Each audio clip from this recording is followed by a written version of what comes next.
Peace in the Mountain Haven, Call of the Rockies series, Book 7, written by Misty M. narrated by Leonor A. Woodworth.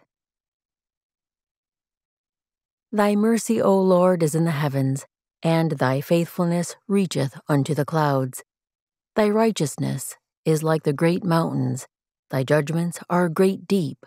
O Lord, thy preservest man and beast. How excellent is thy loving kindness, O God, therefore the children of men put their trust under the shadow of thy wings. Psalm chapter 36, verses 5 through 7, King James Version. Chapter 1. Autumn 1831, Clearwater River Valley, future Idaho Territory. It was time to leave. Watkuese stared across the grassland, her gaze hovering on the two children playing, then rising to focus on the mountains beyond. She'd planned to return across those peaks to her village long before now, but lingering among these friends had become so comfortable. The way they gathered around her like family, easing the load she'd been bearing without even realizing until its weight had lightened. If she only had herself to think of, she might be tempted to stay in this place through the colder months. After that, she could come and go when she pleased. But she no longer had the luxury of only considering herself. She had a daughter to raise, one entrusted to her not through birth, but through loss. A loss they'd both felt in their deepest beings. Her daughter hadn't found the healing they'd been hoping for here. Instead, Popank's difficulties had intensified, her sullen attitudes, and the way she pulled away more each day. Watkuese's life had never felt so out of control than with this child, this daughter of her heart. They had to leave before something happened that was too awful to fix. Two small figures scampering across the grassland captured her focus, and her chest tightened as she studied them. Popank led the way, and Riverboy, her cousin's son, toddled behind, doing his best to keep up on his stubby legs. Popank's 6 winters had made her lean and willowy, so much like her mother's lithe form. Where was Popank leading the lad this time? The cousins loved to play together, despite the 4 winters separating their ages. But was her daughter a bad influence in the innocent lad? More and more often, she would sneak him away to hide in the underbrush, ignoring all the worried calls of people searching for them. Or when someone took them into the trees to pick berries and chokecherries, Popank alone would disappear up a tree or down a ravine, tucked beneath a rock. Why did the girl take such pleasure in hiding while the adults searched frantically? During every search, as Watkuese's desperation surged, the images of what might happen to her daughter nearly brought her to her knees, stealing her breath, choking her with panic. If she failed her dearest friend, didn't keep that final desperate promise before Kimana's life slipped away. No, she couldn't let that happen.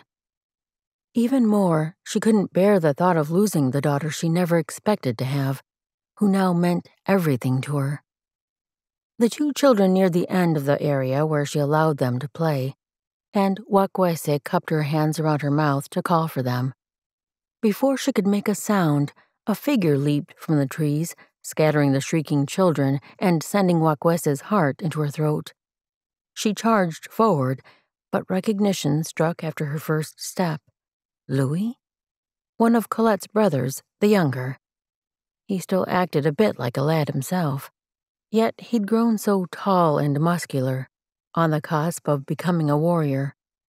He must be coming back with some of the other men from the hunt. The children recognized him too and turned, running toward him now, still giggling loud enough to scare away game for a great distance. Louis clutched his head and gave a dramatic show of falling to his knees, then twisting to lie on his back in the grass. Riverboy dove on him, and Popank knelt at the man's side as they engulfed him in tickles. The merry sounds echoing across the open land would make anyone smile, including the 3 men who'd stepped from the woods after Louis's dramatic entrance. Adam and Joel, Brothers among this group of friends stood side by side. A little apart from them, Louis's brother Oog seemed separate, as he had so often in the months she'd stayed here. He was a mystery, that one, a loner, even though the group often tried to pull him in.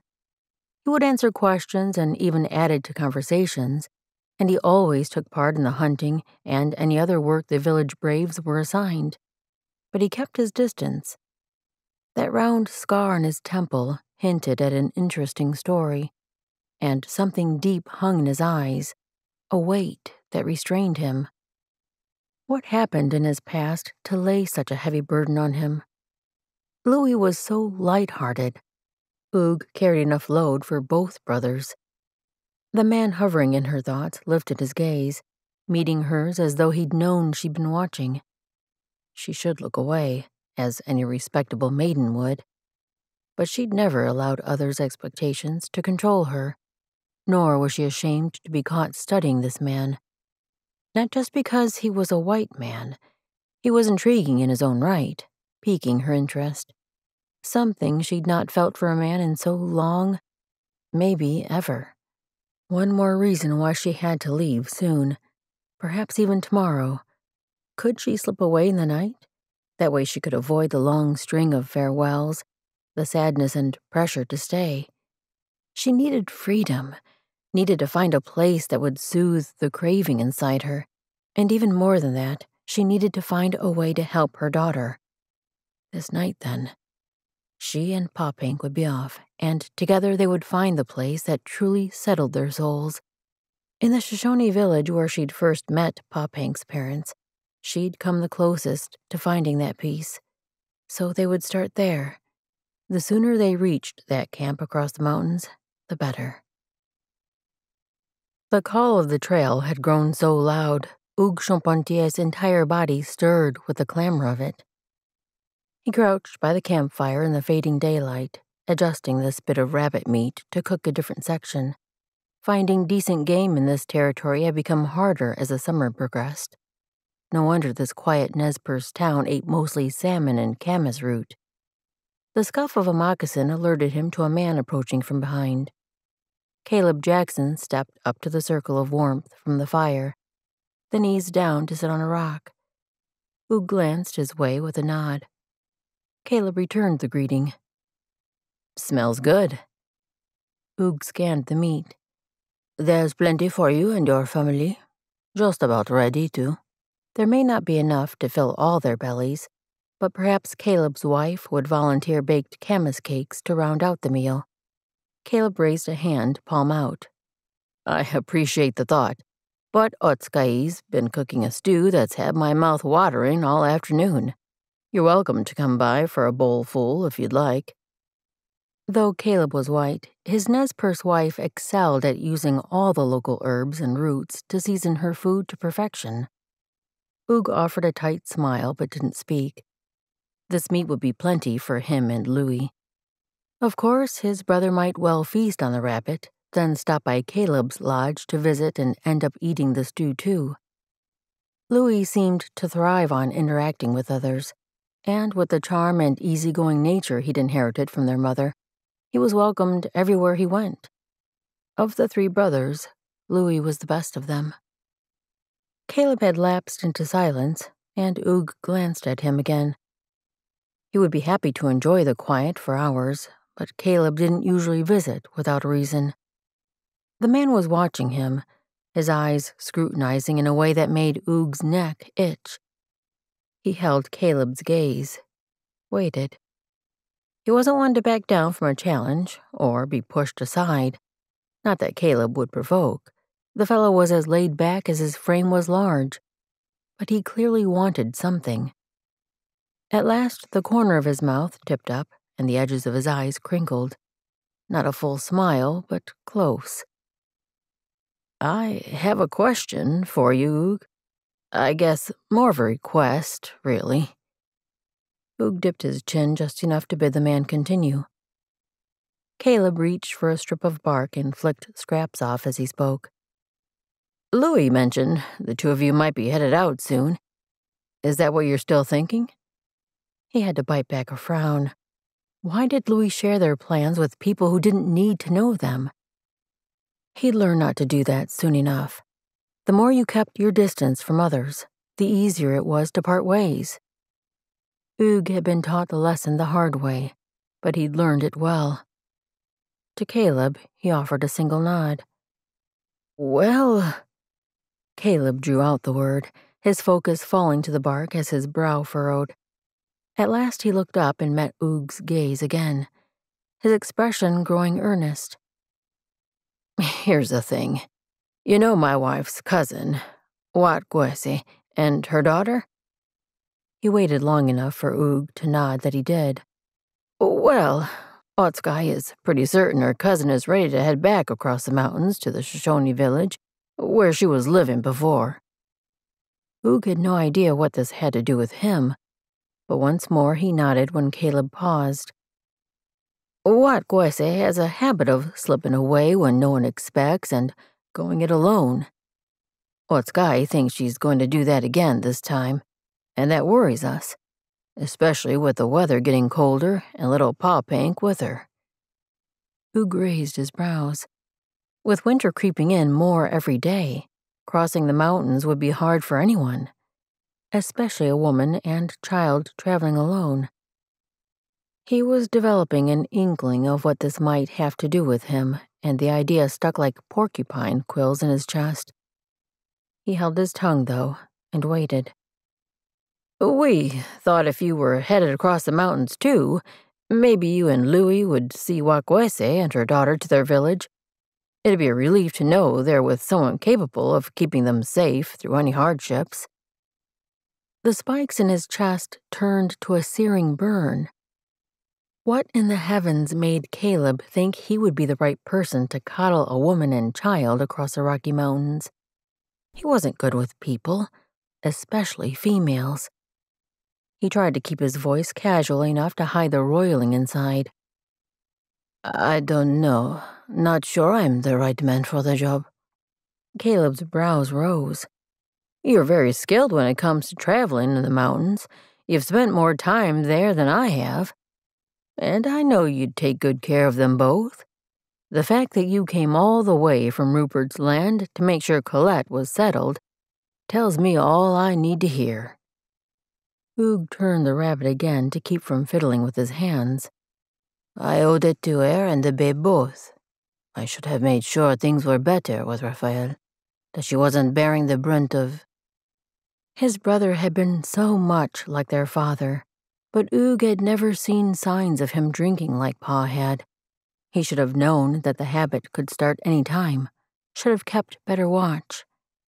He pulled himself from the past, forcing his thoughts on Caleb's request as the man spoke again. Are you worried about leaving Colette and the baby? French is pretty smitten with them both. I think he'd go to the end of the earth to provide for them. Of course, we'll all help with anything they need.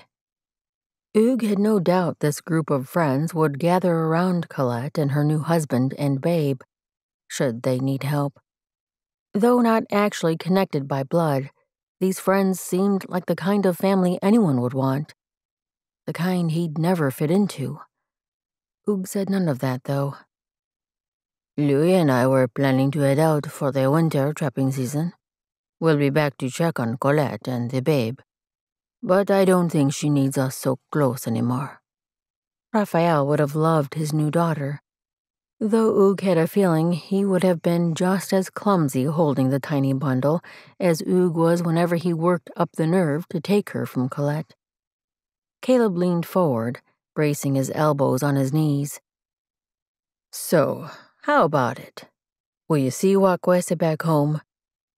You would have our gratitude, and I'll gladly send a passel of furs along with you the next time you go to trade.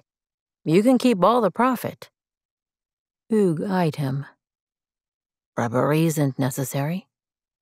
He could harvest enough furs to trade for what he and Louis needed. The thought of being responsible for a woman and child he barely knew made his belly churn. But could he really say no? Allow her to slip away and fend for herself on that treacherous journey?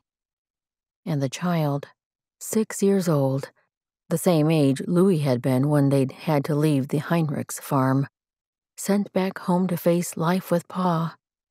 Louis had been so young and innocent, so vulnerable.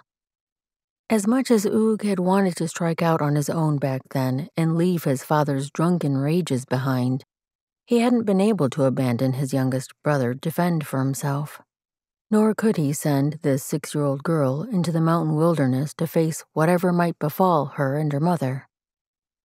Swallowing down the knot that clogged his throat, he met Caleb's gaze and nodded. "I'll make sure they get to their village." Despite the fact that he already regretted the words, he would do whatever it took to see the woman and child to safety. And then he'd walk away. Chapter 2. Shh. Watkuese pressed a finger to her lips and released a tiny hiss to catch her daughter's attention in the darkness. Pa Pink didn't seem to hear her warning, just continued scraping leather against buckskin as she pulled the straps of her pack over her shoulders. The sound seemed to echo in the midnight air. Light snoring still drifted from inside the lodge they'd shared with Otskay and her family. If any of them awoke, they would try to stop Watkuese from leaving under cover of darkness. She wanted no more delays. Her spirit pressed to be gone, to be free of this place. Not that she wasn't happy for the time spent with Otskay and this group of friends who had become like family to her cousin. Much of the visit had been enjoyable as they'd welcomed her and Pop Hank to their group. But this weight inside her, this pressing of her spirit, if she didn't leave now, she might not be able to stand one more day. With Pop Hank's pack adjusted, Watkuese repositioned her own, then straightened. They were ready. She reached out for her daughter's hand, but the girl pulled away. A pain pressed Watkuese's chest, a combination of frustration and worry. Pop Hank hadn't been like this before. Not this sullen child who seemed determined to make things harder for Watkuese. Was it the loss of her parents that caused the change? Or had Watkuese already failed her charge? She ignored the defiant action and waved her daughter forward as she took her own first step toward the edge of camp and freedom. Pa Pink fell into step behind her as they set out across the grassland toward the first of the mountain ranges they would need to cross. Watkuese kept the girl in sight at the edge of her vision, just in case Pa Pink tried one of her disappearing games in the dark. Watkuese didn't speak until they reached the cover of the trees climbing the base of the first hill, lest their voices carry back to the village behind them. When they had stepped into the pines and aspen, she turned to her daughter. "Does your pack fit well?" "It's too heavy." Pa Pink's voice took on that nasal tone that grated on Watkuese's patience. "I only put a few things inside." In truth, Watkuese could have carried everything on her own back, but she wanted her daughter to understand that hard work was part of life. The pack was mostly a symbol. "I don't know why we have to walk. Nablag gave us horses to ride. We should be taking the horses." Watkuese brushed the whining tone aside, but she'd heard this argument enough. She would give the explanation once more. "Those horses belong to your grandfather. Our home is too far away to take them, and Otskay will see they get back to him." Watkuese's father had intended to give them the horses, but she couldn't stand the thought of taking a valuable gift like that from his hand. She had nothing to give him in trade for them, and she'd promised herself when she first left her father's village that she would make her own way. "Let's keep moving." Watkuese glanced back to make sure Pa Pink stayed close. Thankfully, her daughter followed without another complaint. The trees shielded them from much of the light of the half moon, making it harder for Watkuese to pick out a safe path up the hill. As steep as this incline felt, the true mountains would be much more challenging to maneuver. Just when Watkuese had settled into a steady stride, another whine sounded from behind. I'm tired. I need to stop. She worked for a smile, then turned and reached out for her daughter. Hold my hand, and I'll help pull you up the hill. The girl shook her head, but her defiant look stretched into a yawn. Watkuese's heart squeezed. Perhaps this wasn't fair, asking her daughter to travel during the dark of night. She thought it would feel like a great adventure to the girl. Watkuese certainly would have seen it as such when she was 6. But Pop Hank seemed so different from the outgoing, determined child Watkuese had been. Even different from the sweet, affectionate girl Pop Hank had been when Watkuese first met her. Would she return to that lovable child once the grieving time had passed? Watkuese closed the distance to take the girl's hand, and Pop Hank didn't pull away this time. Come along, my love. We'll manage the journey together, and we'll be thankful once we arrive home again. Hand in hand, Watkuese half pulling the child, they finally reached the summit and began the descent on the other side. At the top, Pop Hank had yanked free of Watkuese's hand. But on the easier downhill slope, the girl should be able to manage without help. The leaf-covered ground grew slippery in areas, especially when layers of ice crunched beneath her feet. She'd almost waited too long to cross the mountains before winter turned the peaks even more treacherous. At least the first snowfall hadn't come yet. Her foot slid beneath her, and she scrambled to catch her balance, gripping a sapling to stay upright. She glanced back to make sure Pop Hank didn't slip in the same place. No movement flashed in the darkness behind her. Watkuese turned and peered up the hill. Had the girl fallen farther back? Pop Hank? She held her breath as she listened for the reply. The icy hand of dread pressed on her chest. Surely Pop Hank wouldn't play her hiding game now. Not in the dark and cold. Not when they were both weary and trying to cover as much distance as they could before daylight. She started back up the slope, peering around every tree she passed. Pop Hank, please come out. This isn't the time to hide. The cold no longer pinched as anxiety sparked heat inside her. What if she didn't come out on her own this time? By herself in the darkness, Watkuese might take hours to find her. And if Pop Hank took it into her mind to return to the Nez Perce village, how would Watkuese know? Surely she wouldn't run away. She was only playing a simple game of hiding, like before. Watkuese paused, drawing in a deep breath to steady herself. Pop Hank, come to me now. She kept her voice firm, yet did her best not to let frustration seep into her tone. If Pop Hank thought she would be punished, she might not be as likely to reveal herself. As she scanned every tree and shadow around her, Watkuese strained to hear the snap of a twig, the crunch of a leaf, or a tiny sigh of breath. Nothing. The worry inside her tightened into fear. How could the girl stay so quiet? Maybe she really had run, yet how could she have sprinted so far without a sound? She took in another deep breath and raised her voice to carry farther. Pop Hank, come now. After listening for a few disappointing heartbeats, she started up the hill again. She couldn't stand still and wait. When she finally did discover the girl, she wouldn't allow her out of her sight again, not for any reason. As she neared the top of the slope, the crunch of footsteps in leaves on the other side of the peak made her slow.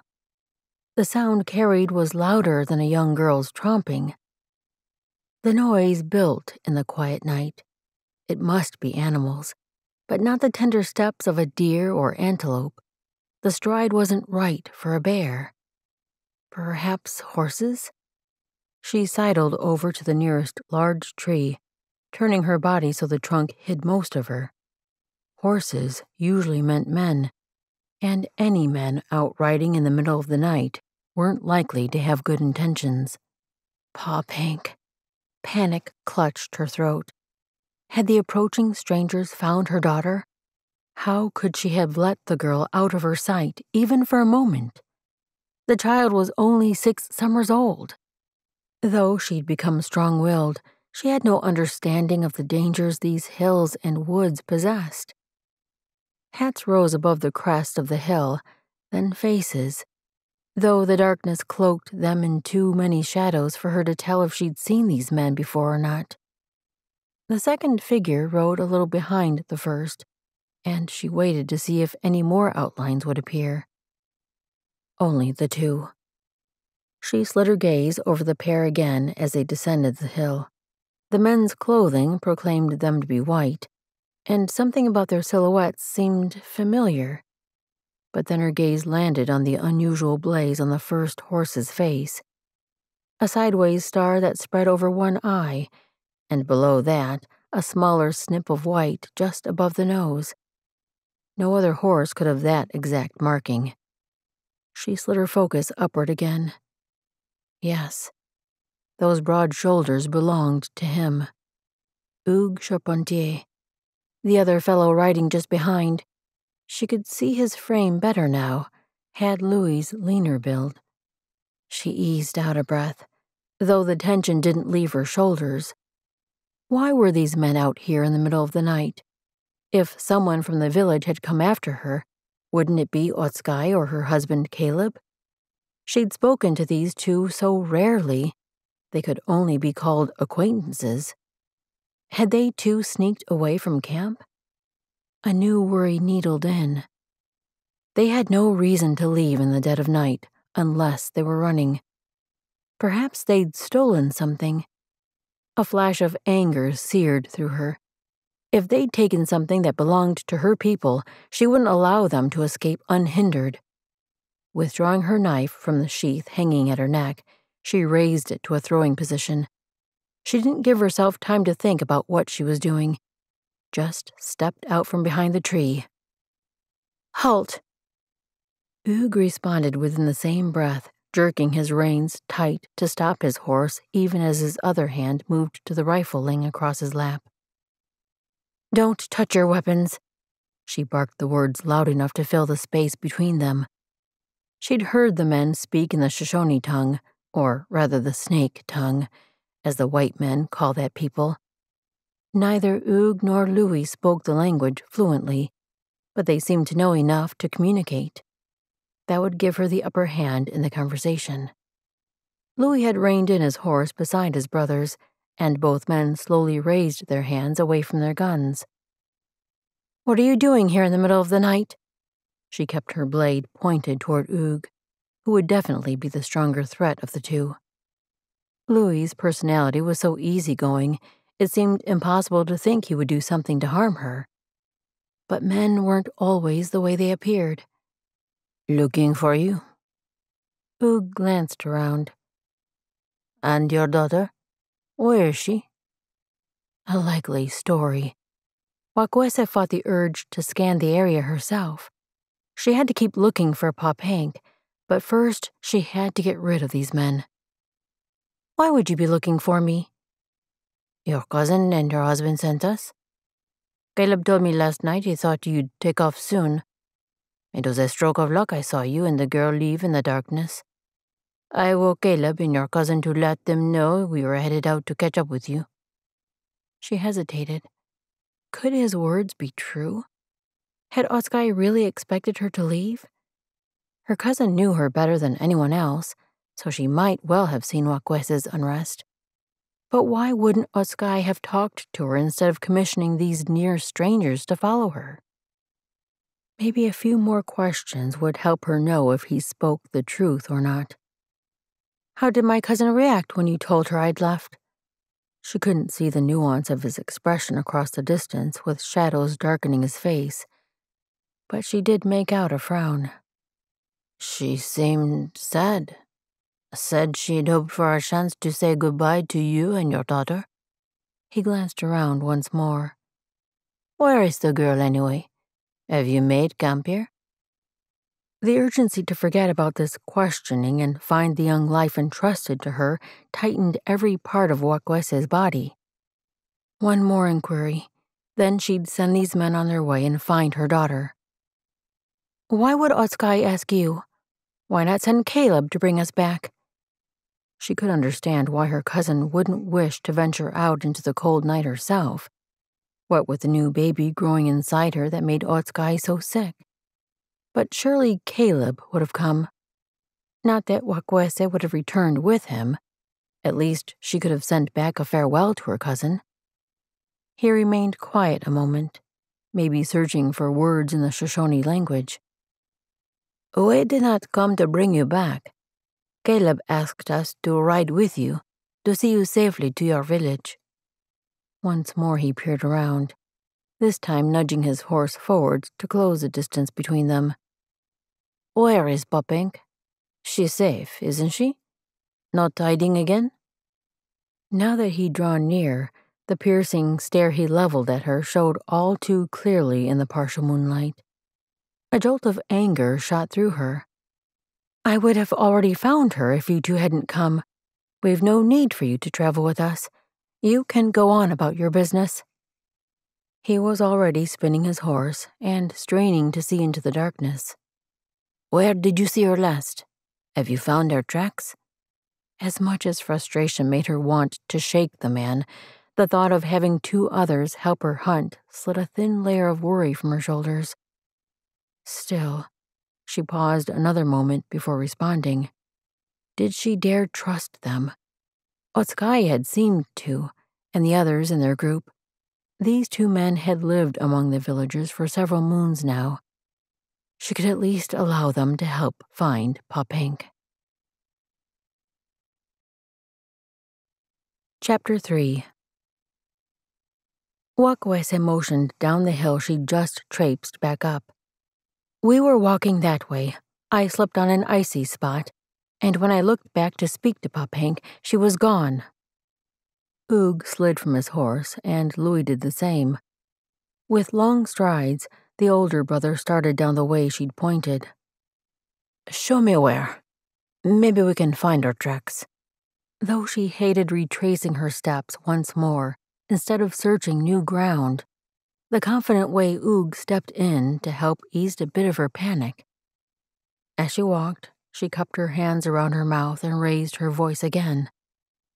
Popink, come to me. Come now, She barely stopped herself from calling the girl daughter.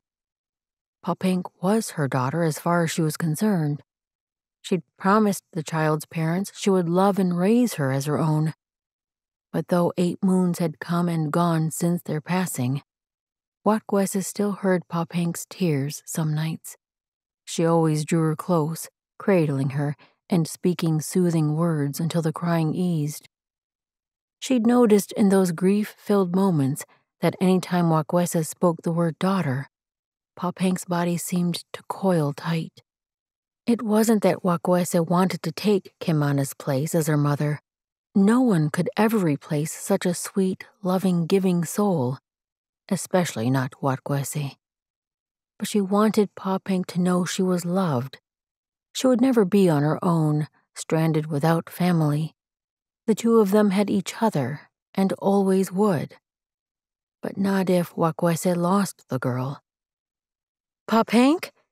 She screamed the name into the darkness, desperation renewing inside her. Still no answer. The only sounds were the crackling of the horse's hooves in front of her. Is this the ice you slipped on? Oog's voice drew her focus, and she studied the plants around him. Yes. He handed his reins to his brother and crouched low to the ground. After a few heartbeats, he half stood and moved back up the hill, still peering hard at the winter-brown grass. If only a bit of snow covered the ground so the tracks would be clear. She'd never been good at reading signs, but maybe this man possessed the skills to show them which way her daughter had gone. Oog moved slowly for several steps.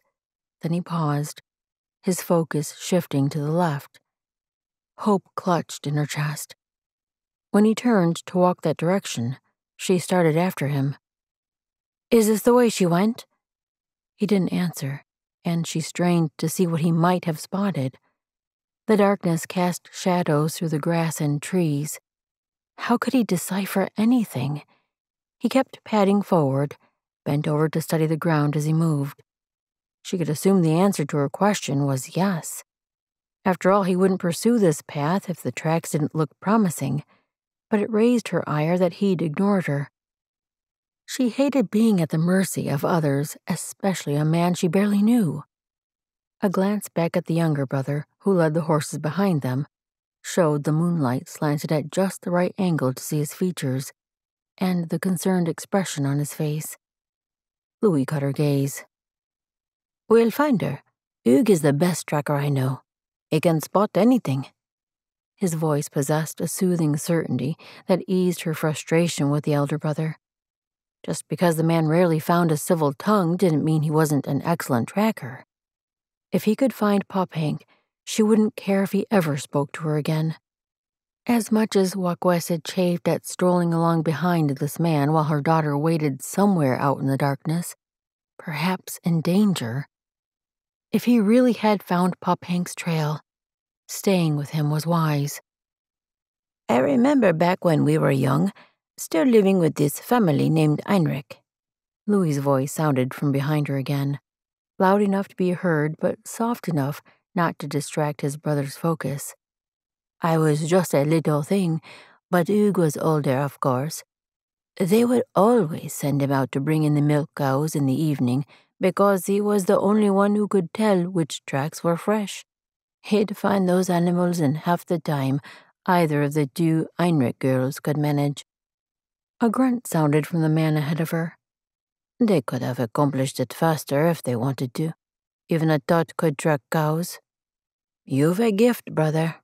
I could name at least 30 other times you've proven to be a superior tracker. If anyone can find little Poppy, it's you." If fear didn't clutch so tight around her throat, Watkuese might have smiled at the odd version of Pop Hank's name. But a strong part of her wanted to shush the man so Hugh could focus on the superior tracking. The older brother paused mid-stride, and she sidestepped so she didn't run into him. He turned around and waved for Louis to back the horses. Had he lost the tracks? After a moment of scanning the ground, his focus lifted to a pair of trees. A thick sapling hugged up against a larger trunk. The many branches of the sapling would allow a child to maneuver up them, and the older tree would provide sturdiness to support her weight. Hope rose in Watkuese as she peered up into the limbs, but darkness didn't allow her to see far. Pop Hank? If the girl was up there, she was trying to stay hidden. But why? Did she really not want to return to their home? Perhaps she simply couldn't stand any more time in Watkuese's company. Pain burned her throat as that thought settled. How could she fix this? How could she make Pop Hank understand she only wanted to help? "Puppy, want to come down and ride my horse?" Louis's voice held his usual light-hearted ring. When a branch rustled in response, Watkuese's breath stilled. Would Pop Hank actually come down for the offer? She seemed to love playing with Louis, especially when he teased or bent down on her level to play games the children loved. "Is that Snowy?" The small voice sounded in the darkness directly above. "Sure is. He came all this way to take you for a ride." The child knew the horse's name. The branch rustled again, and moccasined feet appeared through the darkness. Then Pop Hank's leggings and tunic became clear as she descended. Watkuese stepped forward to help guide the child's steps and catch her if her feet slipped. When Pop Hank reached the bottom branch, she turned and held out a hand to Louis. "Lift me onto her." Louis glanced at Watkuese, seeking permission. It was a bit late to ask now, but Watkuese nodded. Containing the girl on the horse would be good. And how could she say no when her daughter finally sounded eager? As Louis hoisted the girl off the branch and onto the saddle, Watkuese's chest burned. Her daughter hadn't even acknowledged her presence, but at least she was safe. If only the girl would want to turn to Watkuese for comfort. While they traipsed single file back toward the trail she'd been following down the hill, she recentered her thoughts on what should happen next. She and Pa Pink needed time alone to find their own way. Somehow she had to make these men leave, and in the process, she had to keep Pa Pink from sneaking back with them. It felt as though grit clogged Oog's eyes, but he squinted in the early dawn light to focus on the meat sizzling in the pan. He'd had just enough smoked bear meat left to feed all of them this morning and pack a meal to eat on the trail. He'd need a hunt as they rode today. Watkuese probably carried food, but he didn't intend to eat her fare unless he could find nothing else. If he and Louie were trapping, they'd have all the meat they needed, but not when traveling on a journey like this. A flash of movement caught his eye, and he forced himself to look up slowly, his movements measured. He'd been waiting for this, and he wanted her to know he'd been watching. Watkuese froze under his gaze, her eyes locking with his. She didn't wear the look of one caught sneaking. Instead, she lifted her chin, and her gaze attempted to flash fire at him, though the look lost some of its force from the remnants of sleep that softened her features. "Going somewhere?" He dropped his focus from her eyes to the pack slung across her back, then down her arm to where she clutched Pa Pink's hand. The child looked half asleep, leaning into Watkuese's hold, as if to keep herself upright. "We're leaving." If anything, the woman's jaw locked in an even more defiant look. He nodded toward the meat. "The food is ready. Full bellies will give us all strength for the day's travel." He glanced toward Pa Pink and tried for a smile. "Growing girls especially need a hearty breakfast." Pa Pink's mouth curved in a shy grin. Oog turned his focus back to the pan. The meat was beginning to smoke, so he pulled the cookware away from the flame. Perhaps he'd let it sizzle a bit too long. Across the fire, Louie's blankets shifted. His brother didn't usually climb from his covers until he had to, but Oog had been trying to adjust that habit for months now. Maybe Louie would finally become an early riser in this journey.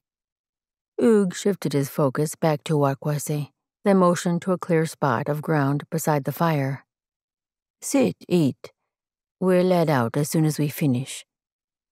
The reluctance on her face was hard to miss, but she led the girl forward and dropped her pack, then they both lowered to the ground. He would have doled out food for each of them, but he had no idea how much a woman and child ate in the morning. So he pushed the pan in front of Watkuese and set the 2 plates beside it. She probably used bark plates normally, but he had none, only the tinware he and Louie carried. No one spoke as they all ate. Watkuese eyed him warily, probably frustrated he'd stalled her escape. Pa Pink and Louie both wore dazed, half-asleep expressions. Though Louie could talk well enough later in the day, he wasn't usually good for conversation until the sun had dried the dew from the grass. As for himself, Oog spent the meal doing his best to remember landmarks they should watch out for today. He'd taken this route on a few hunting trips, but didn't remember much past the first few hills. As long as he kept them headed east, though, they wouldn't be lost. After the meal, they packed up, and he expected Watkuese to argue once more against him and Louie accompanying her. But she didn't. While he and his brother settled their horses and strapped their gear behind, she doused the remaining coals and set their camps to rights. He pulled his cinch strap tight, then gave his gelding a pat and turned to Watkuese. "There's room on Louis' saddle for the girl to ride with him. You can take my horse." Her brows rose, then she glanced at his gelding. "Where will you ride?"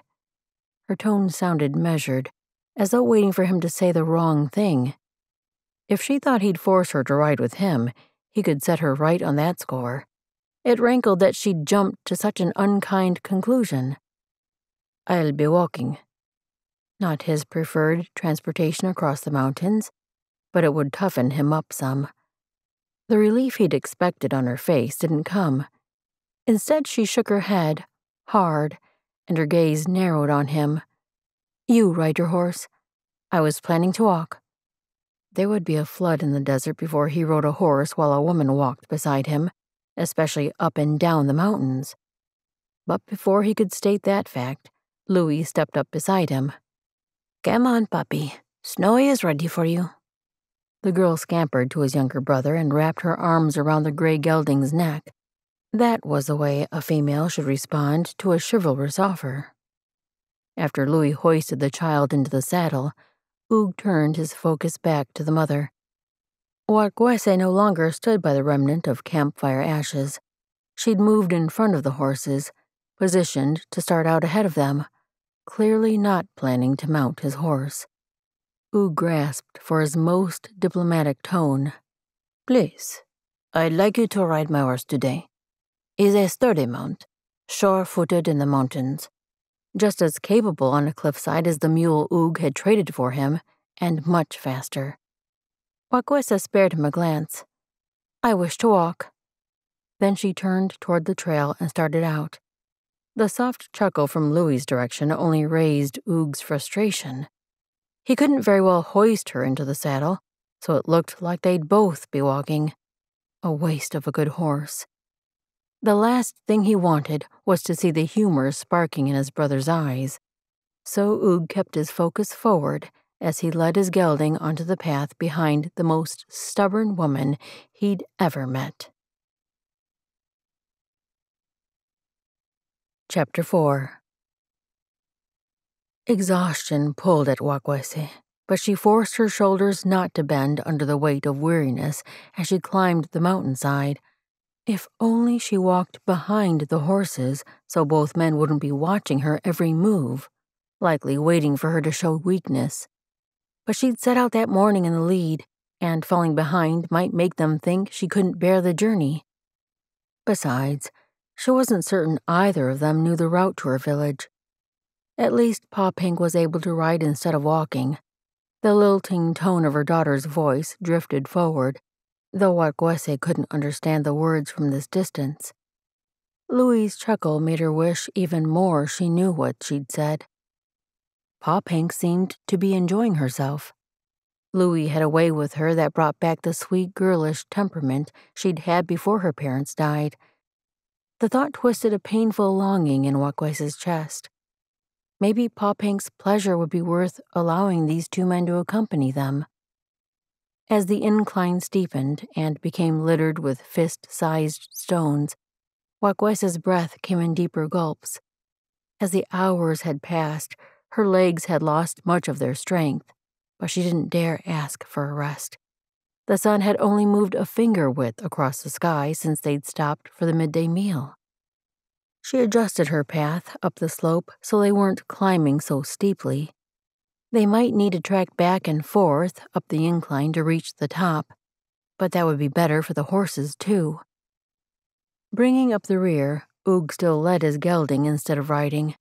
The man must possess more stubbornness than good sense if he was willing to waste a perfectly good mount. Was he as exhausted as she? Perhaps if she called a stop, he would be grateful. After all, her foot caught on the edge of a rock, throwing her sideways. She scrambled to right herself, but her balance shifted downhill, and her ankle bent at a sharp angle.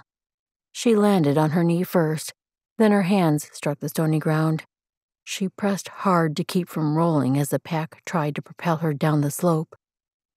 At last she stilled in that awkward position.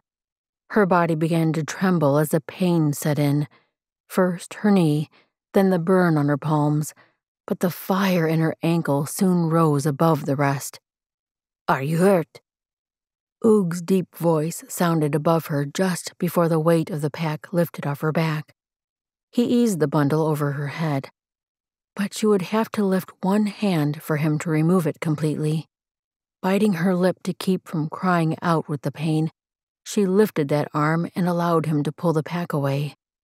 He crouched beside her, bringing his face level with hers. "Where are you hurt?" Her hands and knees were likely only scraped, though they burned as though she knelt in leaping flames. But her ankle... She eased sideways to sit and had to blink to keep back tears as 100 knives speared her ankle. What had she done? How could she travel through the mountains with an injury? Oog spotted the source of her pain and wrapped both his hands around her foot to help position it better. She should rebuke him for touching her, but his help lessened the agony. A little, at least. Besides, if she spoke, her voice would crack under the weight of the tears building inside her. He pulled his hand away from her moccasin, but studied the place. "Can you move your foot?" She was fairly certain she'd not broken a bone, and though the effort sent a new shot of fire up her leg, she did manage to lift her toes upward. "Glad nothing's broken, but the ankle is already swelling." He turned to search around them. "You should soak it in cold water. If we can find a creek." His focus honed on the crest of the mountain above them. "I think there might be a stream running through the next valley." His gaze found her face. "Better to leave your moccasin on to keep the swelling down until we get there. Where else are you hurt? Your hands? Your knees?" With the pain squeezing out her breath, she didn't have the strength to speak. She allowed him to reach for her wrists and turn them so he could see her palms. A wince twisted his expression. "We'll clean them up when we get to water. Is your knee worse than these?" She shook her head. "I'm going to lift you onto my horse. Can you ride by yourself?" Somewhere in the midst of his questions, his voice had grown gentle. Maybe that was why the last one didn't rankle as it might have. She nodded. There was no way she could walk up the mountain and down the other side, but perhaps she could make it to his horse. How awful this would be if she were alone with Pop Hank, if these two brothers hadn't come along to help. But she couldn't let her thoughts follow that trail. When he moved beside her and held out his arms as though he planned to pick her up, she motioned him back. She could do this. She would. But as she turned onto her hands and knees again, the fire in her ankle raged so fiercely that it took her breath away. Hands under her arms lifted her, and all she could do was hold her breath to keep from crying out. He stood her up on her good foot for a moment as he adjusted his hold. Then he lifted her onto the saddle. She sat sideways at first, gathering strength to lift her leg up and over the horse's neck. But Oog was already taking action.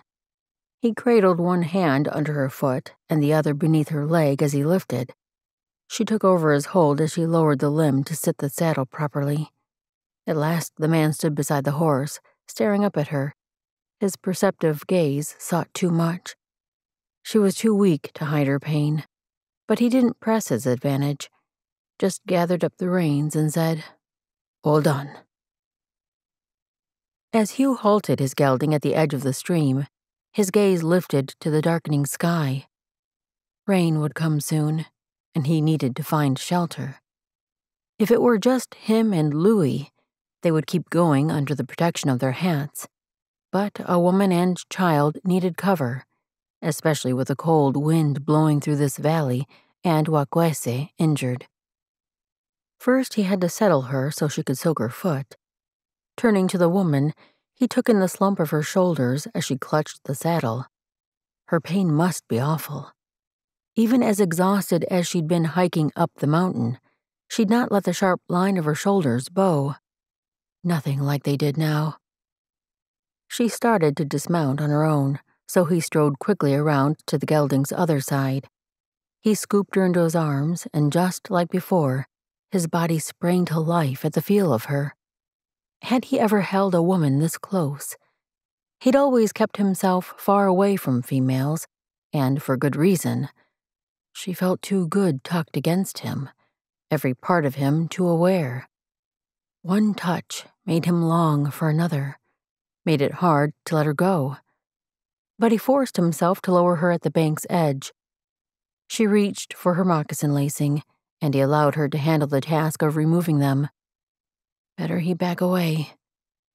He nearly stepped on Pop Hank as the girl scooted around him to drop beside her mother.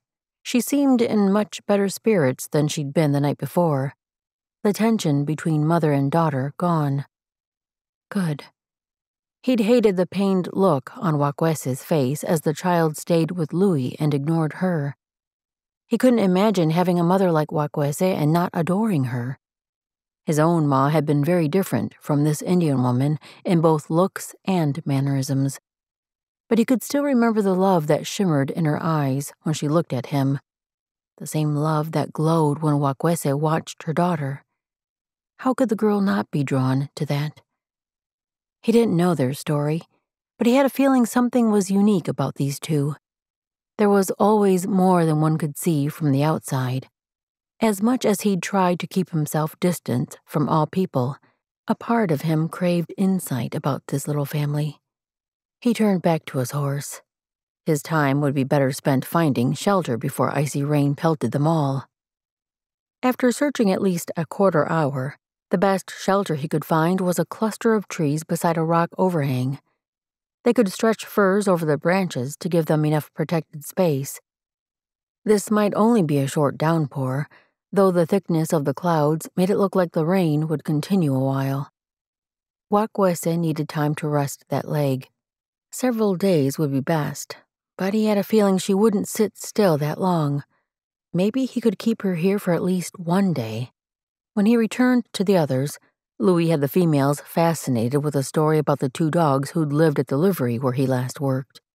Watkuese looked up and met his gaze as he approached. Her dark eyes were so beautiful, one of the features that always snagged his attention. When she fixed them on him as she did in that moment, they drew him in. He dismounted. "I found a place that should give some shelter." Moving to Watkuese's side, he crouched and studied her foot, still soaking in the water. "Feeling any better?" She pulled the leg from the stream. "I can walk now." He certainly wouldn't allow her to walk, not considering how swollen the ankle had been only an hour before. Not while he still had the strength to carry her. "Better let the ankle rest. I don't mind lifting you into the saddle." In fact, as near as he was right now, his body hummed with a desire to take her in his arms again. He tried to keep his manner relaxed as he tucked one arm under her knees and the other around her back.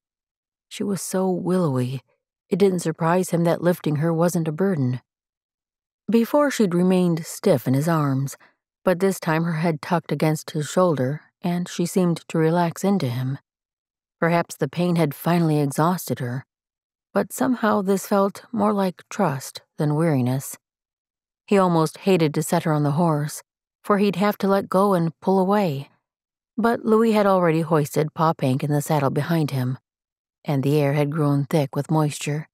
Any moment, the first drops would fall, and he wanted to have Watkuese and Pa Pank tucked safely beneath the shelter. Once he placed Watkuese in the saddle, she gripped the leather and turned a tight smile to him.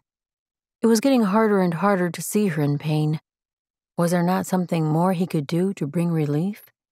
He could think of nothing, save getting her to a resting place. Perhaps he could carry water for her to soak the ankle again once they made camp.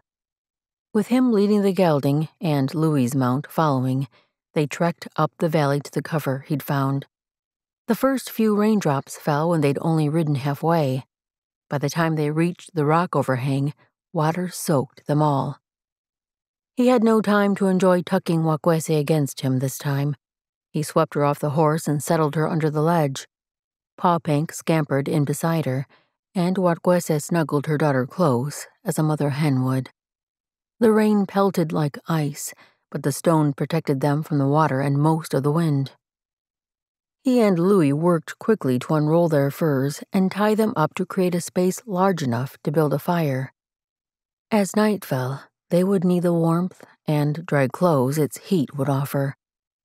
At last, they had the horses settled and their gear tucked under the shelter. Watkuese had nurtured a small flame using the dry wood they carried with them for a situation just like this.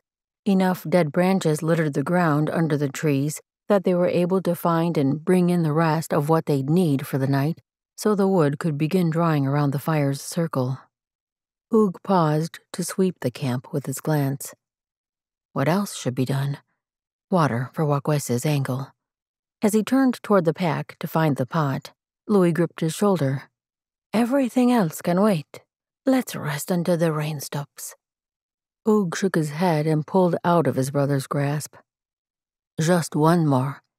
But Louis stepped into his path, forcing him to halt. Then he pointed under the overhang. Sit. Rarely did Louis insist on anything, especially not with that tone. Maybe the rain would end soon, and Oog could retrieve fresh water then. At least he could wait for a while to see. Once Oog nodded, Louis plopped himself beside Papank and ruffled her hair before stretching out his legs and settling against the rock behind them. That meant the only dry place left to sit was at Watkuese's side. He ignored the leap in his chest and schooled his expression as he sank in the spot. As Louis had, he eased back against the stone and extended his legs in front of him. Only a handbreadth of space separated him and the woman, and he did his best to ignore her nearness and fight the urge to look at her. The rain drowned out the crackle of the fire as they waited, none of them speaking. At least a quarter hour passed, then another, and maybe a full hour. Oog added logs to the fire to keep a hearty blaze, though they'd all dried by now. Papank fell asleep against her mother's arm, and Watkuese lowered the girl's head to her lap. As she stroked the thick, glossy hair in a steady rhythm, the movement drew his gaze to her long fingers. He could almost imagine what that gentle stroking must feel like, and his throat went dry at the thought. What was wrong with him? How had he lost his good sense?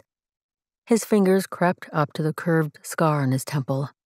That blow 3 years before had been enough to bring him around the one time he truly had lost his senses. It had shown him how much he was like his father, how strong drink could control him and turn him into the man he hated above all others. That reminder bolstered him now, and he straightened, adding a bit more space between him and the beauty beside him. He would never put a woman through what his mother had endured. As much as he hated to admit it, he really did have too much of his father in him. Better he brace himself and put more distance between him and his thoughts about Watkuese. Springing to his feet, he reached for the pot. Then he charged out into the rain, welcoming the icy pelts. As his body grew numb from wet and cold, his mind finally came clear. For her protection, he had to stay far away from Watkuese. He'd get her safely to her village. Then he and Louis would be on their own, as he should be. Chapter 5. Watkuese struggled through the fog in her mind as she blinked in the dim light. Why had she wanted to rise so early? Awareness settled around her, along with the warmth of the small body curled beside her.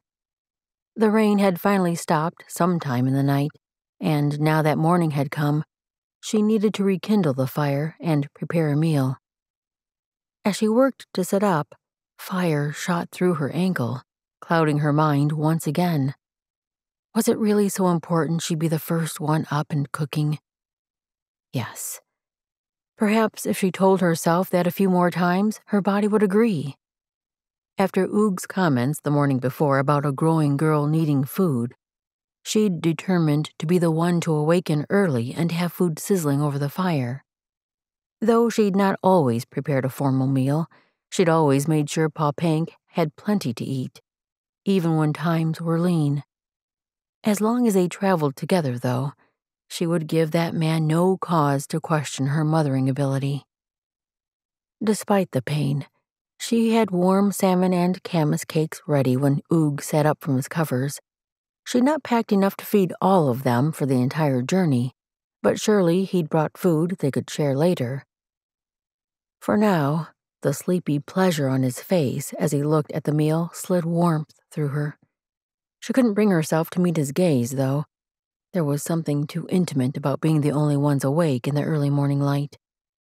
She reached for one of his tin plates. Are you hungry? I am. I'll get a load of firewood first, though. He stood in a smooth motion that bespoke the lithe muscle hidden beneath his trapper's clothing. When he turned and padded quietly out of camp and into the grove of trees beyond, she allowed herself to watch for only a few heartbeats. She couldn't deny how the man gave pleasure to the eyes, but it was the rest of him, and how she felt about that rest of him, that she still couldn't decide about. He returned, looking more awake and burdened with both arms full of wood. The logs clattered to the ground near enough to the fire that the flame would dry them, and the sounds made Louis stir beneath his blanket. Soon enough, they all sat around the low flames, eating the food she'd warmed. The question that had been nudging at her all morning had to be broached. She hated requesting favors, but she could see no way around this one. Oog probably wouldn't object, not when he'd all but insisted yesterday. But asking for help. At last, she swallowed down the dry knot in her throat and addressed the man. "Will you be riding your horse today?" He paused partway through chewing a bite of camas cake and studied her. His throat worked as he swallowed the food, then his voice came out casually. "No." Relief eased through her, giving her boldness for the next question. "May I ride him then?" He was still watching her, and he paused for a single heartbeat before answering. "No." Disbelief flared in her chest for a quick moment, then heat simmered through her. He would really withhold a mount from an injured woman when he didn't plan to ride that animal himself? Just when she'd begun to think kind thoughts about him. But he spoke again before she could set loose her ire. "I don't think we should travel today. As cold as it is, some of that rain and mud will turn to ice. Your leg could use a day to rest, and that will give me a chance to do some hunting. I'd like to stock up enough meat for the rest of the journey." She didn't miss the way he hid her weakness between two other reasons to wait. Still, she had a feeling her ankle was the main reason he wanted to keep them here. More food would be helpful, though. Necessary, even. If they rode today, she would endure it without complaint. But if hunting gave them a valid reason to wait, perhaps she should acquiesce. Still, she had to slip in a final comment. "I don't need to rest." He raised his brows and shrugged. "I do need to hunt." The finality in his tone eased away any need for her to press the matter further. "Tell you what," Louis's voice still graveled with the remnants of sleep. "You can go hunting, and Papa and I will do a bit of exploring." He sent the girl a wink, once more smoothing out the tension. If only the peace could last. By the time the sun nearly reached its zenith, Oog had only brought down a small deer and a fox. Enough to last a few days if they rationed, but probably not the entire trip. He needed to return to camp and check on the others, though.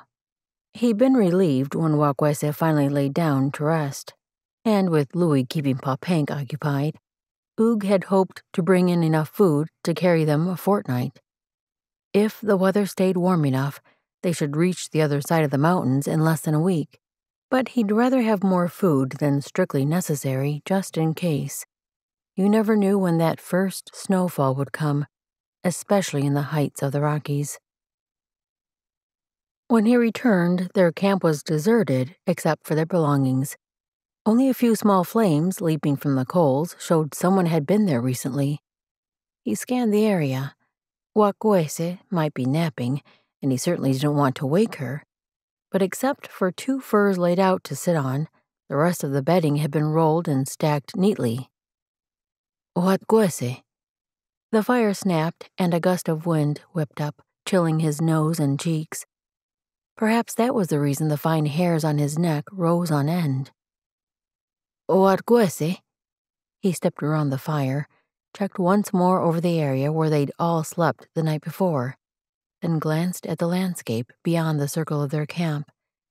Pockets of trees littered most of the view, but he could see no people among them, maybe behind the boulder that stretched across one side of their camp. He started around the massive stone, and when he reached the backside and found nobody, he raised his voice to call up the rock-strewn slope. "Watkuese? Louis? Papank?" The wind whipped his voice back against him, but no one was climbing up or down the hill. Where in thunder had they all gone? That tingle on his neck had turned into worry shooting through him. He finished circling the rock, then marched through camp once more. Maybe they'd gone to water the horses, though Watkuese shouldn't have strayed so far from camp. Had she taken leave of her senses to walk on that ankle? This was supposed to be a day of rest, but the break would be wasted if she overtaxed the injury. The hike to water took several minutes, definitely too far for Watkuese to have hobbled. As he neared, the murmur of voices reached him even before he saw his companions. Papank's high tone came first, then Louis's low tenor. At last, the rich melody of Watkuese's voice answered them both. Its soothing tone did little to ease the anger building inside him. Not anger, really. Frustration. She needed to take better care of herself, not go wandering the countryside with her injury. Louis's words were the first he could decipher. Hope he comes back with a great big squash. What's a squash? Papank's curiosity rang clear. It's kind of like your camas root, except you don't have to dig for it. It grows from a vine, and you pluck it off. Can you eat it like a berry? He was close enough to see Louis's nose scrunch into a sour face. It's much better if you cook it. Watkuese noticed Oog's presence first, and she watched him with that intense gaze of hers as he closed the final distance between them. The sight of her swept away the last of his anger, especially when his gaze dipped to her foot resting in a pool of water. This is a bit far to have walked, don't you think? The straightening of her back was almost imperceptible, though it added a touch of the regal to her manner. Then her chin came up in that look of defiance he already knew well. Your brother was kind enough to bring me on his horse. Ah, he should have considered that. He should have brought her down on his own gelding. Heat crept up his neck at his laps, but he nodded. Good. A glance toward her swollen limb showed that, though the water distorted the size, the swelling had gone down. Soaking has helped? I'll be ready to travel again tomorrow. The cold water may have aided her injury, but it done nothing to lessen her stubbornness. He shifted his focus to his brother, who sat with Papank, both of them watching him with open curiosity. I brought in a mule deer and a fox. You want to dress them and smoke the meat while I hunt in the other direction? Or do you want to hunt? His brother might want some time to himself if he'd been keeping up with the child all morning. Louis tipped his hat as he studied Oog. I can handle the dirty work. You're better at finding the game trails. Oog raised his brows. Maybe you'd better practice then. Oog had made a living at trapping for more than a decade, but Louis wasn't incapable. The boy had done plenty of hunting. He'd had to keep food on the table when he lived alone with Pa. Was this an excuse to stay in camp, or did he think Oog preferred to be out? Normally he would, but part of him didn't want to leave Watkuese, just in case she needed help. Not that she would ever admit a need, but better not to argue with his brother. He turned to Watkuese. I can take you back to camp before I go. Her gaze lifted to the sky above them. The trees in this area blocked the wind, but she sat in a small clearing that allowed the sun through. I'd rather stay here a while longer. She sent a glance to Louis. After that, I'll help clean and cook the meat and scrape the hides. An unsettling suspicion needled as Oog took in the three of them. Surely there wasn't some ill-fated attraction budding between these two. Louis was barely full-grown, though at 19, he was 3 years older than Oog had been when he'd set out on his own. But Louis still seemed too young, and Watkuese, bile stung his belly at the thought. She was probably somewhere between Oog's and Louis's ages, but she was different. Definitely not right for his carefree brother. Oog's gaze slipped down to Papank. Louis did seem to get along well with the girl, but that only meant he'd make a good nursemaid for an afternoon. It didn't have to count for anything more. The child met Oog's gaze, I want to hunt too. It took him a moment to make sense of the words, and not because she didn't speak clearly. They were so unexpected. Though she tucked her chin and narrowed her gaze at him, in a manner very different from Watkuese's determined look, she used the same stubborn tone her mother did. Oog couldn't possibly take a child on a hunt, especially not a female. How old had Louis been when he'd first taken him hunting? It had been after they were forced to return home, so the boy had been about 6. Even then, Oog had let the lad tag along only to keep him out of Pa's reach. What if Pop Hank scared away the game? Worse, if he took her with him, that would make him responsible for her, the only one responsible for her. Not wise. Shaking his head, he searched for a tone that would soften his answer. That's not a good idea. You better stay and help your mother this time. A flicker of hurt flashed through her eyes, but she turned her head away. A matching pain pressed in his own chest. He'd had to say no. It was for her own good.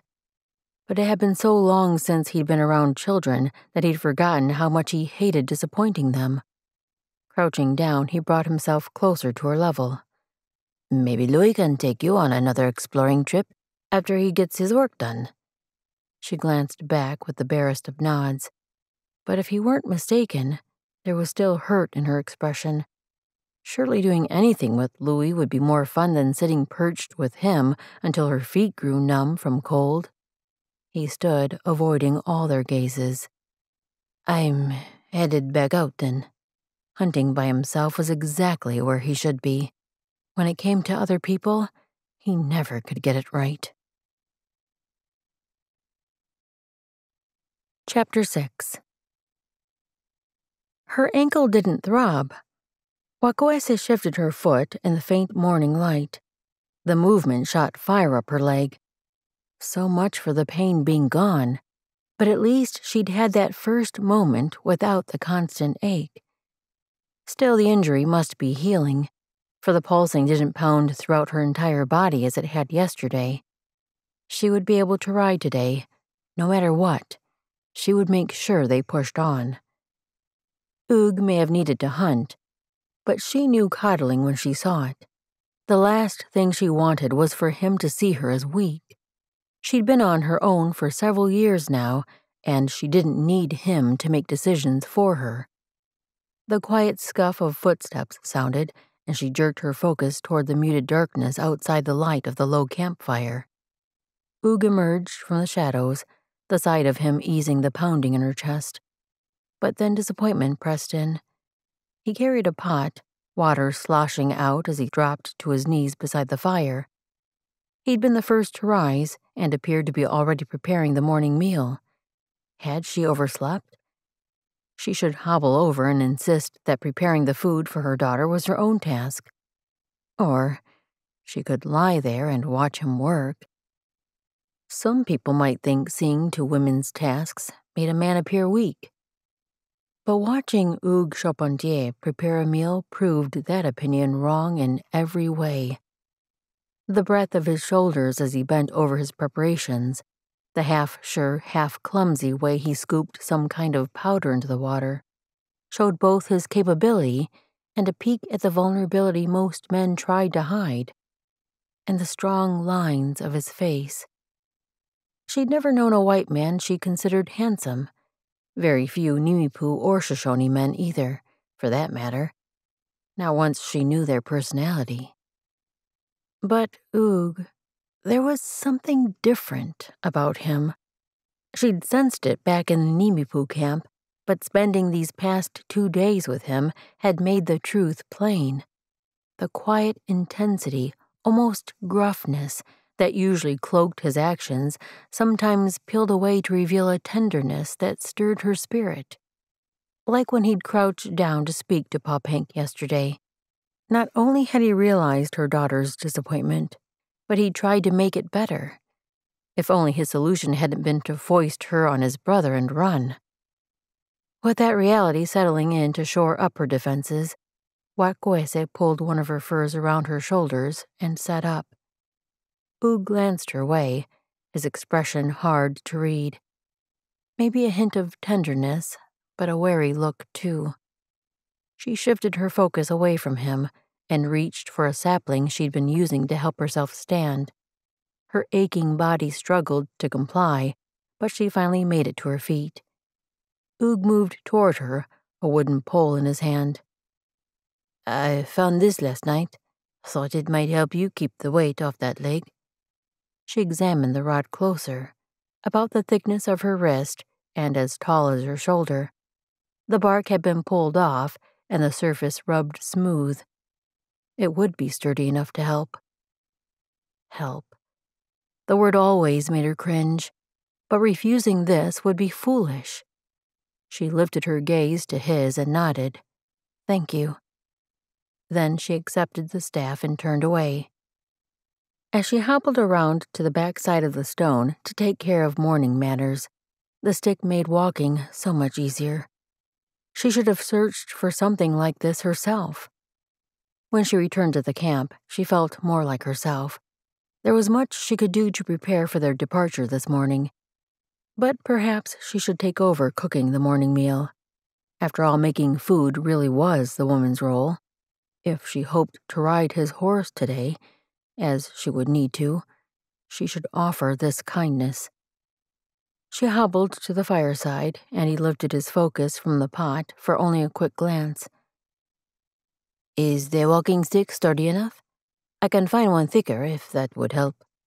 "No, this is right." Her tongue seemed to stumble over the words, probably because she hadn't quenched her morning thirst yet, not because this man's nearness affected her. She motioned him aside. "I'll do the cooking." Her words sounded harsh. She hadn't meant for them to, but maybe a stern tone would make him step aside.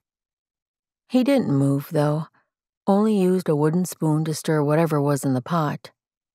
"Do you have any camas cake left? I made meat stew. I know that's not normally a morning food, but it's so cold that I thought it would warm our bones for the day. Camas cake would go good with it. Stick to our ribs for the day's ride." His gaze shifted to her ankle. "If you're able to ride, that is. We could wait another day." "I'm able." The words tumbled out as she shoveled to her pack. Easing down to her knees, she pulled out the bundle and shifted closer to the fire. The cake always tasted better warmed. Silence slipped over them as they each focused on their own preparations. A small sound drifted from the bedding behind her, and Watkuese twisted to see. Papank's furs stirred, revealing the girl's face. Her eyes stayed closed, though, her expression relaxed with that peace that only came in sleep. Warmth slid through Watkuese as she studied those sweet features. The nightmares that had plagued the child had finally lessened, allowing this peacefulness most nights. At least that part of the child's struggles had grown easier. If Watkuese could take away the rest of her pain. "You have a good daughter." The deep tones of Oog's voice rumbled in the still air, its gentleness slipping through her.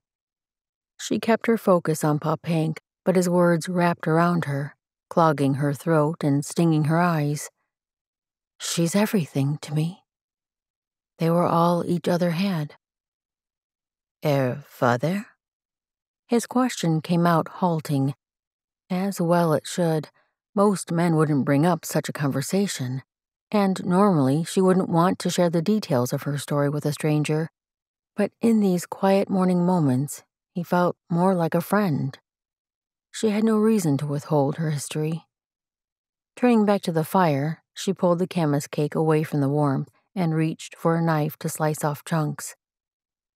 Both her mother and father died from the spotting sickness during the winter moon. Papank's mother asked me to raise her as my own. She is my daughter now, the child of my heart. It's still hard for her, though. Some days I think she wishes she had gone with her parents. Why had she said that last part? Because it was true, though she'd not even allowed her thoughts to form it. As she kept her focus on the food, she watched the man from the corner of her gaze. For once he wasn't watching her, but his brows had gathered and he stirred his stew in a steady rhythm, his eyes glazed as though his mind lingered far away. Then the knot at his throat bobbed. It's hard to lose a good parent. His mouth closed and his throat worked again. He stopped stirring, though he continued staring into the stew. His words, the memories that must be planted in his thoughts now. Which parent had he lost, and how young had he been? She shouldn't ask such a personal question, but she lived her life doing what others said she shouldn't. Was it your mother or your father? She kept her voice gentle. She only wanted to learn more of him, not bring pain. He finally offered a quick glance. My ma died giving birth to Louis.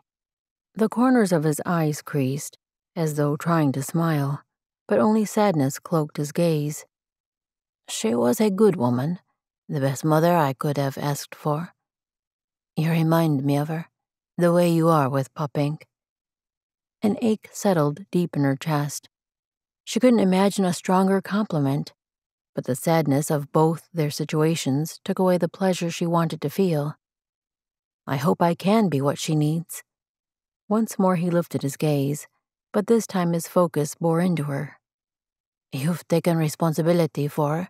You keep her fed and protected. You love her the way a mother should. It looks like you're exactly what she needs. The intensity of his words, of his gaze, held her fixed. Had anyone been there to do those things for him? Her hand itched to reach out, to close the distance between them and cradle his face. What then? She'd always been bold, spoken and acted as she wished without worrying about others' opinions. But she didn't dare. A sound from behind saved her from questioning her decision. When she turned, Louis sat upright in his bedding, hair mussed on both sides. When he saw her, he offered a sleepy grin. She couldn't help but return the smile, even though her mind lingered on the man kneeling just beyond the fire. Chapter 7. Oog eyed the mountain rising before them, then glanced toward the sun partway down its descent. Scaling that cliff would take at least half a day, probably longer. Then they would need time to descend the other side. Better to camp here and save that trek for the morrow. He motioned toward a group of trees that would provide shelter. We'll stop here for the night, then start up that mountain tomorrow. All righty. Louis nudged his mount forward toward the copse. Mounted on his gelding, Watkuese didn't speak. He glanced up at her and saw the tension at the line of her jaw. Was she upset because they were stopping early?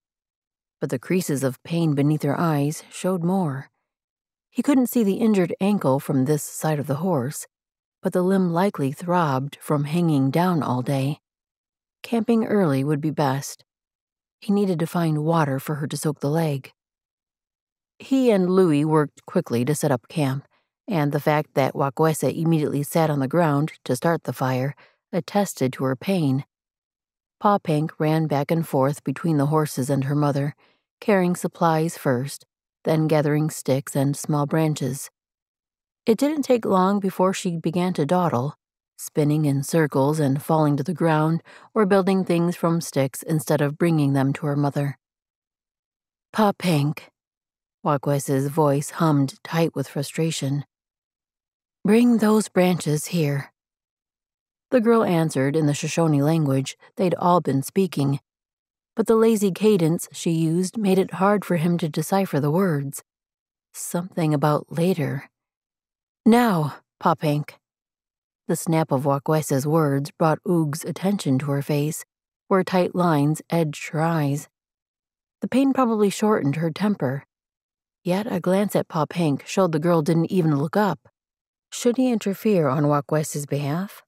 He had to. But before he could speak, Louis stepped in.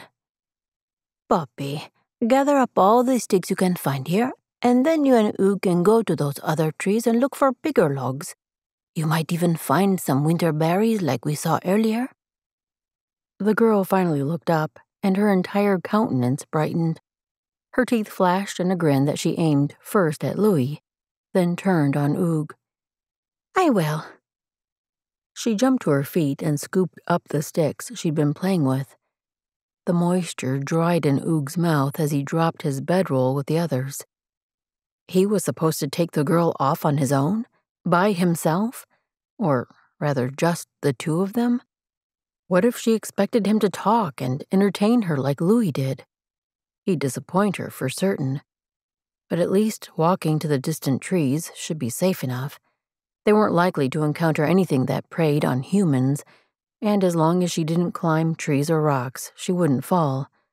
Surely he could manage to keep her safe, if not smiling the entire time. Pa Pink was clearly excited about the prospect, as she nearly ran back and forth to her mother with branches. This would help Watkuese, giving her a few moments of peace while he kept her daughter busy. He could do this for her. I'm ready. I picked up all the sticks here. Oog stared into the wide, hopeful eyes turned up to him. He couldn't disappoint Pa Pink, not when the guarded look already lingered in her dark gaze. She was preparing herself for him to say no, preparing herself to hide away behind her petulance. He knew exactly how that felt, how easy it became to don that protective coat. So he nodded. I'm ready. With a wave to Watkuese, they set off. Pa Pink had to run 2 steps for each of his, so he slowed his stride. When the girl scampered ahead of him, he returned to his original pace. She'd probably stored up extra energy after being confined to a saddle most of the day. They trekked along the base of the mountain, and Oog's gaze wandered upward. Tomorrow they would have to scale that beast. He could make out a path partway up, probably a game trail. But beyond that, vertical cliffs and massive rounded boulders covered every part he could see. Would they find a path the horses could manage? What are you looking at? The little voice tugged his attention back down. She was staring up at the peak as he had been. He followed her gaze. I was trying to decide which path we should take when we climb that mountain tomorrow. He pointed toward the faint markings of the route. There's a trail the animals have made that goes a little more than halfway up, but I'm not sure which way we'll go past that. I guess we'll look for a way when we get there. The animals wouldn't stop halfway up, would they? We can find the rest of their trail to the top. The girl possessed some common sense. When she looked at him with those pretty dark eyes, he couldn't help a smile. I hope we can. The only problem might be if the trail was made by bighorn sheep or goats. They're so good at climbing these mountains, they can go places the horses can't. I guess we'll have to wait and see. She nodded, her expression so sober he almost smiled again. He nearly reached out to ruffle her hair, but caught himself. Would that be too familiar? He knew nothing at all about little girls. They'd nearly reached the trees, so he shifted his focus there. Firewood he knew far better than people. Let's take the wood here that we want to take back. He motioned to the edge of the grove. They both set to work, and Pa Pink showed none of the sullenness she sometimes slipped into. But as he carried his second load to the pile, her silence seemed to grow thicker. He'd never associated little girls, or women either, with quiet. Was something wrong? Had he said the wrong thing and hurt her? Brow creased, she worked with a sort of dogged determination. Something certainly seemed to have bothered her. He scooped up a smaller stick near the stack for an excuse to linger there until she came with another handful. After tossing his load at the same time she piled hers, he spoke quickly enough to snag her attention before she turned away. Is there something bothering you? A wary expression guarded her eyes, and she shook her head, but she didn't turn and walk away, just stood watching him.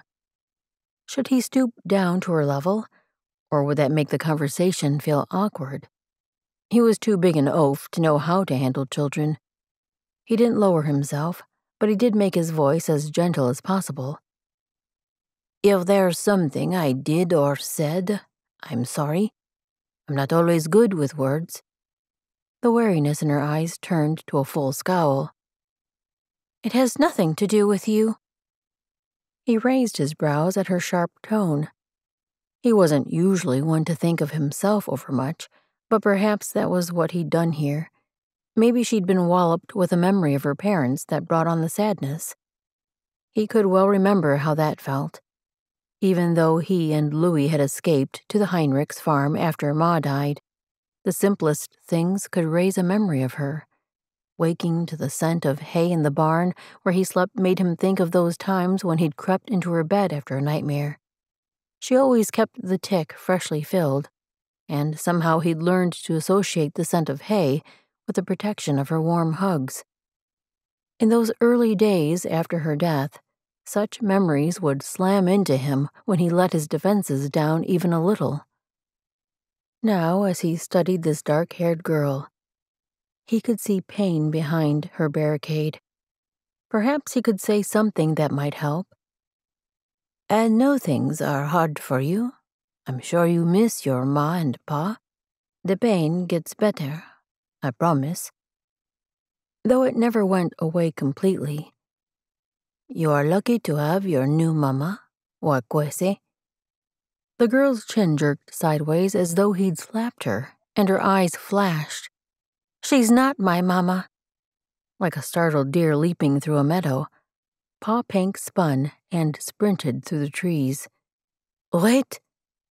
A knot pulled tight in his belly. He'd bungled that one for certain. He started after the girl, lengthening his stride into a brisk walk. Of course, she might not want to think of anyone replacing the mother who raised her.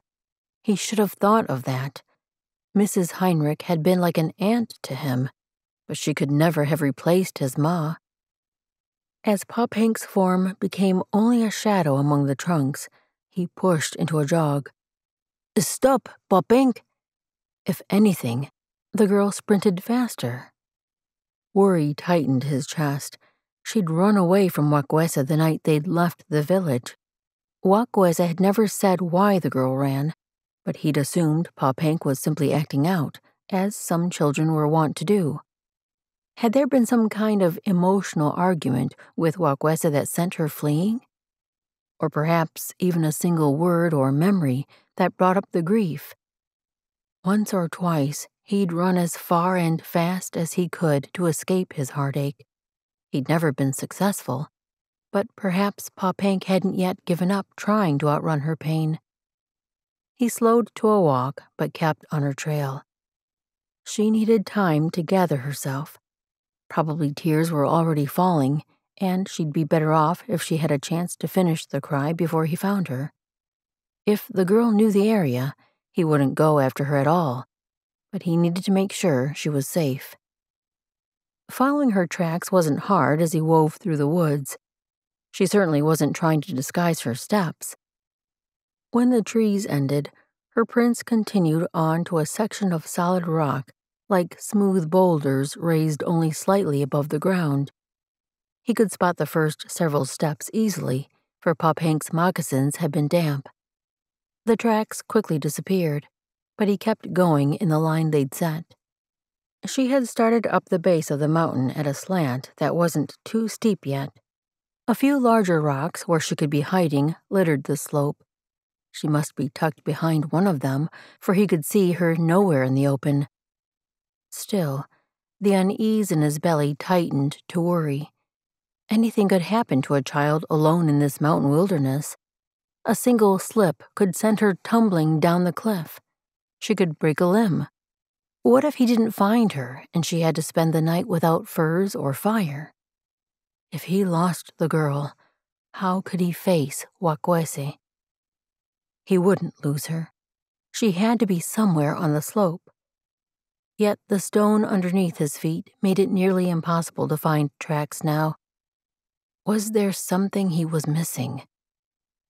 He alternated between searching the ground and scanning the area around in case the girl popped out from wherever she hid. Should he call for her?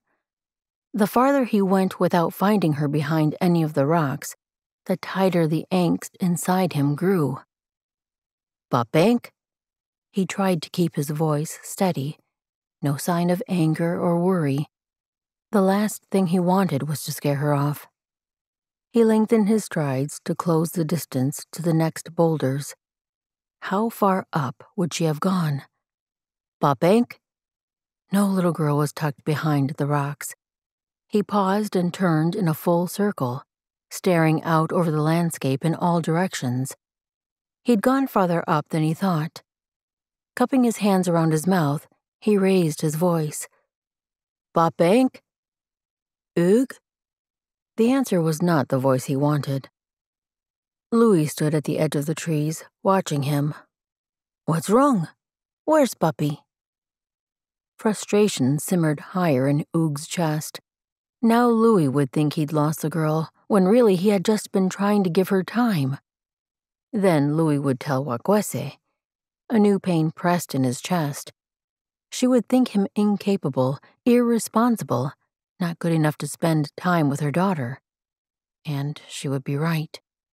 He yelled louder this time, not trying as hard to keep the panic from his voice. "Papenk!" Louis strode toward him, and Oog turned to glance once more up the mountain. More rocks and boulders covered the landscape farther up, but the girl couldn't have climbed that distance in the short time since she'd left Oog's side. His gaze circled once more.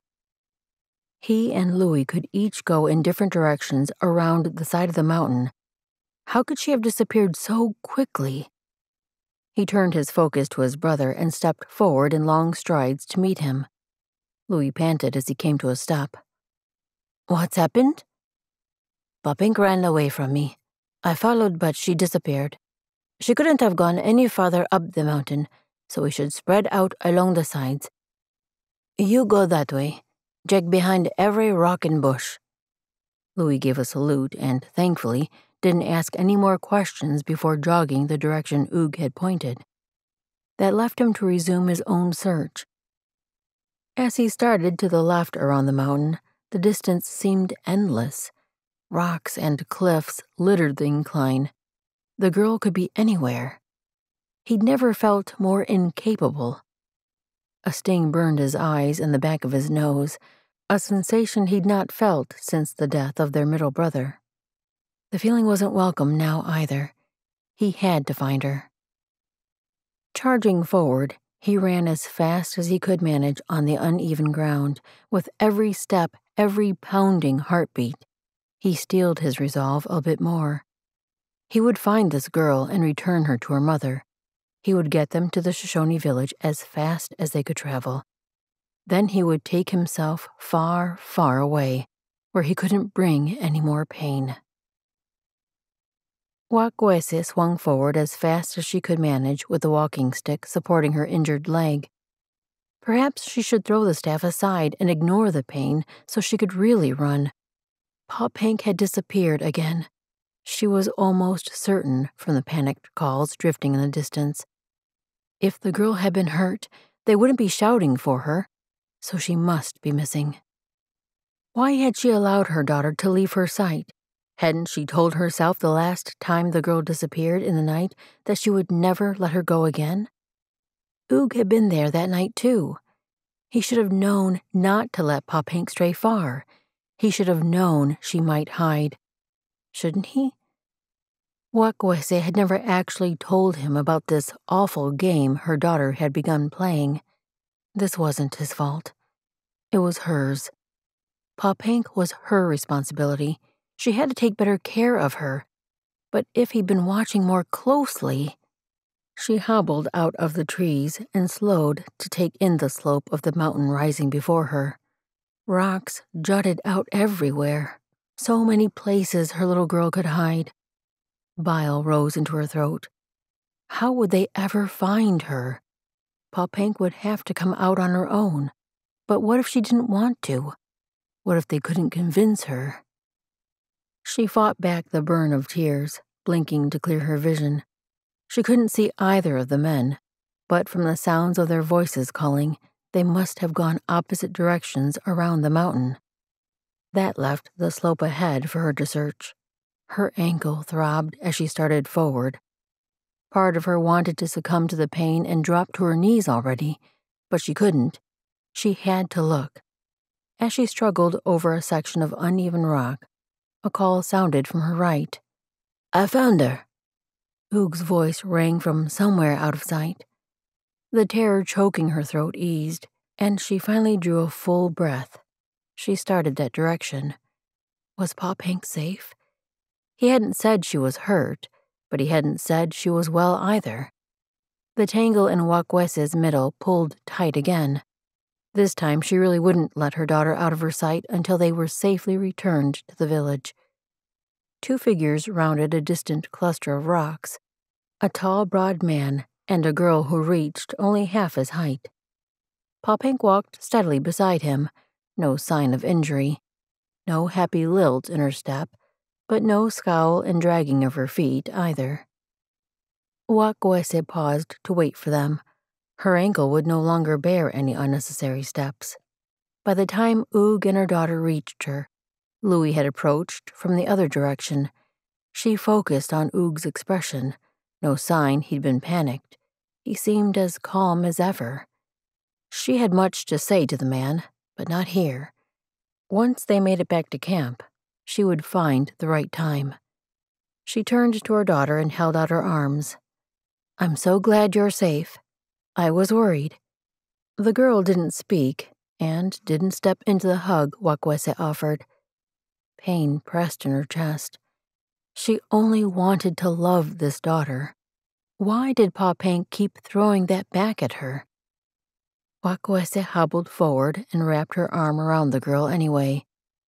Maybe the child needed to know how far her new mother would go for her. "To the end of the earth, my love." Pop Hank held herself stiff at first, but finally sank against Watkuese's side to allow the embrace. Watkuese pressed a kiss to the top of her hair. At last, she straightened and glanced from one man to the other. "Let's go back." "I'll get Snowy for you to ride back." Louis looked to her for permission. She shook her head. "We'll walk." As much as her ankle protested, she would endure the trek. She needed to get her daughter back to that safe place and have a private conversation with Oog. The man hadn't spoken a word since bringing Pop Hank back. For some reason, that raised her frustration all the more. Had his relief stolen his voice, or his shame for losing the girl? She had a suspicion something far stronger kept him distant, but she had no idea what. Would she ever understand this man? Chapter 8. The anvil pressed against Oog's chest hadn't lifted. He dropped his armload of firewood with the rest of the stack by the fire and stepped aside so Louis could do the same. On the way back to the campsite, they'd picked up what he and Pop Hank had gathered before her disappearance.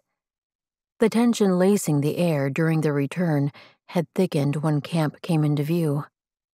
Watching Watkuese's hobbles had brought more pain to him with each step, but he well knew she wouldn't accept any assistance. Now she didn't sink down to rest on her furs, which meant she must plan to speak with him first. She'd settled Pop Hank there and was speaking to the girl quietly, likely giving strict orders as to where the child was allowed to go. Then Watkuese straightened and swiveled on her good foot to face him. The glare in her expression shot all the way to his core. Her anger was justified. He'd been responsible for her daughter and lost the girl. But didn't Pop Hank bear some responsibility for disappearing? He'd been running after her, calling her name, and the child had only sprinted faster away. "Come with me." Watkuese's voice held a low tension as she charged past him, the walking stick propelling her forward. The walking stick he'd found and smoothed out for her. He followed, working for deep, steady breaths to keep his own head level. He would hear her out, apologize for any wrong on his part, and be done with the matter. She led him away from the few trees surrounding their camp and stopped by a boulder a dozen strides out. She turned and eyed him with an expression that made him want to take a few steps back. He stood his ground. "How did you lose my daughter?" Everything about her, the fire shooting from her eyes, those accusing words that weren't true, made him want to tell her exactly whose fault this whole ordeal had been. Pa Pink's. He'd only been trying to help. He'd not even wanted to take the girl off in the first place. He mastered his anger into a tight voice. "I didn't lose her. She didn't like something I said and ran off. I went after her, and as you remember, I found her and brought her back." There. That should put her in her place. Her eyes flared. "What did you say to her?" A tiny flag of caution waved in his spirit, making him pause. But his words couldn't hurt her, could they? "I told her I knew it was hard to lose a parent, but that she was lucky to have you." Too late he realized how that statement sounded. The wash of pain shadowing her face showed the full impact of what he'd not intended to say. He'd been trying to pay her a compliment, to show that he thought she was an excellent mother, but telling her that those words had made her daughter run away. "I'm sorry, Watkuese, that wasn't—" She was already turning from him. As she hobbled back toward camp, the slump of her shoulders showed how much of her flame he'd snuffed out. He stayed where he was. Better he keep his distance for a while. Forever would be best for them. But he still had to get the pair over the mountains. If only he hadn't agreed to the job. It had sounded reasonable. He'd wanted to set out for the mountains, and she needed someone to travel with for protection. Surely a host of other people from the Nimipu village would have been better companions, though. From the trees surrounding the camp, Louis stepped out of the shadows. He eyed Oog, but thankfully didn't say anything. Not yet. As he sauntered forward, however, it wasn't hard to see his baby brother planned to speak. Louis usually had a knack for saying something to relieve the tension in a situation, but there couldn't be anything he might say now that would help. When Louis reached him, he stood and stared up at the mountain, his manner casual. Several more moments passed before he spoke. "You figured out the route up that slope?" Apparently whatever Louis meant to say would be especially hard to hear, for he felt the need for small talk beforehand. Oog gave a single nod. "I think so." Mostly. He'd work out the higher parts when they reached them. Louis nodded. "I thought you might have." He finally turned to Oog. "I'm sorry if I pushed too hard, sending you off like that." That wasn't at all what he'd expected from his baby brother. An apology? An acknowledgement he might have been wrong? Louis turned back to the mountain as he continued speaking. "Do you remember back when you used to help Jeb with the plowing?" Louis paused as if he were waiting for an answer, but Oog couldn't have managed one, not with a lump burning his throat. Louis was the only one who'd called Mr. Heinrich by his given name, besides Mrs. Heinrich, of course. Louis had been their golden-haired treasure, the son they never had. Oog had brought him to the family when Louis was hours old, right after Ma's final breaths, in hopes that Mrs. Heinrich could nurse him. The couple had been wary at first, but it didn't take long for Louis's angelic face and sweet personality to win them over. He'd been so grateful that they'd allowed him to stay on to watch over his brother. Sleeping in the barn had been far better than leaving Louis with strangers. Oog had worked to earn his keep, whatever Mr. Heinrich asked. And yes, he well remembered plowing beside the man. Mr. Heinrich had been nothing like Pa, never telling Oog how much he did wrong or how lazy he was. Mr. Heinrich only encouraged, pointing out the good things Oog did and noting ways to do them even better. Those had been the bright spots of his growing up days.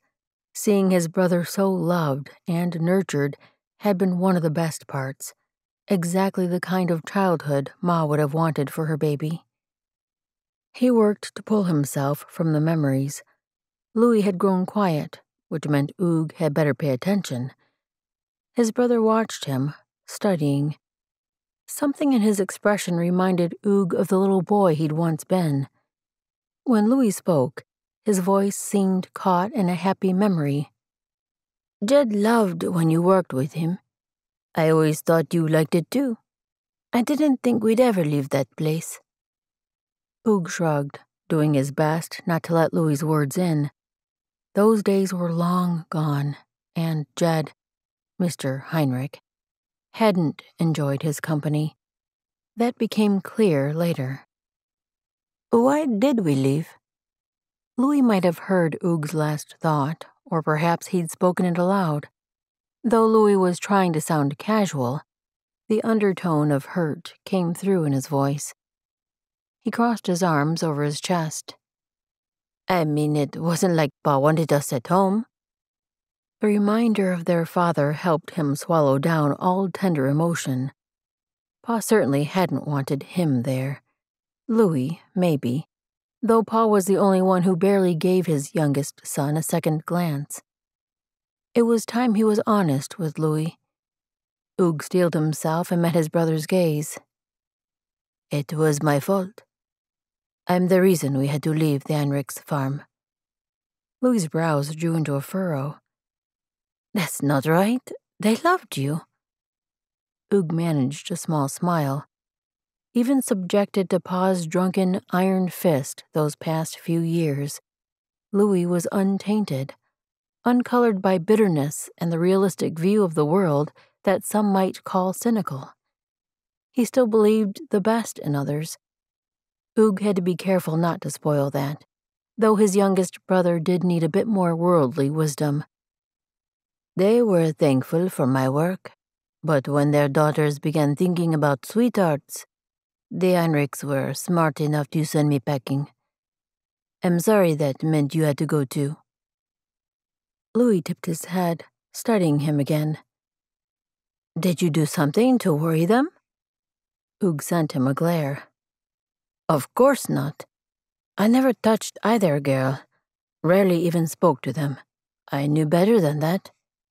Then why would they want you gone? Louis's gaze penetrated far deeper than usual, all sign of that little boy replaced by the man he'd become. Oog shrugged. Knew I'd be trouble, I guess. Too much like Pa. His brother snorted. You're nothing like Pa, and people wouldn't think you were trouble if you put a bit of effort into showing them different. Learn more about them, and let them know you. Show them you're a good man. Smile ever so often. Actually let yourself care. He raised his brows to drive the point home. But then Louis must have realized he was hitting far too close to the waistline, for he turned back toward camp. I'm going to see how I can help. Sulk a while if you need to. Then come try what I said. The knot in Oog's throat slipped down to his belly as he watched his brother walk away. What would a lad like him know of such things? Yet Oog couldn't deny how much he wanted to grasp onto Louis's words. You're nothing like Pa. If only that could be true. The reality was that he looked almost identical to his father. He had as a boy, and he still had the last time he'd looked in a mirror. Even Pa had said so all those years ago. More than his appearance, he was too prone to temper. The one time he'd lost himself in drink had come too easily. He'd enjoyed it so much that it scared him. But what happened after that had terrified him even more. They said the man hadn't died from Oog's blow, that it was a heart condition that took his life the next day. But the coincidence... He would never allow that to happen again. No matter what, he wouldn't end up like his father. What else had Louis said? People would like him better if he smiled more and took time to get to know them? took time to care?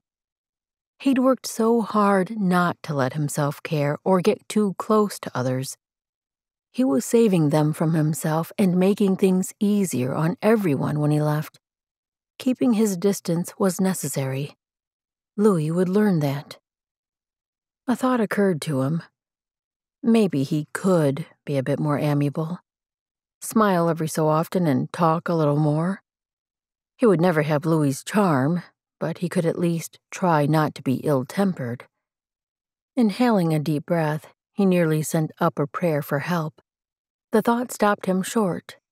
He'd not prayed since Mrs. Heinrich listened to his bedtime prayers that last night. Until that day, he'd begun to believe God was real and that he might really care. Though he'd taken away Ma, the Almighty had brought him and Louis to the Heinrichs. But when Mr. Heinrich told him they had to go back home, that had felt like the final confirmation. God might be real, but he certainly didn't care about a boy who showed every sign of turning out to be the same bitter drunk his father was. Forcing his feet forward, he headed toward the camp. As he wove through the trees, he made out the figures around the fire. Watkuese worked beside the flame, probably preparing food. Pa Pank sat nearby, her chin dipped and arms braced across her chest. Louis sat by the saddles at the edge of camp, wiping down the leather. For once, he wasn't in the midst of a conversation, regaling them with stories or asking questions or making jokes. Louis's habits looked a bit different now, after what he'd said. Maybe his witty conversation wasn't so much to draw attention to himself as to help others feel special. That, in turn, made people like Louis better, but perhaps that wasn't his goal. As Oog stepped into camp, Watkuese eyed him, her expression as trusting as an injured wildcat's. He sent her a smile. Hopefully it didn't look too forced. Surely practice would make that action a bit easier. He turned his focus to Pa Pank, and when he reached the girl, he dropped to his knees in front of her. She regarded him with an expression too sober for a child, and that might be fear tinging her eyes. What did she think he would do? He kept his demeanor as relaxed as possible and smiled again. Pa Pank, I'm sorry if something I said made things harder for you. I don't always say or do the right things, but I never meant to hurt you or make you sad. I'll try to be more careful. All right? She hesitated, but finally nodded, 2 slow bobs of her chin. Now his smile came easier. All right. There's one thing I'd like to ask of you. I'm hoping we can make a deal. If I promise to be more careful about what I say, will you promise not to run off again? See, we're out in the mountains, and there are a lot of places that can be dangerous if you're not with someone to help you. We have to stick together out here. That's the only way we'll all get back to your village safely. Is that the deal? She rolled her lips in, her brows lowering as she contemplated his words. If she agreed, would she take the promise lightly? As much thought as she appeared to be putting into her response, maybe she really wouldn't disappear again. At last, she nodded. A deal. Oog eased out a breath and grinned, then extended his hand. Sometimes when men agree on something, they shake hands to show they'll both hold up their part. Shake with me? Now her lips curved in a reluctant smile as she reached out to place her hand in his. Her tiny grip disappeared in his massive paw, reminding him with sharp clarity how fragile she was. At 6, her heart could break so easily. Though Louis had the benefit of the Heinrichs' devotion, he'd still felt the loss of their mother, though he never knew her. How much more must this child be grieving? He shook her hand. When he released it, a memory slipped in. Back when they'd had to leave the Heinrichs, He'd made something for Louis to help cheer him up. A horse stitched from a soft rabbit skin. The boy had been the same age as Pa Pink, and Louis had adored that toy, carrying it everywhere. Would something like that help this child? It might not have as much significance given from a friend instead of a brother, or perhaps she didn't even think of him as a friend. But he'd work on that too. Still, something special made just for her to love might comfort Pa Pink.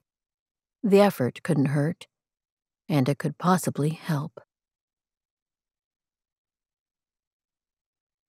Chapter 9. Watkuese shouldn't have been surprised when she awoke to Oog making the morning meal again. As before, she slipped from bed and hobbled to a private place to take care of pressing matters, then returned to camp and found a place to work beside him. Yesterday's time had started off awkwardly, what with all the tension from Pa Pink's escape the night before. But she still couldn't get the images out of her mind of him kneeling before her daughter, making the agreement with her that they would each do better. She'd never seen him so gentle as when he took the girl's small hand in his strong one. Even now, the memory formed a lump in her throat. She could no longer hold a grudge toward him for losing her daughter. That was why she'd forced herself to help prepare the morning meal yesterday, and the longer they worked together, the more they slipped into a rhythm. He'd spoken more than usual, asking about the kinds of foods she and Pa Pink ate in their Shoshone village, what berries and roots grew in the area, what their home was like, and how often the village moved locations.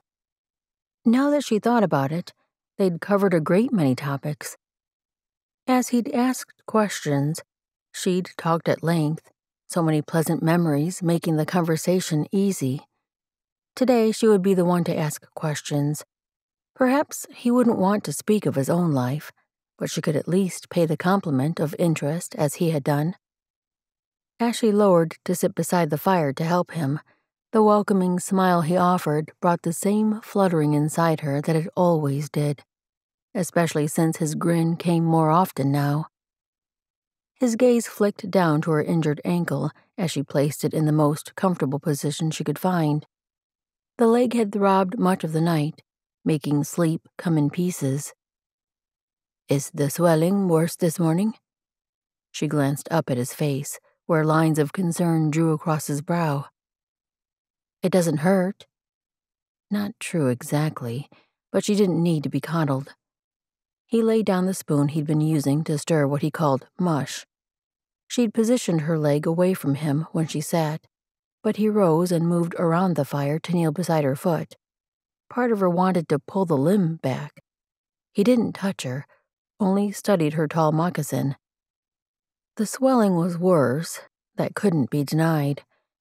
After the grueling ride up and down the steep slope, the new bruising had been enough to make her look away.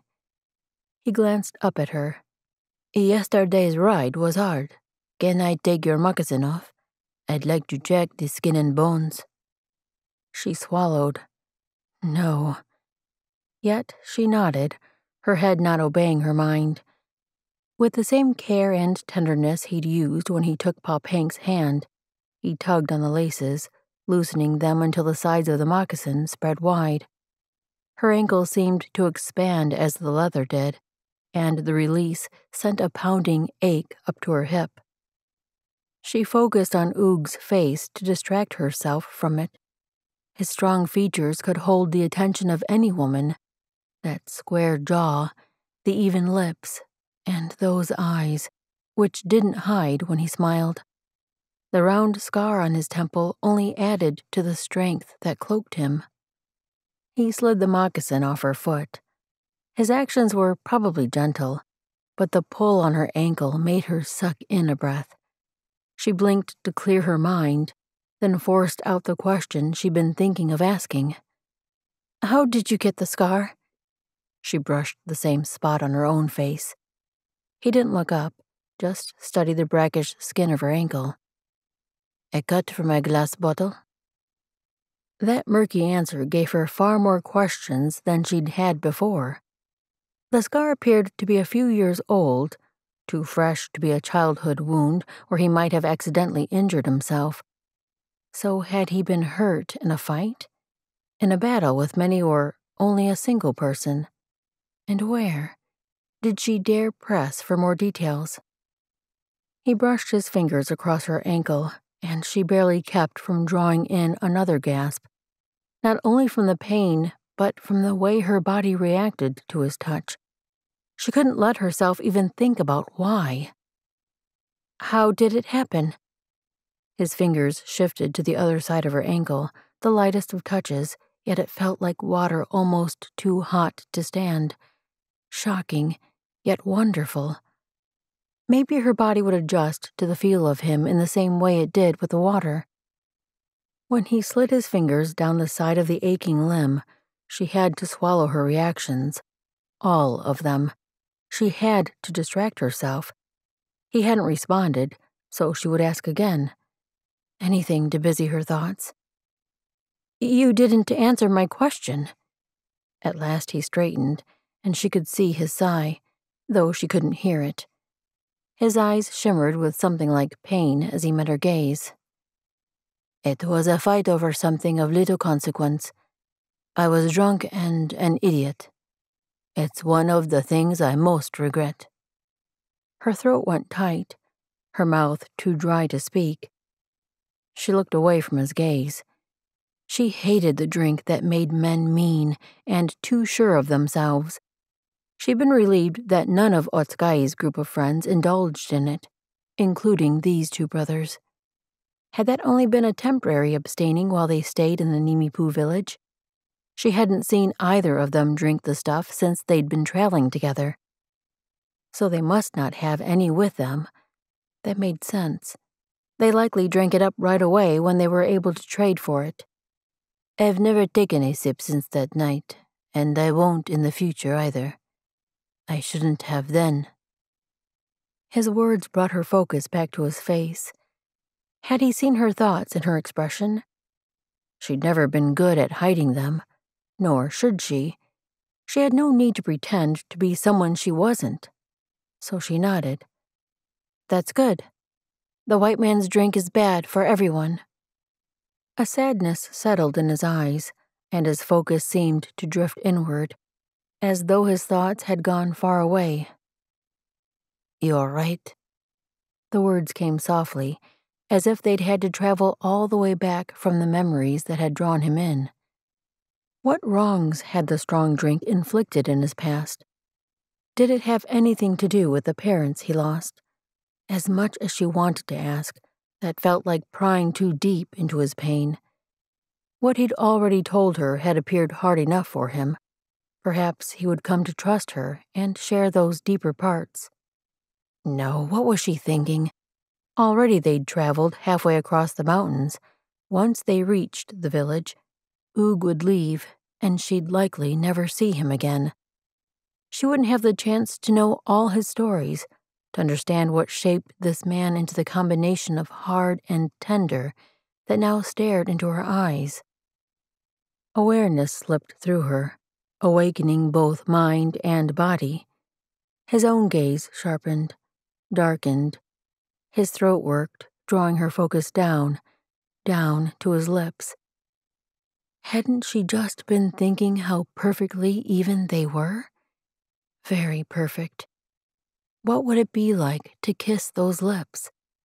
Though she'd lived 26 winters, she'd never kissed a man. What if she did? This once. Just this one impulsive thing. She'd never shied away from an impulse before. Why start now?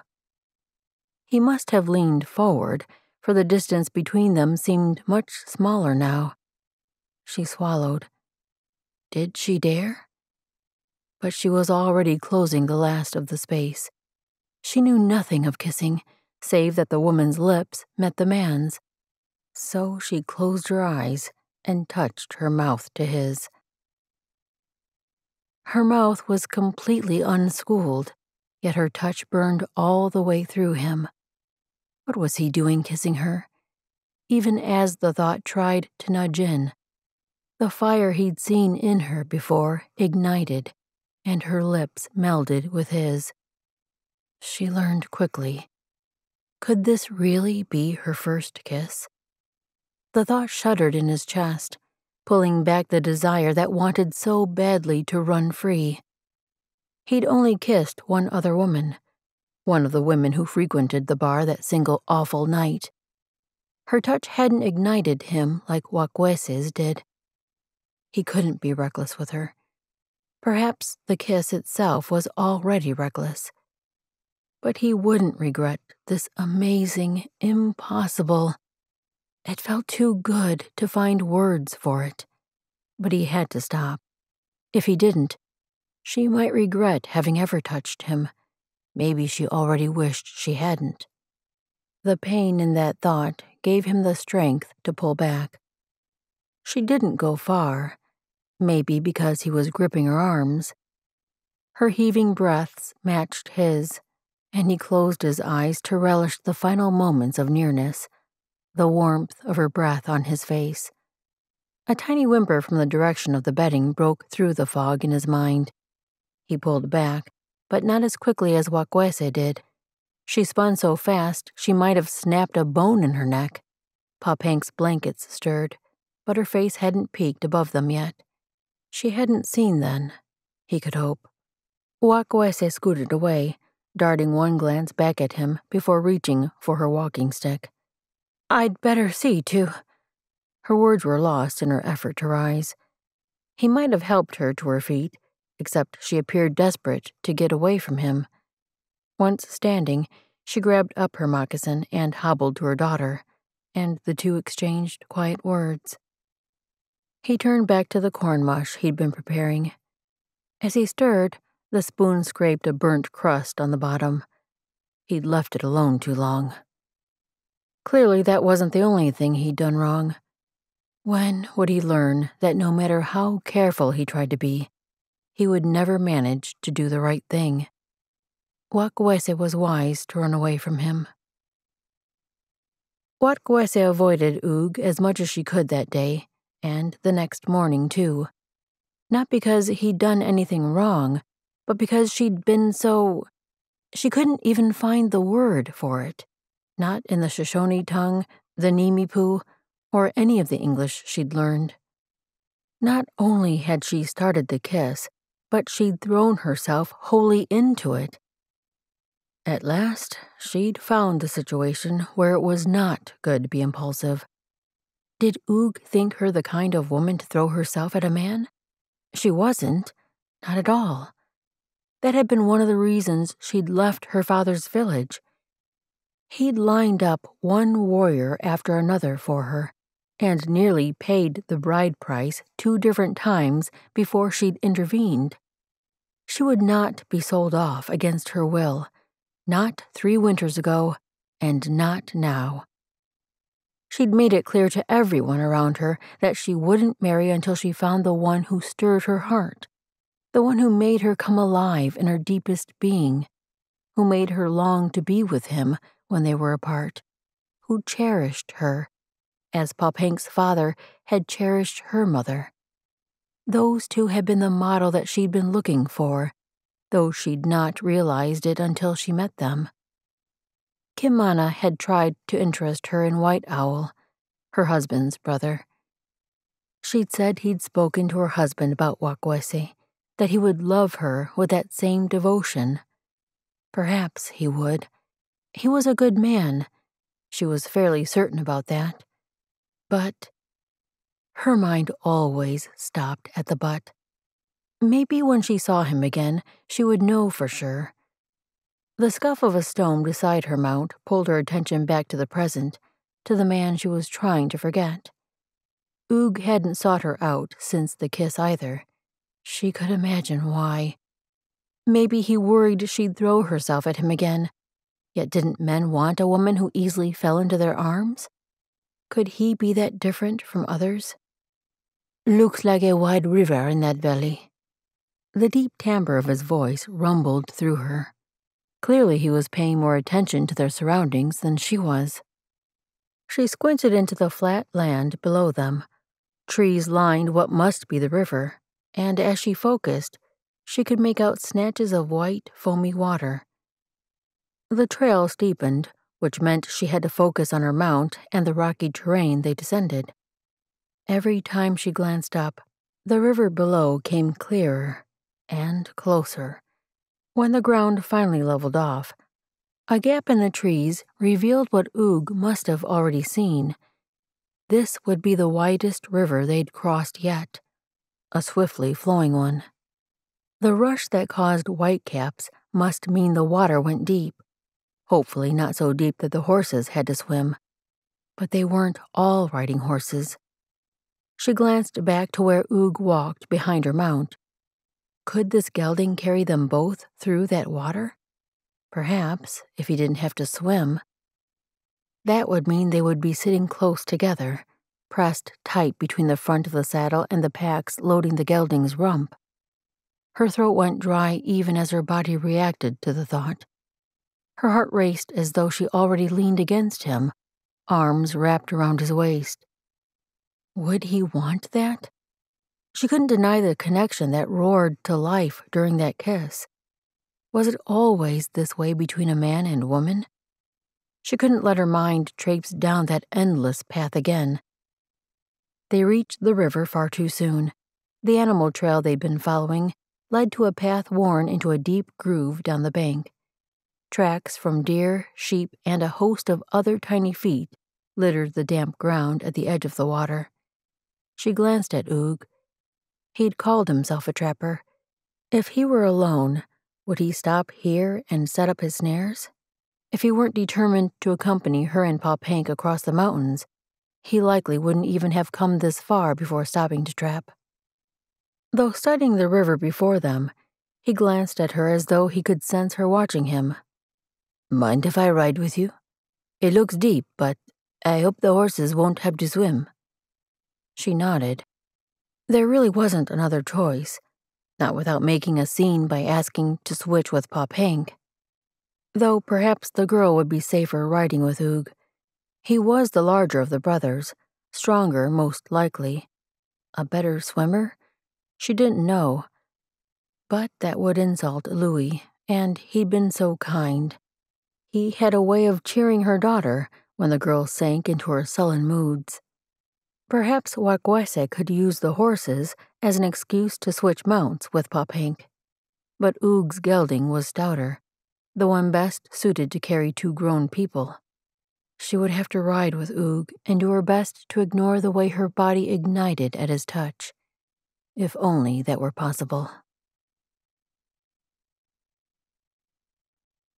Chapter 10. Watkuese glanced at Louis and Pa Pank as they prepared to guide their horse into the river. Louis carried his gun in one hand and the reins in the other, ready to lift the weapon high above the water. Her daughter, wedged between Louis and the packs, clutched his waist. She would be secure if the horse had to swim, wouldn't she? Still, she couldn't resist a warning. "Hold tight, Pa Pank." The girl glanced at her with a nod and a wide grin that lit her face, its warmth spreading through Watkuese. If only that smile never disappeared. Oog stepped up to his gelding's side and reached for the reins. Watkuese surrendered them and scooted back against the packs to allow him room to sit in front of her. He landed in the saddle, bigger than she'd prepared for. Even when she scooted tighter against the bundles to allow him as much space as she could, his bulk seemed a solid mountain. She did her best not to feel his nearness, not to react to his touch. It didn't help that her mouth resurrected the memory of his lips on hers. "All done." Oog's voice rumbled low, his words clearly meant only for her. When he nudged the horse forward, the sway of its gait forced her to obey. She rested her hands on his sides. At least the thickness of his coat lessened the sensation of the touch. Their horse fell into step behind Louis', but her body was far more focused on the man in front of her than their surroundings. That was, until their mount's hoof splashed into the water. The sound pulled her from the stupor, and she blinked to focus on their crossing. Ahead, Louis's horse, Snowy its name was, had already submerged to its chest. They hadn't yet reached the area where the water rushed fastest, swirling around rocks in a liquid tempest. Her belly tightened. Would the horses be able to avoid that area? Were there rocks beneath the surface they couldn't see? Snowy plunged deeper into the water, then bobbed back up, her head straining as she swam. Pa Pink squealed, submerged to her shoulders in the icy liquid. A scream rose in Watkuese's own throat at the sight of her daughter nearly buried in the water. Should she swim to her? But what could Watkuese do except add more weight to the poor struggling horse? As long as Pa Pink held tight to Louis, they should make it across.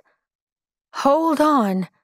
Her voice cracked as she yelled above the noise of the rushing water. Whether her daughter heard or not, all Watkuese could do was watch as the horse struggled through the churning water. Then the gelding beneath her lurched, as though his feet dropped out from beneath him. She clutched tight to Oog, panic welling in her throat. Frigid water closed around them, rising up to soak her coat, tugging her sideways. She gripped harder, wrapping her arms as far around his middle as she could, with the river trying to pull her away. The horse swam forward, fighting against the water. Oog's strong hand clamped over her wrist, holding her firmly against his middle. She couldn't be swept away now, not unless he was too. And she had a feeling this man, with those strong arms, excelled as a swimmer. "Hold on to the reins, Stu." Oog's voice deepened to rise above the sounds around them. "In case we're separated." Leather was pressed against her hand, and she gripped it, still keeping her arm firm against his middle.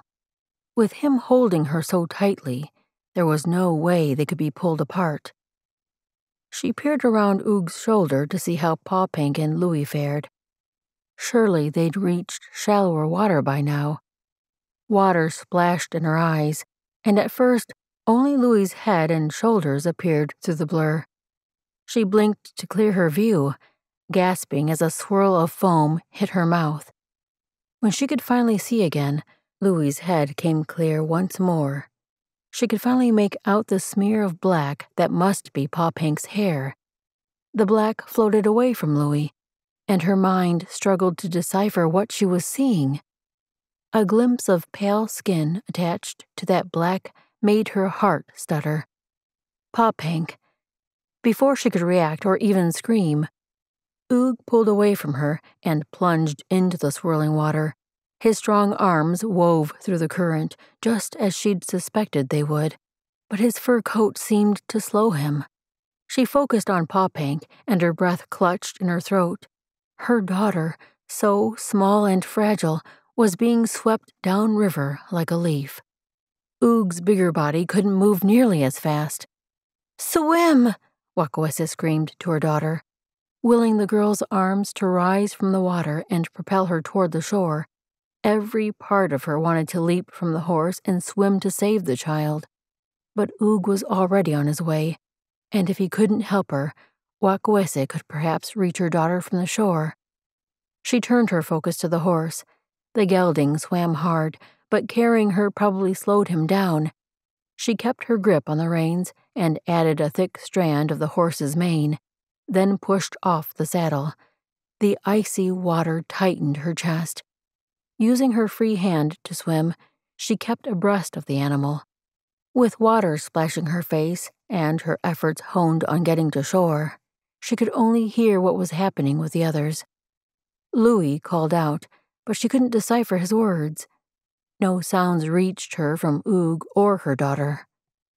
Her muscles burned, threatening to go limp. She'd never felt so helpless. If only there was a greater power she could call on for help, a hand that could sweep down and pluck Pa Pink from the perils of the water. She'd never spent time listening to the shaman carry on about all the things the sun god and the smaller deities required, so of course they wouldn't be willing to help her now. Maybe the god of the white men would help Oog. At last the horse jerked, and its neck rose up above the water as it found solid ground. She scrambled to climb aboard the saddle, having to use a stirrup to accomplish it. Her entire body trembled, but she couldn't let weakness keep her from Popank, her daughter. The gelding struggled out of the river, water streaming from its body. Their supplies would need to be dried out. Later, after she held Popank safe in her arms. And she would save her daughter, no matter what. The moment the horse reached the top of the bank, she plunged her heels into its side, turning the mount downriver. A few trees and brush lined the bank, and she had to strain to see between them. There, ahead and about 2 horse lengths from the bank, floated a small black mass. She hadn't braided Popank's hair that morning, so the tendrils floated freely. Her head simply bobbed in the current. Did she move on her own at all? Help her, please. She didn't know who she cried out to. Maybe Oog, or maybe his god. As she guided her horse down the bank, she looked frantically for the man. His arms still carried him through the water, but not as fast now. Was he too tired? Don't let him be hurt. Surely his god would protect him. At the edge of the water nearest Popank, Watkuese jumped from the gelding's back. When she turned to run into the river, another figure stopped her short. A man stood in the current, directly in the path of Popank's floating body. A warrior, his form too familiar, and the pale owl feathers tied into his braids removed any doubt. White Owl, Popank's uncle. Relief washed through her, and the dread knotting in her middle nearly made her sink to her knees there at the riverside. But she kept her feet somehow, hobbling along the bank to meet White Owl as he scooped up the girl and waded through the water to the shore. Watkuese avoided looking at him, keeping her focus on her daughter. When he reached her, she extended her arms to take her child. Popank's eyes were slitted open, her head laid back on his arm as though she were completely exhausted. My daughter. When Watkuese tried to take her, White Owl shouldered past her, carrying Popank to a level stretch of grass before he dropped to his knees and laid her on the ground. Watkuese bent over her, stroking the wet hair from her face. My sweet one, are you hurt? Popank's face was as pale as the newborn babe of a white woman, but her eyes were open. She lived, thanks be to whatever deity had saved her. They had to get her warm now. Suddenly the girl's eyes rounded, and her skin turned a greenish cast. She gripped the grass beside her, and Watkuese barely helped her turn before water spewed from her, more liquid than could possibly fit in such a little belly.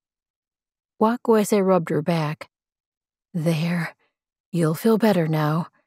She kept her voice low and soothing, careful to keep out any hint of the worry crawling through her. What if Popank had swallowed something that made her sick? What if she'd struck her head on a rock? Finally, the girl seemed to have little left inside her, neither river water nor strength. Watkuese helped her lay back down and stroked her face in as soothing a touch as she could manage.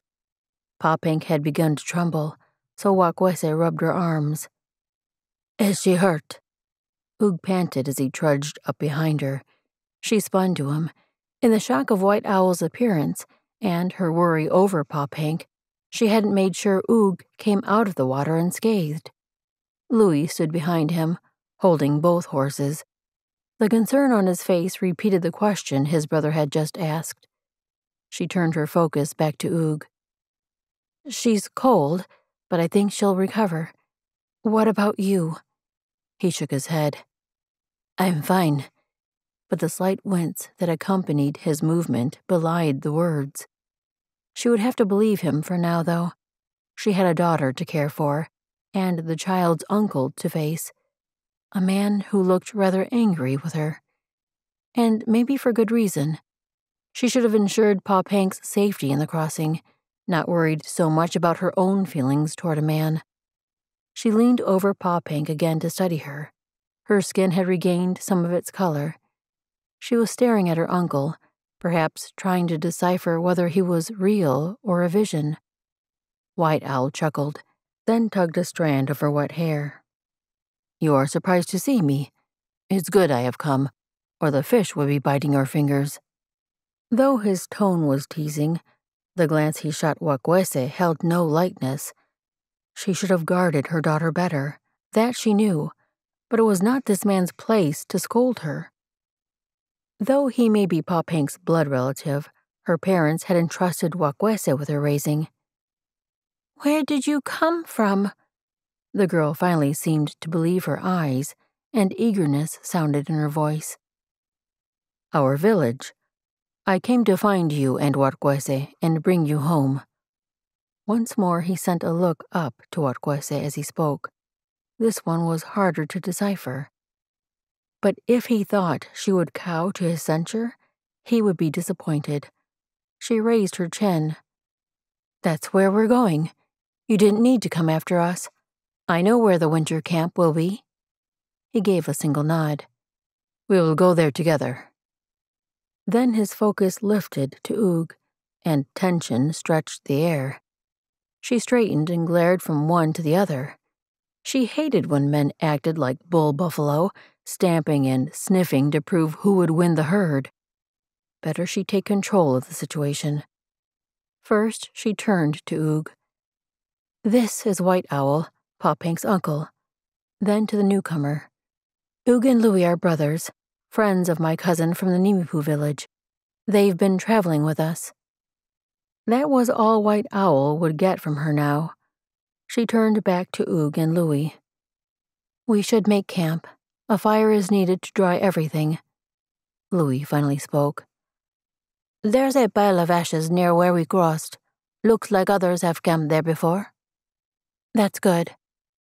She reached for Pop Hank's arms to help her up, but White Owl nudged Watkuese aside.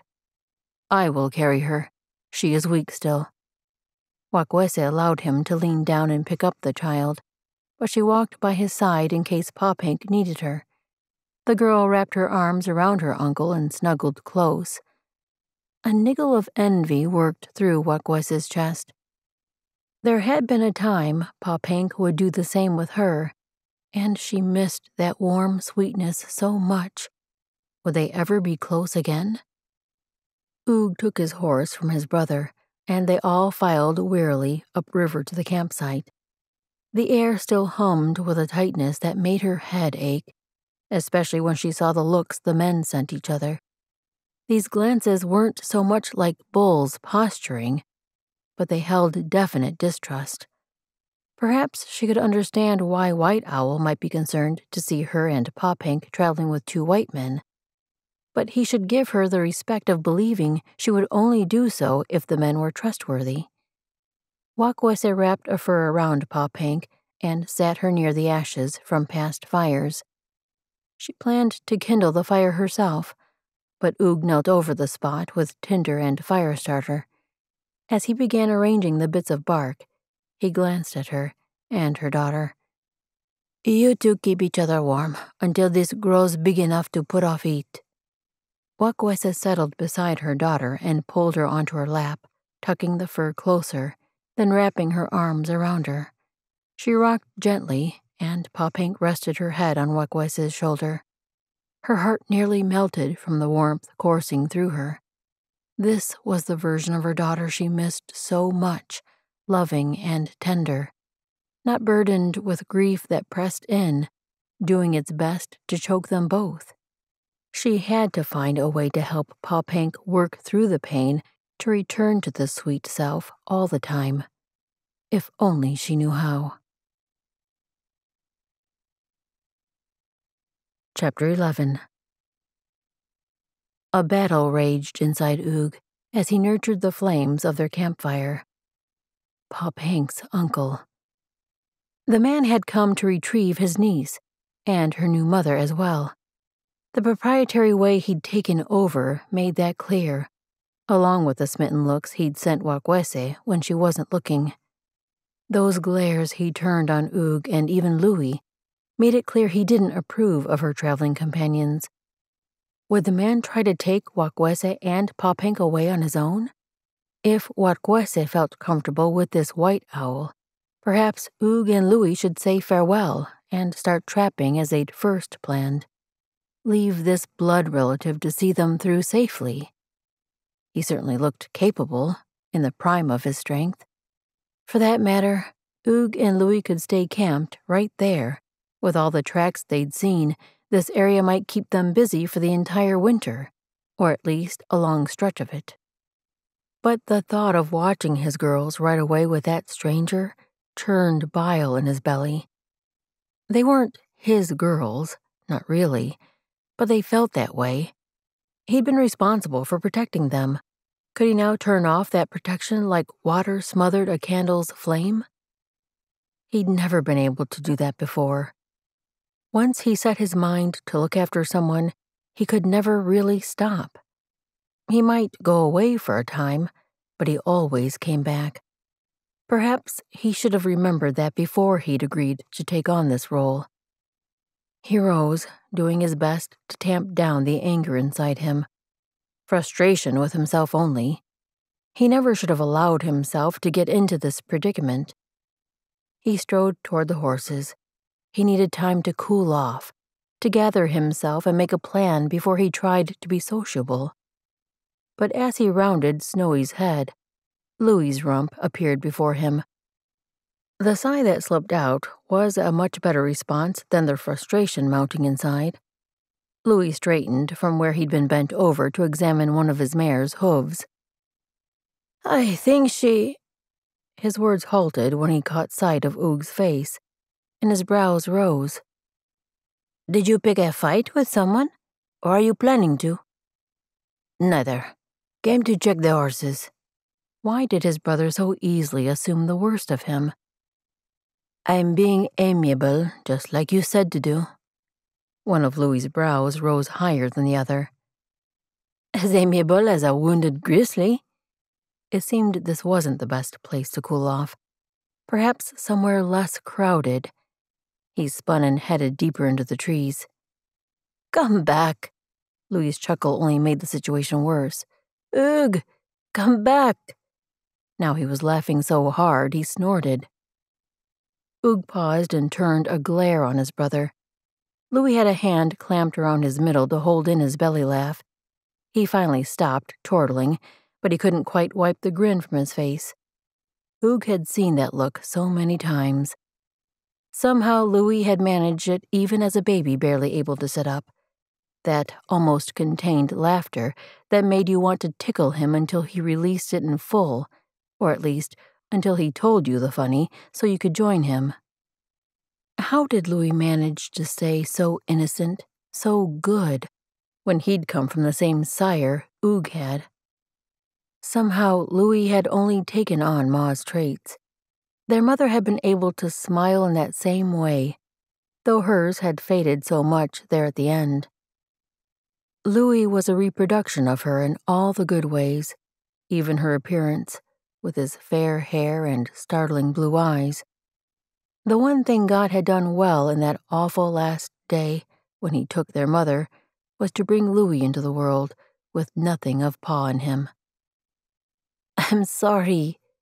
After a final laugh snort, Louis managed to form a serious expression, mostly. How is your head? Oog struggled to pull himself back to the present. Though his skull still ached from the rock he'd struck in the river, he would recover. Fine. He resisted the urge to reach up and touch the bump on the back of his skull. How is Puppy? Louis nodded toward the campfire.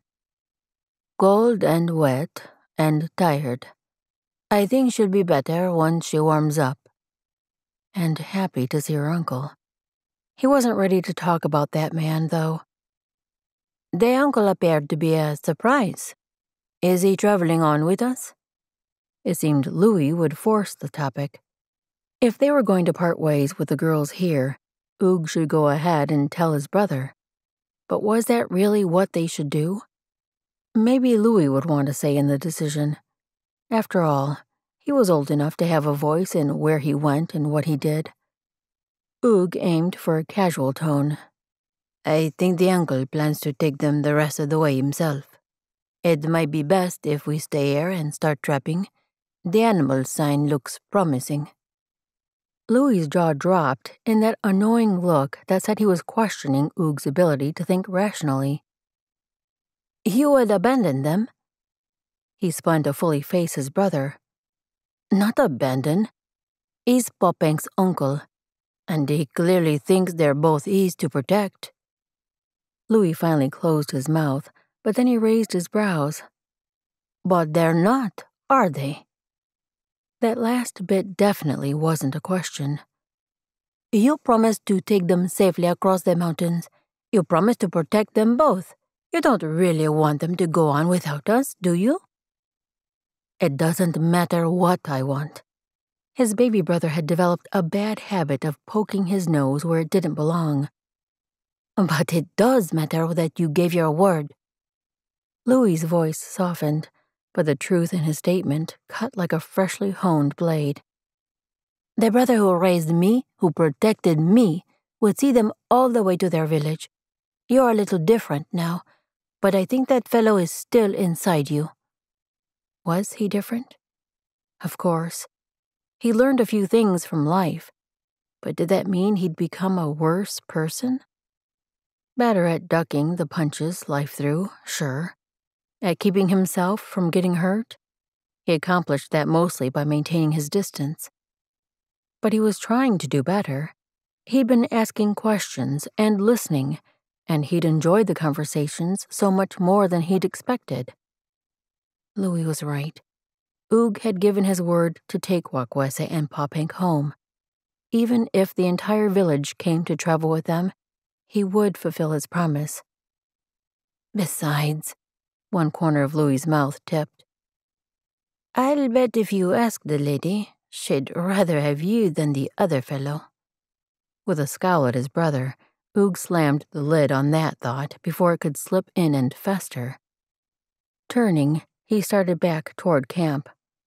White Owl had built a two-sided structure near the fire, which would be a nice windbreak for the girls. Did he plan for them all to stay here more than one night? Watkuese surely wouldn't consider the thought. Popenk lay where she'd been sitting before, and when he drew near, the gentle rise and fall of steady breathing proved she slept. He crouched beside the girl to study her. Those dark strands of hair had dried stringy, and her skin was still a bit pale. But she looked so much better than when she'd first been pulled from the river. If only he could have reached her sooner, or at all. But he was thankful White Owl had been there to pull her from the water. No matter how he felt about the man, it seemed they both cared about this little girl. Voices drifted from the other side of the shelter, and he glanced up. Watkuese's tone was low and insistent. Then White Owl spoke, his deep voice ringing loud enough to make out the words. You should marry me, you must. It's best for you both. I'll be a good husband to you, and will raise my niece as my own. I won't let her forget the parents who loved her. Oog couldn't breathe as he waited for Watkuese's response. Did they know he was near?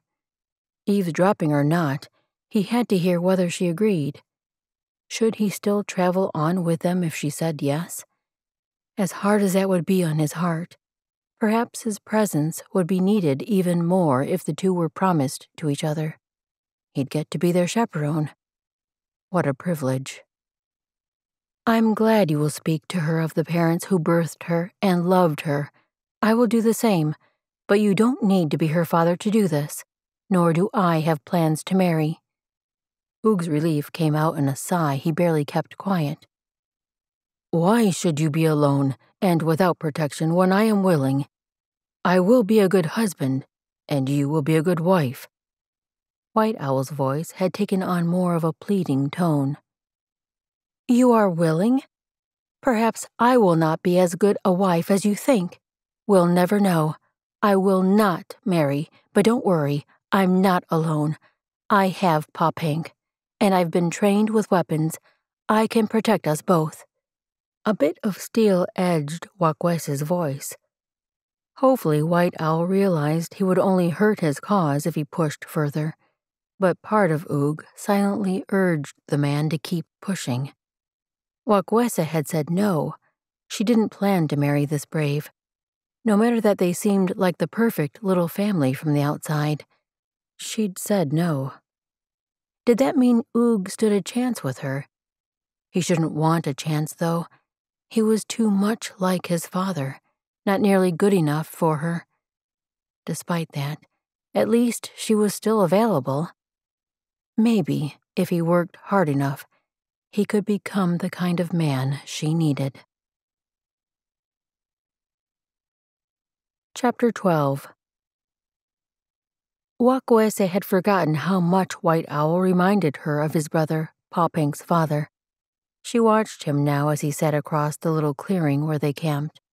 Pawpink perched on a log beside him, chattering about her summer in the Nimipu camp. Though she'd seemed tired most of the day, having her uncle's attention seemed to have brought the child back to life. White Owl leaned over and cupped his hands around Pawpink's, showing her how to make the sound of a duck by blowing into his hands a certain way. Wakawese could almost see Yakaiki in his place, lovingly teaching his daughter. The brothers had only possessed a few common features, the same sharp chins, the same high-arching brows, but their mannerisms were so similar. White Owl didn't speak as much as his older brother had, but they were both gentle, quiet. Perhaps marrying and raising a child had drawn Yagaiki out. Why did Kimana and Yagaiki have to die so young? Why must Pawpink's tender heart be so bruised? It seemed a wound too great to heal, too injured for Wakawese to make whole again. I brought water for you to soak your ankle. Oog's light touch on her elbow brought her around as much as the rich timbre of his voice. She stared into his face, letting herself linger and enjoy the way her heart beat harder at his intensely attractive features. The way emotion clogged in her throat as she sank into his gaze. She wanted to lean into him, to feel his strength around her, to rest in him. She couldn't. There were others around, her daughter and White Owl especially. Oog and White Owl had been casting each other wary looks all day, so she couldn't do anything that might propel the tension into something far worse. But that didn't stop her body from longing for his touch. Instead, she smiled her thanks, then gripped her walking stick tighter and hobbled toward her place by the fire and the pot he'd positioned there. She'd stopped using the walking stick yesterday after White Owl came, but after the long day in the saddle, her leg had swollen again, and the ache pulsed through her. She eased down onto the furs she would sleep on, then settled her foot in the water. This pot was large enough for the liquid to come up above the worst of the swelling, but it would have been heavy to carry. She glanced over to where Oog scraped something in their other pan by the fire. How far did you have to go for water? They'd had to make camp on the side of the mountain. Found a small spring halfway between here and the valley. The horses needed a drink too. He was a good caretaker, this man, willing to do whatever was necessary to make sure those in his charge had everything they needed, whether they be horse or troublesome females. Thank you, this helps. He finally glanced up at her, his eyes dancing as one side of his mouth tipped up. I suspect your ankle is nearly numb already. As cold as it was today, that spring felt close to iced over. She couldn't help but match his grin. Perhaps. She already couldn't feel parts of her foot, but that was a welcome change from the throbbing. Using the tip of his knife, he flipped what looked like meat in the pan. What can I do from here to help with the food? She should be making the entire meal, not sitting back and watching. A line creased his brow as he shifted the meat inside the pan. This is all I have, actually. It's a good chunk of elk. Should be enough to fill us. I'll do some hunting first thing in the morning. There wasn't much game around the Nimipu camp, so my supplies are low." She reached for her own pack, but had to crawl to grasp it. Once she settled again with her foot in the water, she unfastened the tie and pulled out a bundle of baked camas root. "I have plenty of this. My cousin let us help harvest her family's plot." After pulling out enough for them all, she handed the food over to Oog. Pa Pank had developed a taste for the camas that was a Nimipu staple, so Wakweesa had spent much time preparing them, letting the roots bake for days so they'd be sweet and full of rich flavor. Oog also seemed to appreciate the way she cooked them. She hadn't missed the way he devoured the baked camas when she offered them in a meal. While the meat cooked and the roots warmed close to the coals, silence settled over them. Sparks popped within the fire, and the low hum of the blaze wrapped around her like a comfortable blanket, warm and familiar. "You must have good friends with the Shoshone to want to go back there instead of staying with your family." Oog's words didn't feel like prying. Perhaps they might have once, but the more she'd come to know the man, the more closeness seemed to grow between them. For that reason, she gave thought to his question, which he hadn't really voiced as a question. "I suppose I do. None so dear as Pa Pank's mother was. But the women have accepted me. They're good people, kind and hard-working." He lifted his gaze again, brows rising. "Kind and hard-working seems an apt description for the camp we left too." She nodded. "They are." How could she explain that she still felt so controlled among those people?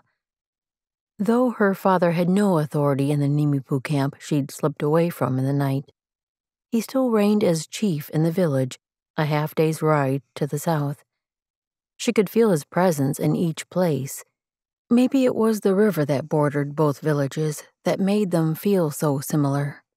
She had to attempt to explain that to Oog without distorting the situation. "I have family in both of the Nimipu camps. Being so near them all, especially with my father being chief in the southern camp, I'm never quite free there. I prefer to make my own way, which the Shoshone allow me to do."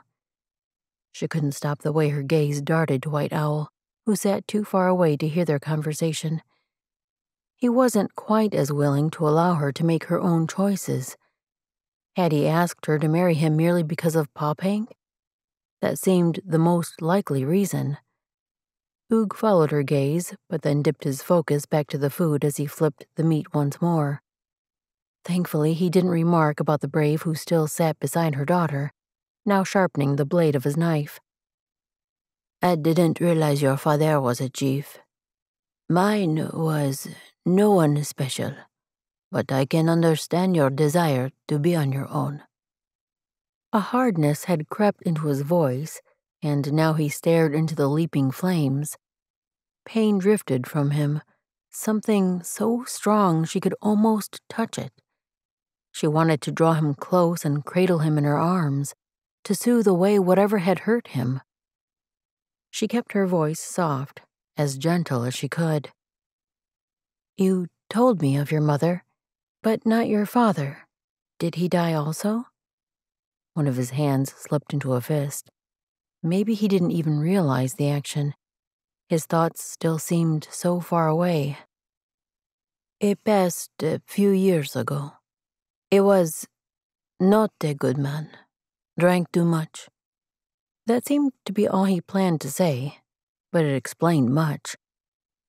Like why he'd been so adamant before that he no longer indulged in strong drink. She'd seen what awful things people did after consuming it. How it changed them completely. She'd always been grateful her father opposed it in their village. But if Oog's pa acted like the drunken men she'd seen, how much had he endured at the man's hands? And how much of that had formed him into who he'd become today? He seemed to have taken on the opposite of the things he'd watched and endured, at least when it came to the drink. Had his father abandoned his family when strong drink consumed him? That might be why Oog had become such a protector and caretaker. As she glanced from the pot of water he'd brought for her to soak her leg, up to the man himself, so much became clear. He was a better man than she'd even suspected, stronger, and he used that strength to help others. This new insight felt like a gift, one she was fairly sure he didn't offer others. It made her want to give him something in return, a bit about herself.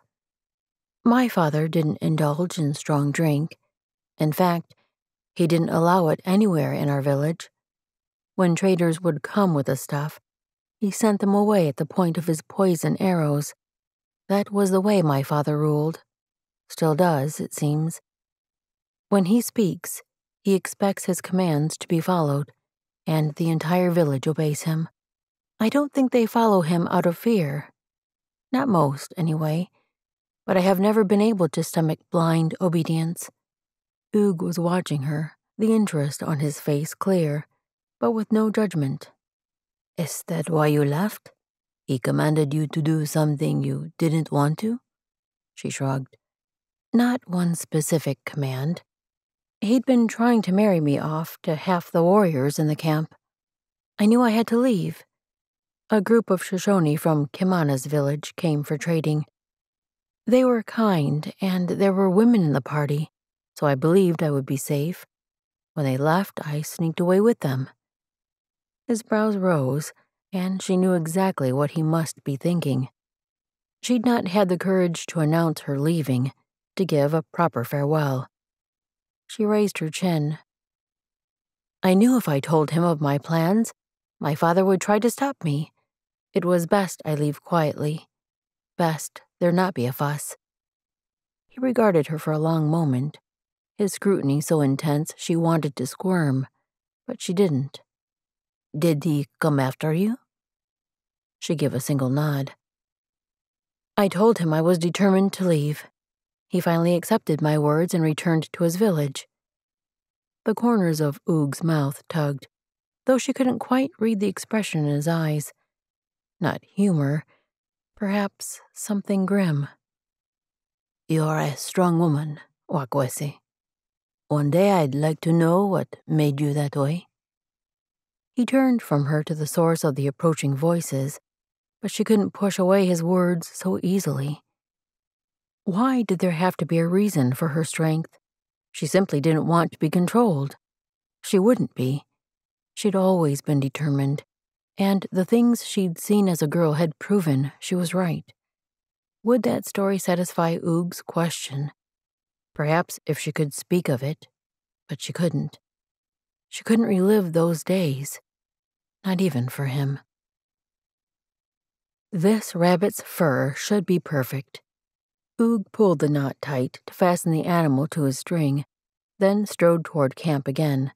They'd decided to spend the morning in this area for Pa Pink to rest, and him to do some extra hunting. His trek had been successful, so much so that he'd have to go back with his gelding to bring the deer and sheep carcasses. They would provide enough meat to last the rest of this journey and beyond. He could even leave food for Watkuese to eat while she settled in the Shoshone village. Who would hunt for her after that? Probably White Owl. The man seemed determined to claim her as his. In fact, he acted as though she and the girl already belonged to him. Oog tried to push down the anger that always rose when he thought of the man. Watkuese had refused to marry him. Why couldn't the brave accept that? And why did it matter so much to Oog? He shouldered through the flimsy branches of a cedar shrub. The whole situation shouldn't bother him so much. He had to detach himself. It wasn't as if he could truly have a future with Watkuese. One unintentional kiss, sure, but their lives moved in separate directions. She was settled with her daughter to raise and spoke a language he'd just recently become fluent in. He was a roaming trapper who was too much like his father, strong and too quick to temper. Though he would never again drink willingly, there was too much chance he might slide down the path that had ruined his pa, and he couldn't impose that on any woman or child, especially not one he loved. Not that he loved Watkuese, but he certainly admired her more than any other woman he'd met. Not just her looks, though they were considerable. Her spirit, her devotion, her endless strength to accomplish her goals, even while suffering from deep pain. The way she'd taken Pa Pink as her own and worked so hard to help the girl through her grief. All these showed the beauty of her heart.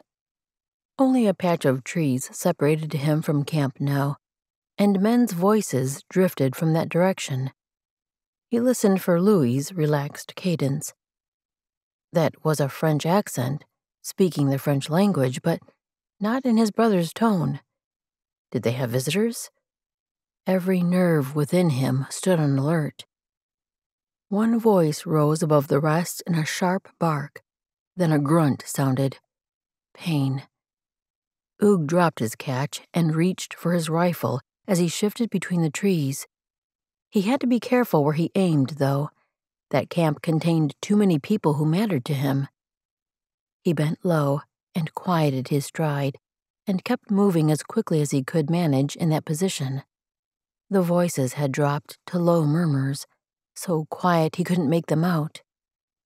But as he slipped from behind one trunk to the next, he finally caught sight of the source of the voices.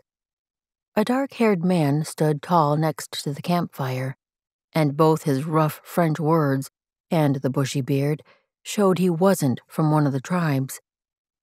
He turned from speaking to another man who was crouched beside their packs. "Where's the rest of it?" He barked the question to someone on the ground at his feet. Then he landed a hard kick. That same grunt from before sounded, fueling a surge of anger inside Oog. He shifted just enough to see that it was White Owl on the ground taking the brunt of the man's anger. Where were Louis and the girls? Had he taken them to safety? But another figure lying beyond the fire made Oog's lungs freeze. Louis lay face down, unmoving. Chapter 13. Panic welled within Oog, swirling with his anger until rage sluiced through him. If they'd killed his brother, the only family he had left, the only one who truly deserved to live. He returned his focus to the strangers. The man crouching by the supplies was riffling through Oog's own pack. Whatever they were looking for, they wouldn't find much of value in there. A leather-bound journal, a bullet mold, a sack full of bullets and spare parts for the gun. Those belongings might bring a little in trade, but not enough to justify taking lives. Oog focused on the dark-haired man who stood over White Owl. He glared at the brave, and Oog allowed his gaze to dip just long enough to see blood dripping down the Indian's face. His shoulders moved to show he still breathed, though his eyes were closed. His attacker looked toward the far end of camp, and Oog followed his gaze. He sucked in a breath. A third man stood just inside the tree line, rifle aimed at two figures a half-dozen strides away from him. Watkuese clutched her daughter, tucked partway behind her. Both seemed frozen mid-breath, eyes locked on the barrel pointed at them. No fear showed on Watkuese's face, only watchfulness. But Pa Pink, her eyes rounded in more terror than any child should have to feel. A new rage flooded him. He had to be wise about this. 1 man against 3, the attacker standing over White Owl gripped a rifle. The fellow rooting through the packs held a pistol loosely in his hand, which wouldn't be as powerful or accurate. But at such close range, it could kill. The varmint with his rifle aimed at the girls was by far the worst threat. Oog had to stop him before he pulled the trigger. Would the low-life shoot a woman and child without provocation? Surely Watkuese wouldn't do something to draw the man's ire, not with her daughter in danger. Oog tightened his grip on his gun, but from this angle he didn't have a clear shot at the man, and he would have only one chance. As he eased over to the next tree trunk for better aim, The man who was crouched by the supplies pushed one of the packs away from him. Nothing, not even an empty flask. So much disgust filled his voice. A flask. Had they come seeking whiskey? Drunken cads.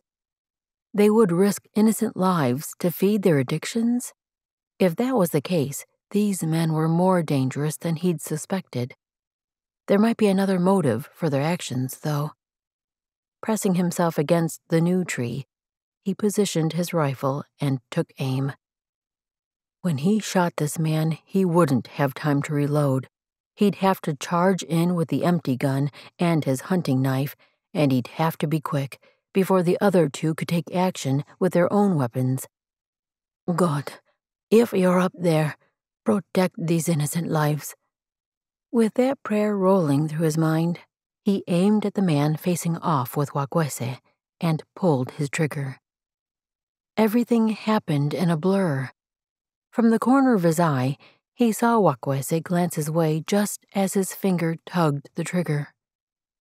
Her assaulter noticed, too, and spun toward Oog. Even with the movement, his bullet struck hard enough to throw the fellow backward. Oog didn't have time to see how badly he was hit. Run, Watkuese! He charged forward, whipping out his knife and raising it toward the man standing over White Owl. The fellow had turned his gun to aim at Oog, but Oog ignored the barrel and closed the final stride to plunge his blade into the man's chest. Bushybeard blocked him with the gun in a movement so fast, Oog barely saw the flash of metal. His blade struck the barrel, and the force of his launch slammed through his shoulder as he stumbled backward. Bushybeard raised the rifle to shooting position again, just as the man who'd been digging through the supplies appeared at his side. He wouldn't be as big a threat as the loaded rifle, and Oog wouldn't go down until they forced him. Ducking below the aim of the gun, he charged forward, ramming his shoulder just below Bushybeard's waist. The gun exploded above him as he knocked the man backward. The entire world boomed and vibrated, knocking his senses into a whirlwind. Even as his vision spun from black to flashes of white, he struggled to get his feet underneath him. Another body slammed into him, pushing him sideways. Something hot seared his leg, and hands closed around his throat. He kicked the burning leg toward his opponent and grabbed at whatever he could reach. One hand found hair, the other flesh, a face. He knew where the target was now, so he drew back and used the force of his brute strength to plow a fist where it would hurt. The man screamed, and the hands at Oog's throat loosened. He shoved the stranger off. His vision had finally settled enough for him to see his assailant roll away, even as the second man charged. Oog brought his foot up just in time to halt the advance and shove that stranger back too. Too much energy roared through his veins for him to feel any injuries yet. He had to get a weapon, had to secure these no-goods. He sprang to his feet and glanced around for one of the rifles, keeping the two men moaning on the ground in clear view. He was pretty sure neither were incapacitated. They had probably stayed down because they realized they wouldn't win the fight. A blow slammed into the back of his skull, whipping his head forward with an explosion of pain.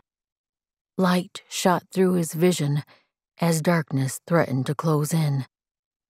His hands and knees struck the ground, and he barely managed to keep from going all the way down. With every bit of strength he had left, he pushed back the blackness. He couldn't let these murderers win. A roar sounded above him. At first it seemed to come from inside his scrambled mind, but then a melee of bodies swung in every direction. Oog pushed himself up to his knees. He might not manage to stand yet, but he had to see where the enemies were. He barely had time to duck as Bushybeard came flying toward him. In that half a heartbeat, he'd seen the face of a fierce Indian warrior behind the man, blood streaming down his face. He'd known White Owl likely possessed the training of a warrior, but rage flared in the brave's eyes as he slammed the butt of a rifle into the man who'd held the girls at gunpoint. Mayhap with that very weapon. Bushy Beard's foot struck Oog's ear as he tumbled, sending another round of dark and white flashes through his sight. He blinked hard to clear them once more. He'd never been so thankful to possess his father's fortitude against pain as he was now. Looking up again, he spotted the man who'd searched the packs, on his feet with a knife, poised to plunge at Oog. Oog had no weapon of his own and no time to search for one, so he tensed to roll away at the last second. Before he had to act, White Owl lunged forward, the gun swinging like an axe.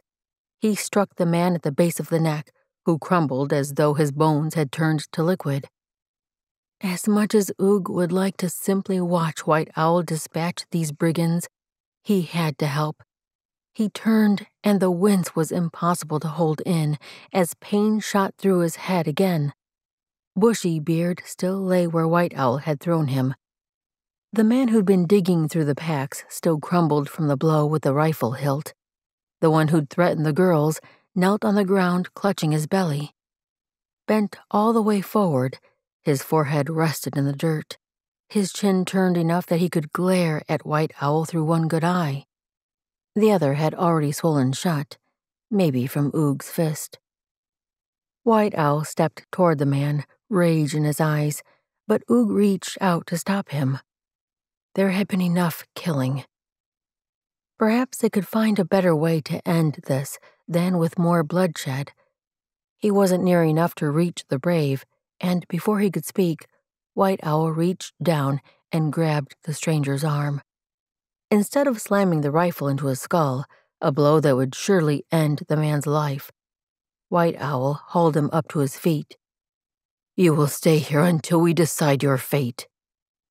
While the brave used the strap of the man's own possibles satchel to tie him to a sturdy trunk, Oog pushed himself to his feet and did a mental check for serious injury.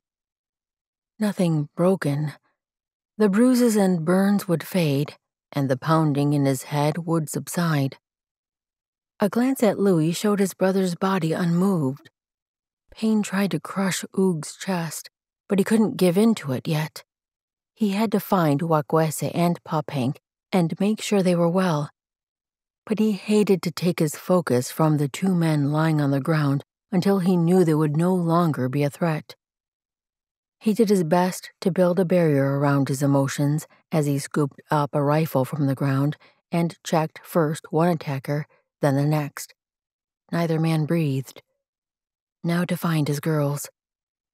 Turning slowly so his world didn't start spinning again, he looked to the place he'd last seen them, frozen at the end of a rifle barrel.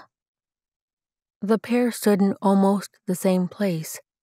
Watkuese looked as noble as the Nimipu princess she was, though something about her raised chin made him wonder how much pain lay beneath the surface. She clutched her daughter to her side, tucked a little behind. Popank gripped Watkuese's tunic as she peered around. Her eyes still loomed wide, but no longer with terror. Sadness weighed heavily in them. This was not a sight any child should see. As if Watkuese heard his thoughts, she turned to her daughter and knelt in front of her, pulling Popank's focus away from the awful scene. Oog could no longer avoid what he had to do. Steeling himself, he turned to face his brother's limp body. He crouched and pressed fingers against his baby brother's neck, fighting the tears that burned hot just behind his eyes. Even though Louis hadn't moved throughout the fight, Oog couldn't stop hoping he would feel lifeblood throb through his veins. But did it? He adjusted his fingers and held his breath. Yes. A steady pulse thrummed there.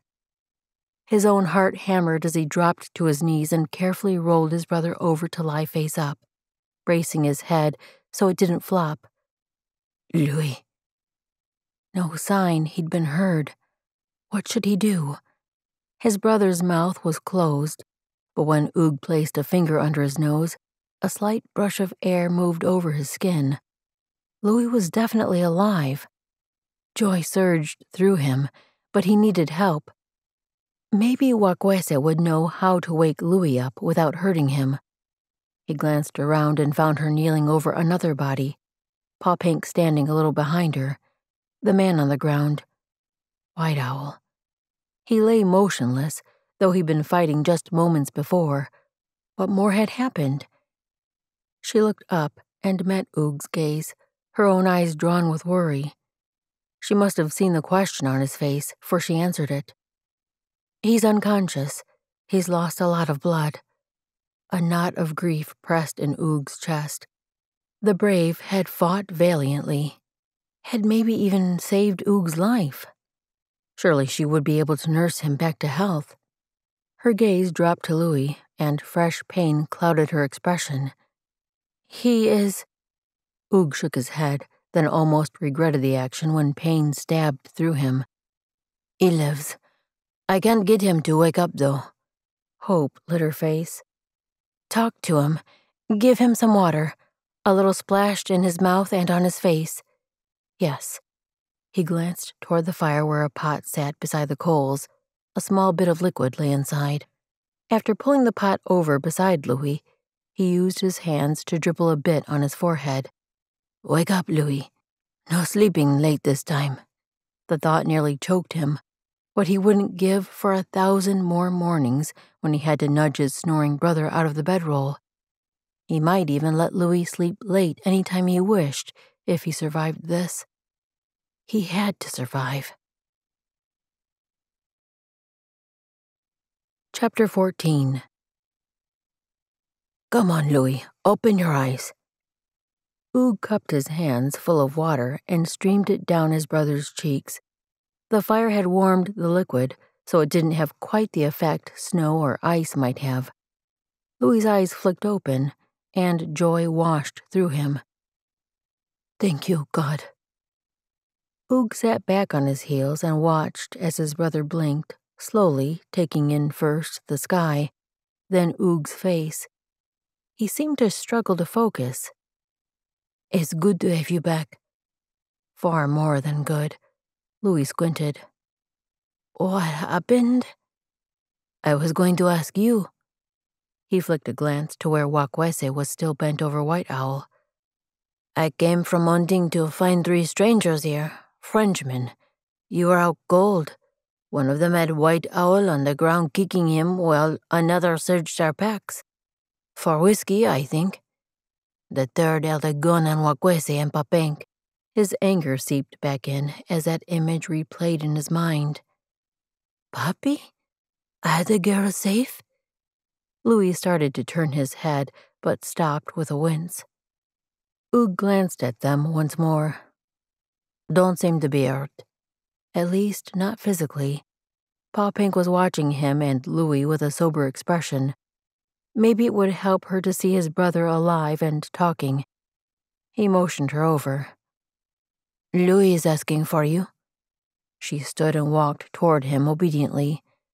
Watkuese sent him a grateful look, then turned back to her ministrations with White Owl. She seemed to be wrapping something around his head. She might need help. Paw Pink stopped a little distance from Louis, maybe afraid to get too close. Oog patted the ground beside his brother. Perhaps these two could keep each other company while he went to Watkuese. When Paw Pink sank down beside him, Louis gave her a tight smile. Hello there, puppy. You're just the girl to help me feel better. Oog rested a hand on her shoulder and gentled his voice. I bet he'd like a drink of water. Can you scoop some for him with this cup? He handed her the tin, then stood. If you'll take care of Louis for me, I'll help with your uncle. She gave a somber nod and dipped the cup in the pot of water. Hopefully Louis could help bring back her smile. Oog turned his focus to the brave lying on the ground not far from the man tied to the tree. The Frenchman had slumped sideways, clearly in pain but still awake. Oog moved around behind the trunk to make sure the scoundrel's hands were tied securely. White Owl had managed a tight knot before passing out. Good fellow. As Oog knelt beside him, opposite from Watkuese, She glanced up at him. A frown gathered on her brow. He's lost much blood. A cut from when they struck him with the gun, I think. I've bandaged it, and the bleeding has finally slowed. She hesitated. He'd never seen her look so uncertain. What can I do to help? She glanced toward the fire, then at Louis and Pop-Hank, then at the supplies and bedrolls. We need to make him comfortable. A bed by the fire, I think, so he stays warm. I'll give him water and make a broth to help restore his blood. Oog pushed up to his feet. Those things he could do. I'll lay out a fur by the fire, then move him onto it. I brought fresh meat for that stew. He needed to go for more water, too, but he hated to leave the camp. There were the deer and goat carcasses to retrieve also. Those weren't worth risking any of these lives for, but he hated to lose so much good meat, not when it might be sorely needed in a few days. One task at a time. After readying a fur pallet for White Owl, Oog hoisted him up in both arms. He nearly doubled over with the strain of carrying him, but he was pretty sure Watkuese would object if he dragged the fellow across the ground or flopped him over his shoulder. Maybe she possessed more tender affection for this brave than he'd thought. Perhaps seeing him so injured had revealed her deep affections. If not, all the nursing care he'd need could bring it on. Oog couldn't think about that now. White Owl had fought valiantly and deserved everything they could do for him, and if Oog really cared about Watkuese, he would want her to be happy, even with another man. He might have plunked the warrior down harder than he should have on the fur, but his straining muscles simply gave way. Watkuese didn't object, but White Owl did release a moan. At least that meant he was alert enough to feel pain, a good thing, though he might not think so at that moment. Pop-Hank seemed to have settled in well with Louis, so this might be a good time for Oog to get water. He had to make sure the group would be safe while he was gone, though. These 3 attackers might have a larger group waiting for them. He wasn't willing to chance someone coming to look for them. He knew exactly how desperate the craving for whiskey could make a man. He'd been backhanded to the floor more than once because he'd simply been in his father's way during a search. Watkuese was adjusting a bandage around White Owl's head, but when Oog touched her shoulder, her gaze jerked up to him. He motioned for her to follow him. He'd rather not let Pop-Hank hear anything that would frighten her even more. The girl needed to feel safe. He led Watkuese to the edge of camp, where they could speak without being heard. When he turned to face her, Watkuese stared up at him with worry playing in her gaze. "What is it?" He hadn't meant to add to her concerns. He wanted to ease her fears, to make her feel safe. She deserved to know beyond doubt that he would protect her until his last breath. Saying it would mean little, and he sure hoped he wouldn't have to prove it. But he had to do something to help her feel his promise. He meant only to cup his hands around her upper arms, but when he touched her, she came to him, pressing herself against his chest. His body responded, wrapping his arms around her, tucking her close, closer. Was she trembling? He pulled her tighter, resting his cheek on top of her head, closing her in a protective shell. The burn of emotion in his throat was becoming too familiar. There was too much at stake loving people, too much to lose. But he couldn't make himself stop. Not with his brother and not with this woman. For long moments he held her, letting her choose when she was ready to pull away. Though in truth, he'd rather she never left him. At last she eased back, and he loosened his hold, letting his hands slip away until he cupped her arms again. She stared up at him, and with her this close, it took everything in him not to lean in and taste her mouth once more. But this was a time for comfort, not passion.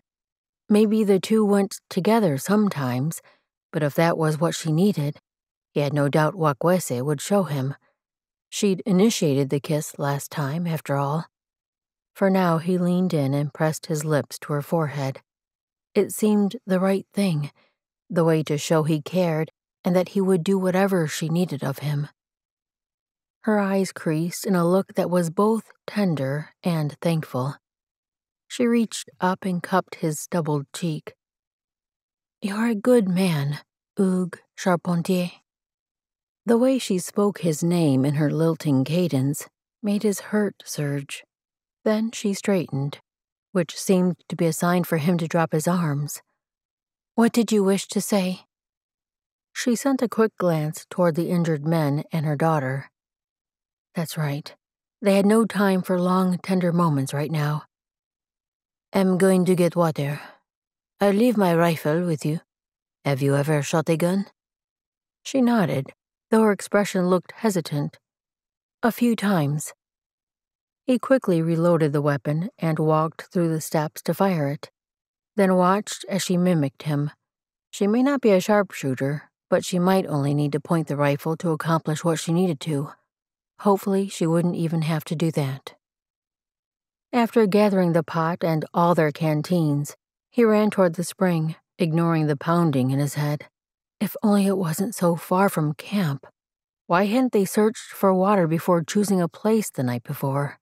When he finally returned to the group, Watkuese was seated beside White Owl with the rifle in her lap.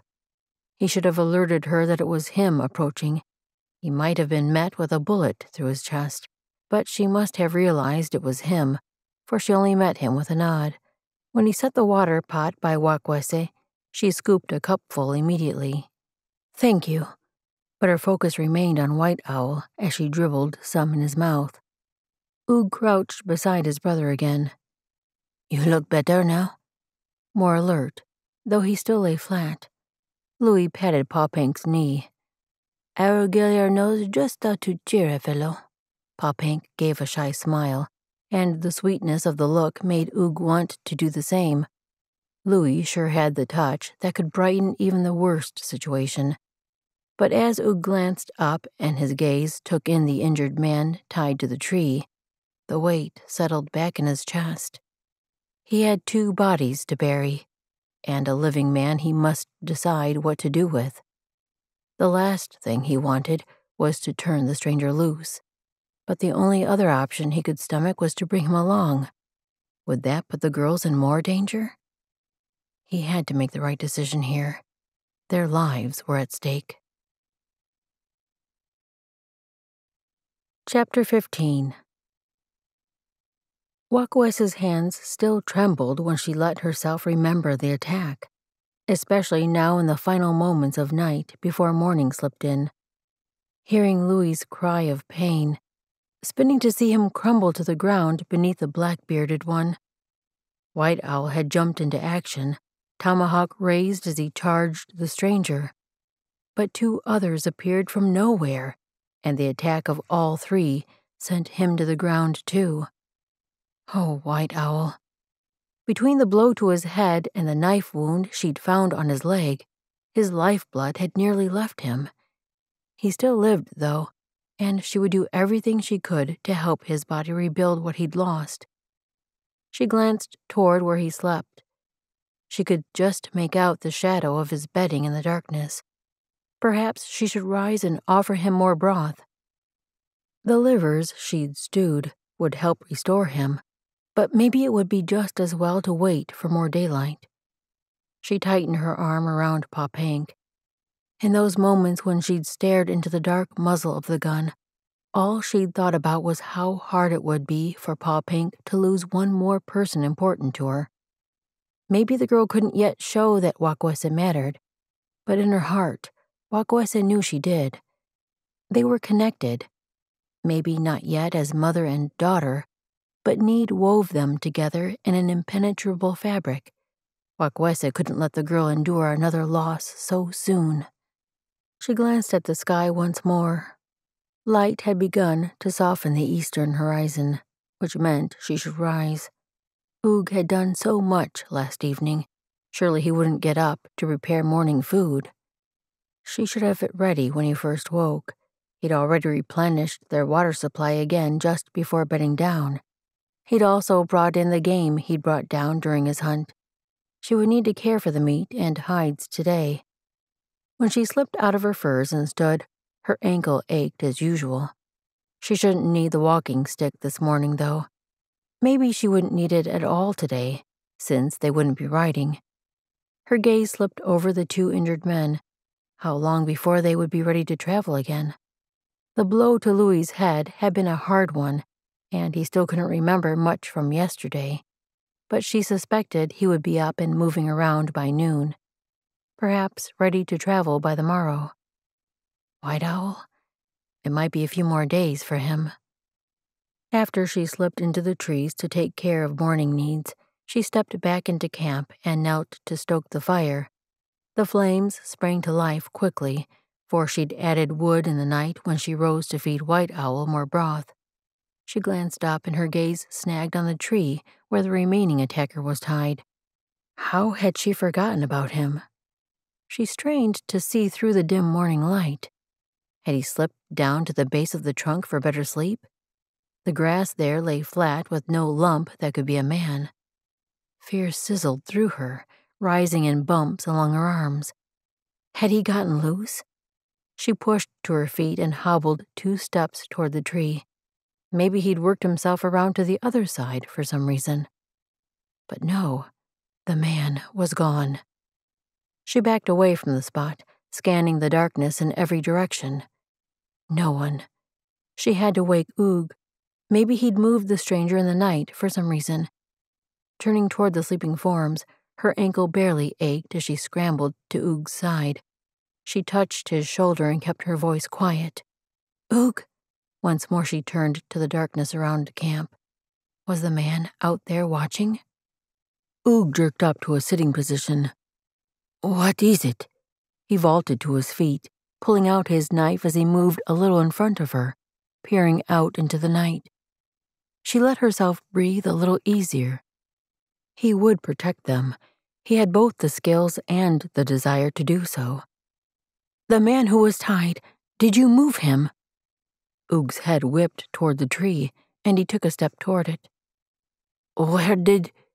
He paused, and once more he scanned the darkness around them, this time with a great deal more intention. Even as he searched, he spoke to her. Get the rifle I gave you. Have it ready just in case. He reached down for his own gun, tucking his knife back in its sheath. He still carried the weapon he'd taken from one of the dead men, leaving his own rifle with her. She knew too little of the weapons to know the difference. Maybe he was allowing her to keep the one he'd already taught her to use. But she should offer to switch later in case the weapon meant something to him. She held her rifle at the ready as Oog approached the tree. He stared at the ground where the attacker had sat, circled the trunk, then moved into the woods. Maybe he'd found the escaping tracks. Oog had proven himself an expert tracker. When he disappeared into the shadows, the camp felt emptier than a moment before. She glanced around again. Did she sense someone watching, or was that her imagination? When her focus slipped down to the sleeping figures in her charge, White Owl's eyes were open. He was the one she'd felt watching, though the rest of him hadn't moved. She kept the rifle at the ready as she limped over to him. How are you feeling? He hadn't seemed this aware since before his collapse. Stronger. His gaze shifted from her to the darkness outside the camp.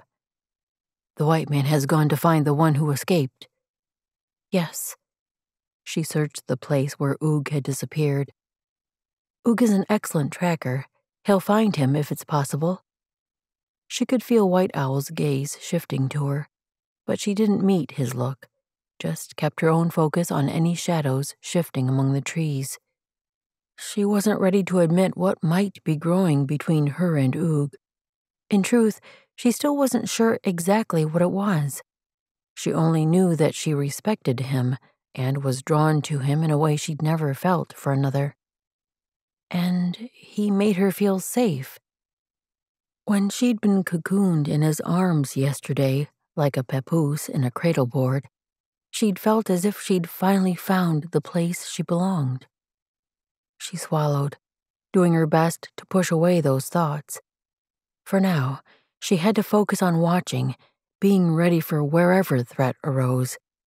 At last, a voice drifted from the shadows among the trees. "It's Oog." The tension in her body eased, but she didn't lower the gun until he appeared, striding through the trunks. As much as she wanted to go to him, she waited for him to approach. White Owl would want to hear his report, too. Oog nodded to the brave. "Good to see you awake." He turned and made a full circle, peering into the much lighter shadows around the camp again. "I tracked him to the spring where we've been getting water. He must have walked in the creek down the mountain to where it feeds into a larger stream.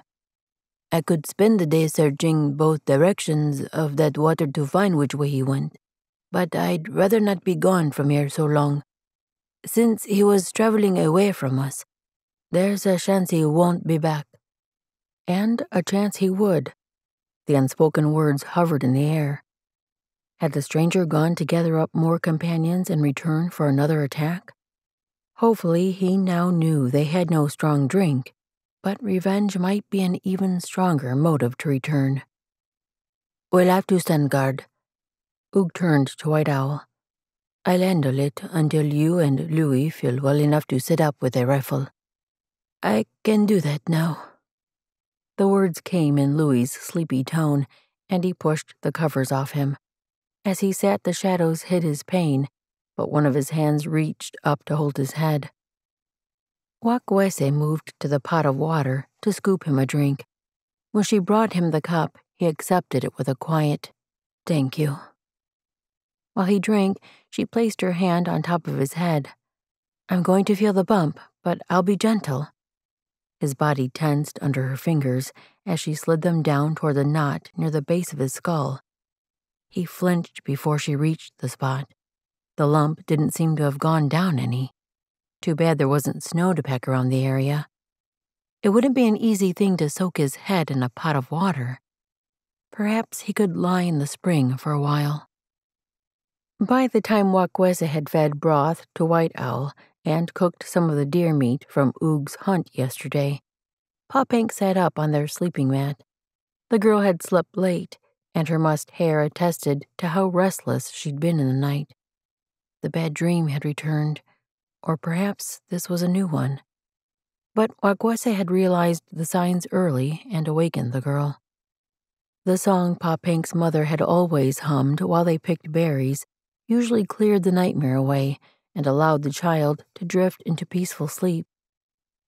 Oog had crouched by the packs, sorting through the damage from the day before, but he paused to smile at Pop-Hank. "Good morning. Did you sleep well?" She nodded, still wearing that sleepy gaze. Then she held her hands out to him in the way every child asks to be picked up. She wanted Oog to carry her? He seemed as surprised as Watkuese, and he even flicked a glance her way with a question in his gaze. She nodded, just in case he thought he needed permission.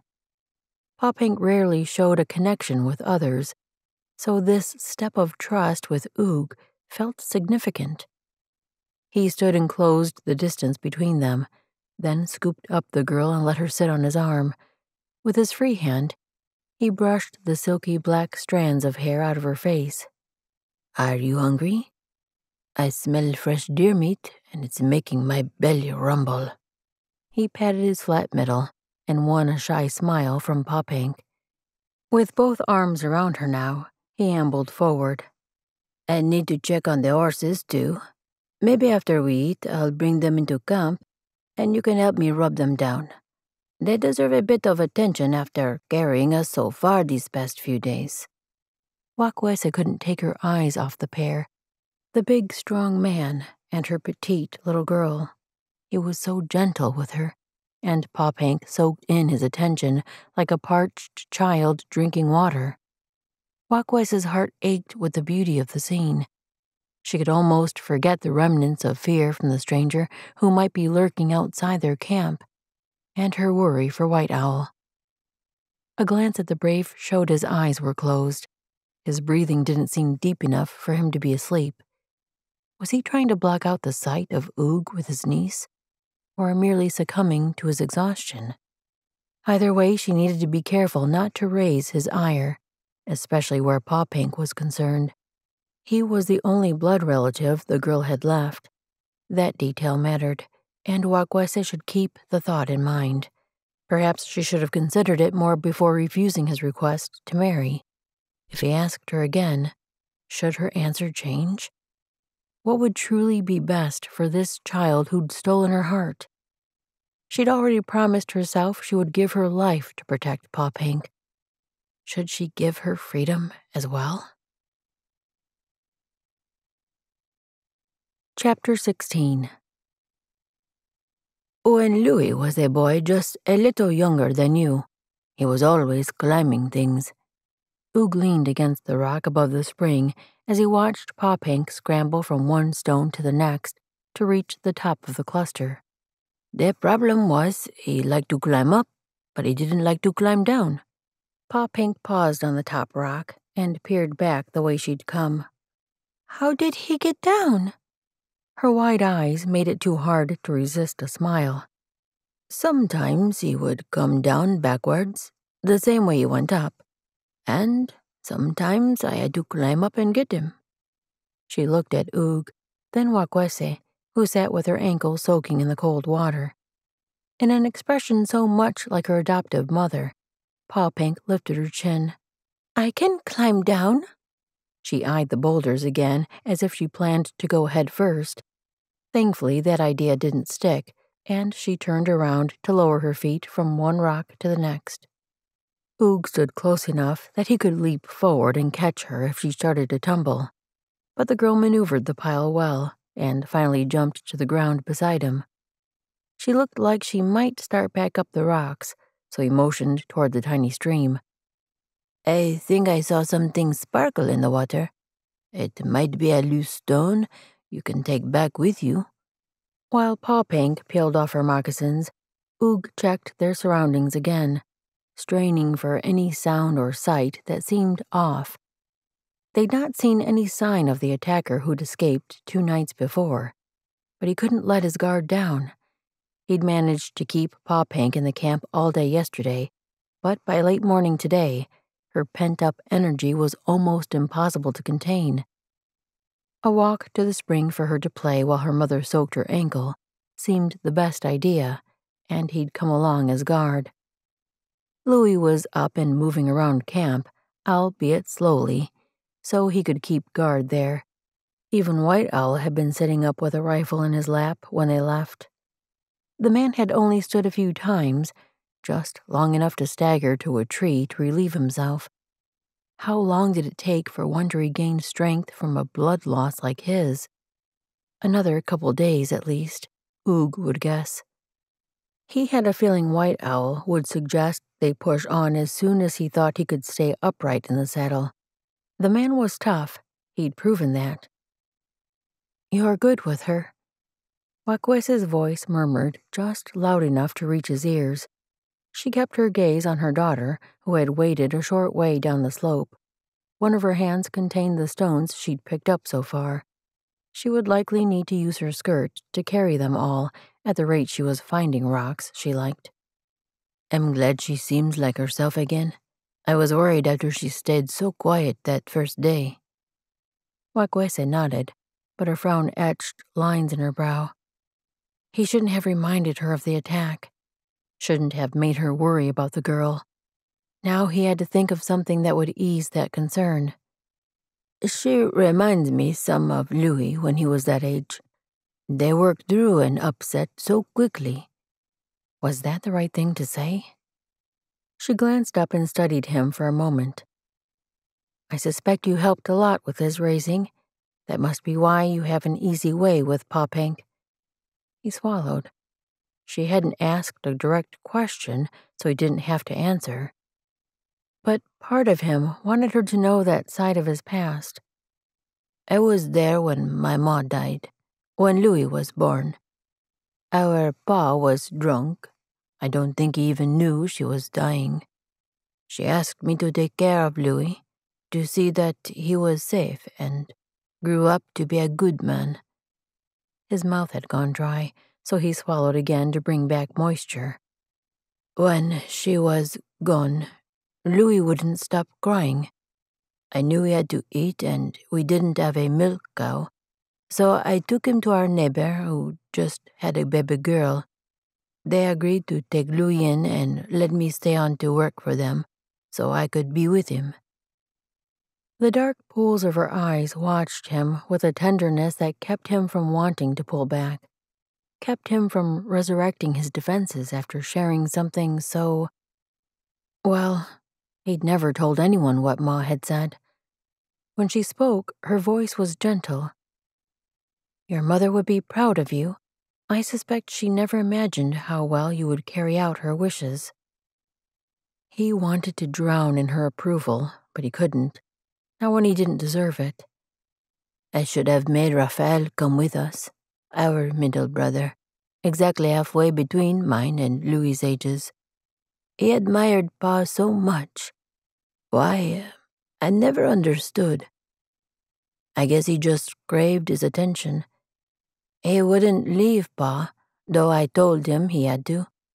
With Louis bawling and half-starved, I couldn't wait any longer, and my arms were too full to drag Raphael.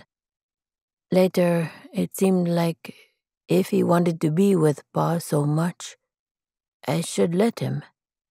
He cleared the ache from his voice. "I wish I hadn't. I wish I'd pushed until he was away from our father's influence." "He was Colette's first husband." Watkuese's voice stayed soft. He nodded. "I think he really did try to be good to her, but when he would drink..." That last time, Raphael had gone too far. Louis had seen it happen from a distance, had seen Raphael strike out at Colette. She grabbed the nearest tool she could reach to protect herself and her unborn babe. The blow had killed their brother, and as much as Hugues mourned him, he didn't blame Colette. He blamed himself for not making Raphael come to the Heinrichs all those years ago. And he blamed himself for not coming around often enough when Raphael was grown, for not seeing how much he'd begun to be like their father. He and Raphael were both too much like Pa, in looks, in mannerisms, in personality. Hugues had the benefit of living at the Heinrichs for those 6 years, but he'd spent the first 10 years of his life under his father's rule. He would always be just as prone to fall into those temptations as Pa and Raphael had been. It was in their blood, even Pa had said so, which was why he could never subject a woman, not any woman, but especially not Watkuese, to what he could become. Hugues watched Watkuese dip a cup in the pot of special broth she'd made for White Owl. Pa Pink lay on her sleeping mat, her steady breaths showing she'd finally succumbed to an afternoon nap. She'd wanted to go with Louis to move the horses to new grazing, but Watkuese had seen the girl's exhaustion in the shadows under her eyes. Hugues sat a little away from Watkuese and White Owl, rifle across his lap so he would be ready for anything. As she handed the cup of broth to the brave, she gave him a smile that twisted the knife of jealousy in Hugues' belly. He'd kept his distance since they walked to the spring the day before. As distant as he could when they were all nearly confined to this camp. He willed his heart not to long for her, not to crave her look, not to hope for that very smile she'd just given to White Owl. But he simply wasn't strong enough to stop this yearning that had grown so intense within him. She adjusted the bandage around White Owl's head, and Hugues tried to look away, tried to school his expression and pretend he wasn't affected, that he didn't care. What he felt inside was so much more than care. When Watkuese turned from the brave to shift the pots beside the fire, White Owl spoke in a tone loud enough for Hugues to hear. "When the sun rises, we will ride again." Watkuese jerked her gaze up to study the brave, and it wasn't hard to read her thoughts. As Hugues had come to expect from her, She paused long enough to think through what she was about to do, then voiced her opinion. Should we wait one more day? We have a good camp here. There is no reason to hurry. White Owl glanced around as though checking the accuracy of her words. It is a good camp, but I'm ready. His gaze landed on Pop Hank, then moved to Watkuese. It's time for you both to be home. Home. These last few days, Oog hadn't let himself linger too long on that word and what it meant. And he sure didn't allow his mind to go there now. But the word combined with the 3 people before him made him feel so much like the outsider. The dark hue of their skin matched, as did the rich black of their hair. His own murky brown didn't even match Louis's, with his blonde curls just like their mother's. Oog studied the trees around them for any sign of the attacker who'd escaped, not just to avoid watching the little family forming before his eyes. I don't think you're ready to ride up and down these mountains. Another day will give you more strength. Only Watkuese would argue with a Shoshone warrior in his prime and tell him he wasn't strong enough. Creator Father will give me strength, as he did during the battle. Oog turned back to see the man's expression. Was he speaking of the sun, or some of the lesser gods the Shoshone worshipped? White Owl's face revealed nothing, though he was looking at Watkuese as though expecting her to comment on his words. And she did. Who is this Creator Father you speak of? White Owl glanced at Oog, then returned his focus to Watkuese. He is the one the white men know. 2 missionaries came to our village while you were gone, and told us more of Creator Father. I was not quick to believe what they said, but I have seen his power since then, and know he is real. He uses his strength for good, as when he renewed me to finish the battle here. He motioned toward the place where the bushy bearded man had stood over him. He will give me that same strength until we are back with our people. Oog couldn't stop himself from studying the man. White Owl had become a Christian? That wasn't a title even Oog claimed. He knew of God, certainly, but he also knew enough to realize a true Christian actually liked God. One more reason White Owl was the better match for Watkuese. He would tell her about the Almighty, and perhaps she would follow him as well. Oog should tell Watkuese this Shoshone brave was the better man for her. As soon as they reached the village, before he and Louis left, he would make himself tell her to marry Pop Hank's uncle. Watkuese again stirred the broth while she studied White Owl. The pause was much longer this time, and the weight of her silence seemed to thicken the air.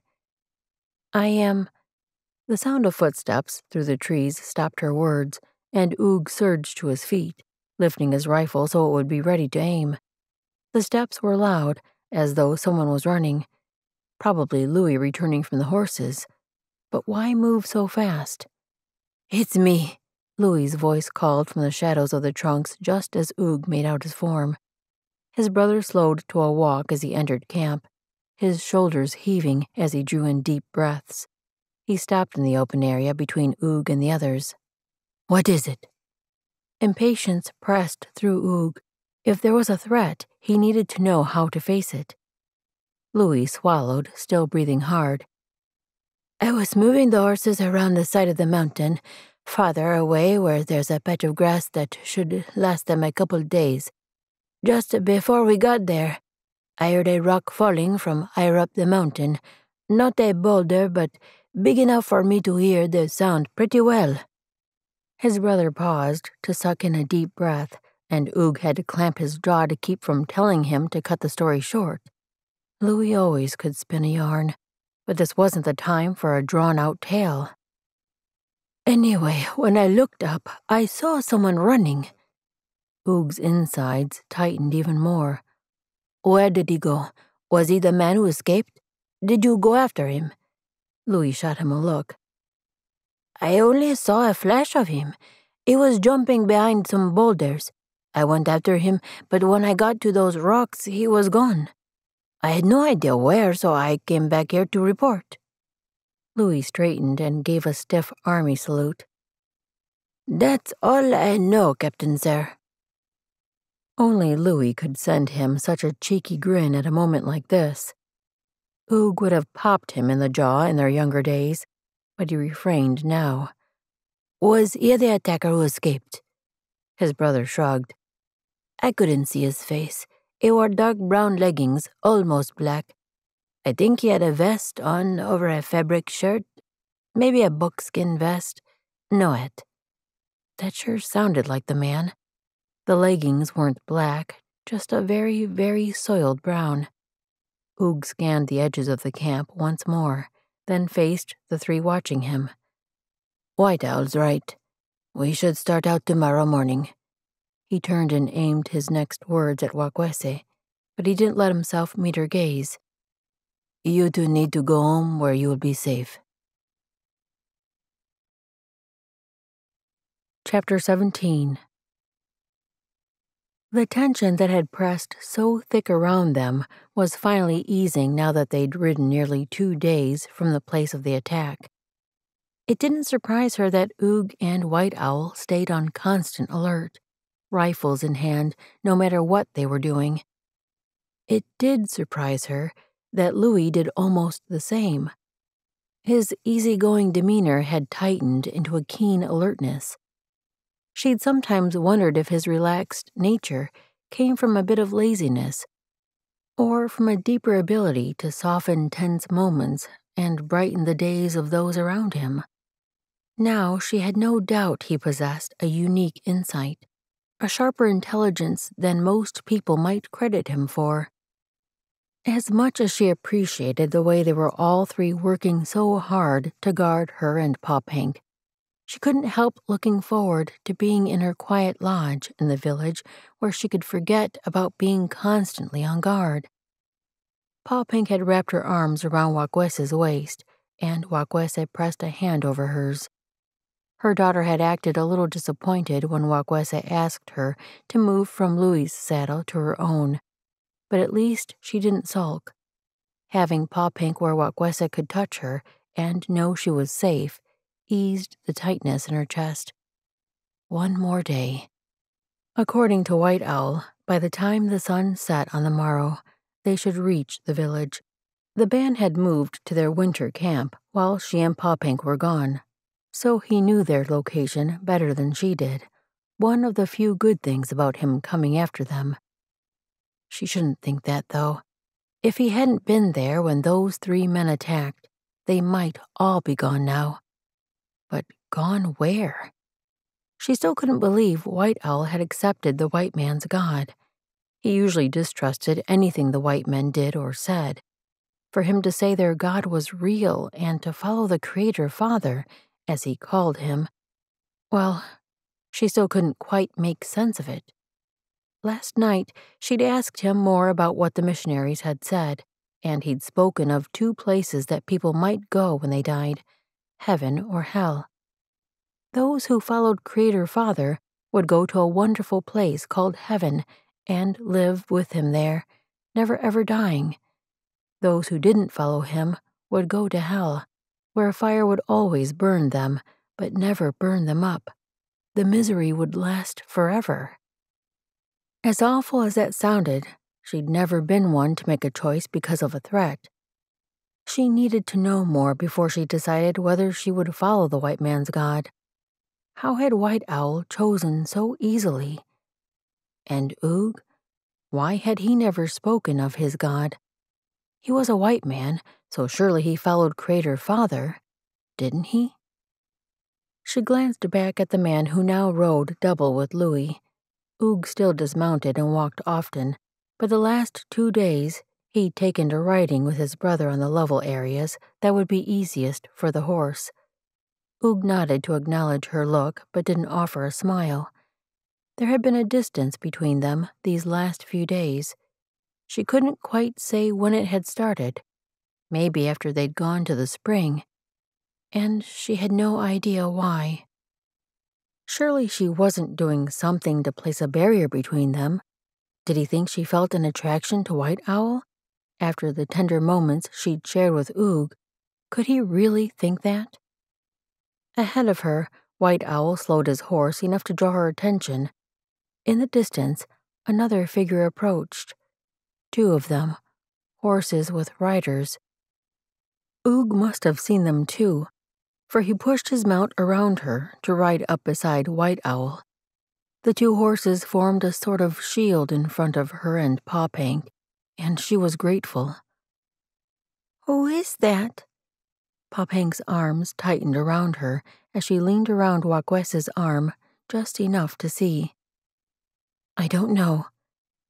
The figures were still too far away to tell which tribe they belonged to. Pawpank had spoken loudly enough for Watkuese to hear, but there was a chance White Owl might have as well.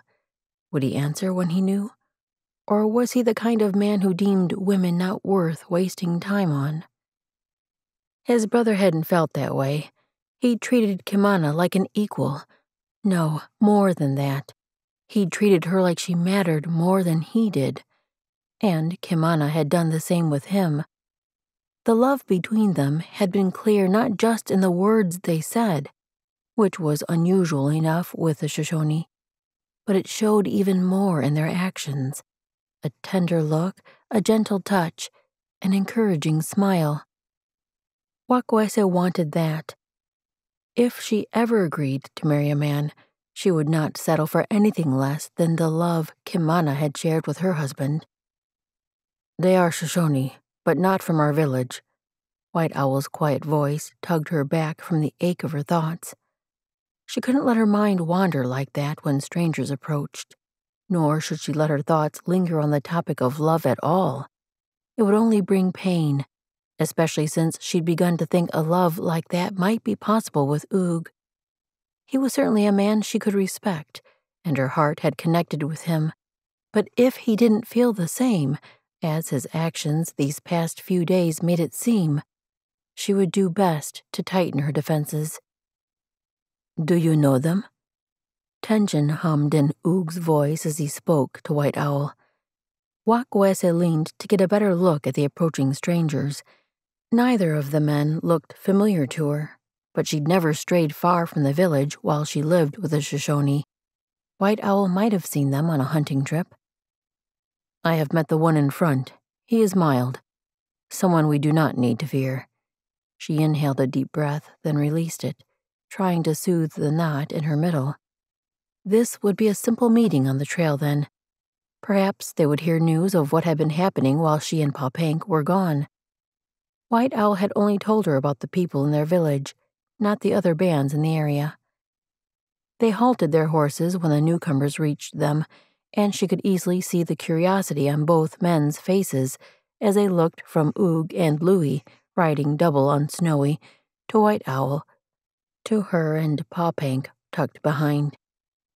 White Owl led the conversation, as she'd expected. It is good we meet, my friend. You have come from the grassland? The man shook his head. From your village. We had business to discuss with your chief twin elk, and are now returning to our families. From her village? Watkuese held herself still so she didn't miss a word of news. Twin elk said you have gone to bring back your woman and the daughter of your brother. The man nodded toward Watkuese. Much as she tried not to, her body stiffened. She was not White Owl's woman, but this was not the time to quibble. She would only draw attention she didn't want if she spoke up. White Owl nodded. As you see, he didn't say anything about Oog and Louie, but the look the man sent them showed how much he wanted to ask. He would likely skirt around the question for a while. The newcomer motioned to the trail. This way you travel. You are going to the old camp. She couldn't see White Owl's face to know if the question confused him as much as it did her.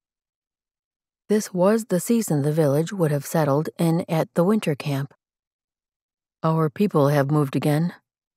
No confusion sounded in his voice, and though it was a question, his tone rang with calm assurance. The corners of the man's mouth tipped as he nodded. The water was not good at the winter camp, so they have moved north to another valley your chief knows of. Where is this valley?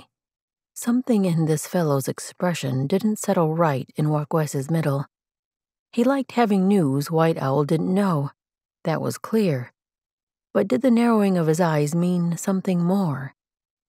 He pointed to the north. Between two peaks that rise higher than those around them. The valley is wide with a river running through. She nearly snorted. That could describe almost every valley from here northward. But White Owl must have decided it wasn't worth questioning this man further. He nodded. I'm glad we meet, my friend. After making the sign of friendship, he reined his horse around the two men.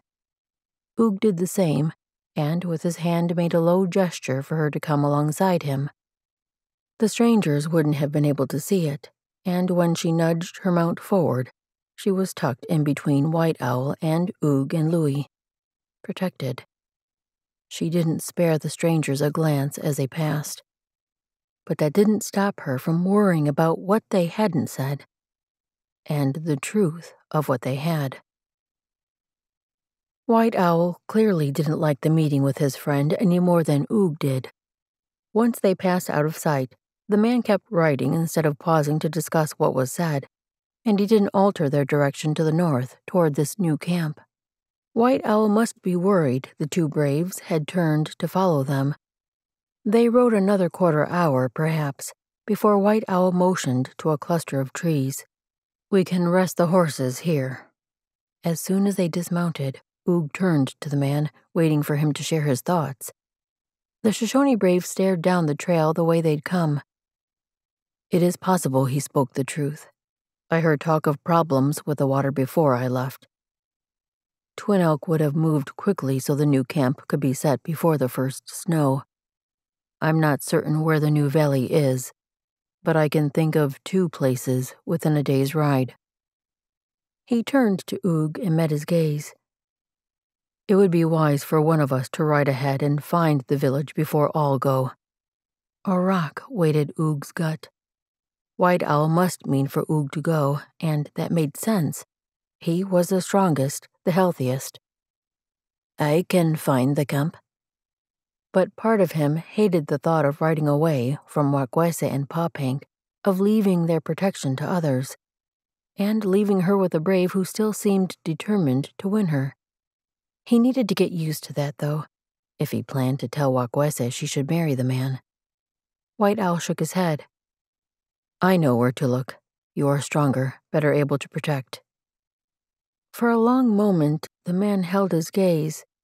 It wasn't easy for him to leave the girls with Oog, but he was doing what he felt best for them. That deserved respect, and Oog would willingly give it. He nodded his acceptance of the responsibility. We'll wait until you return.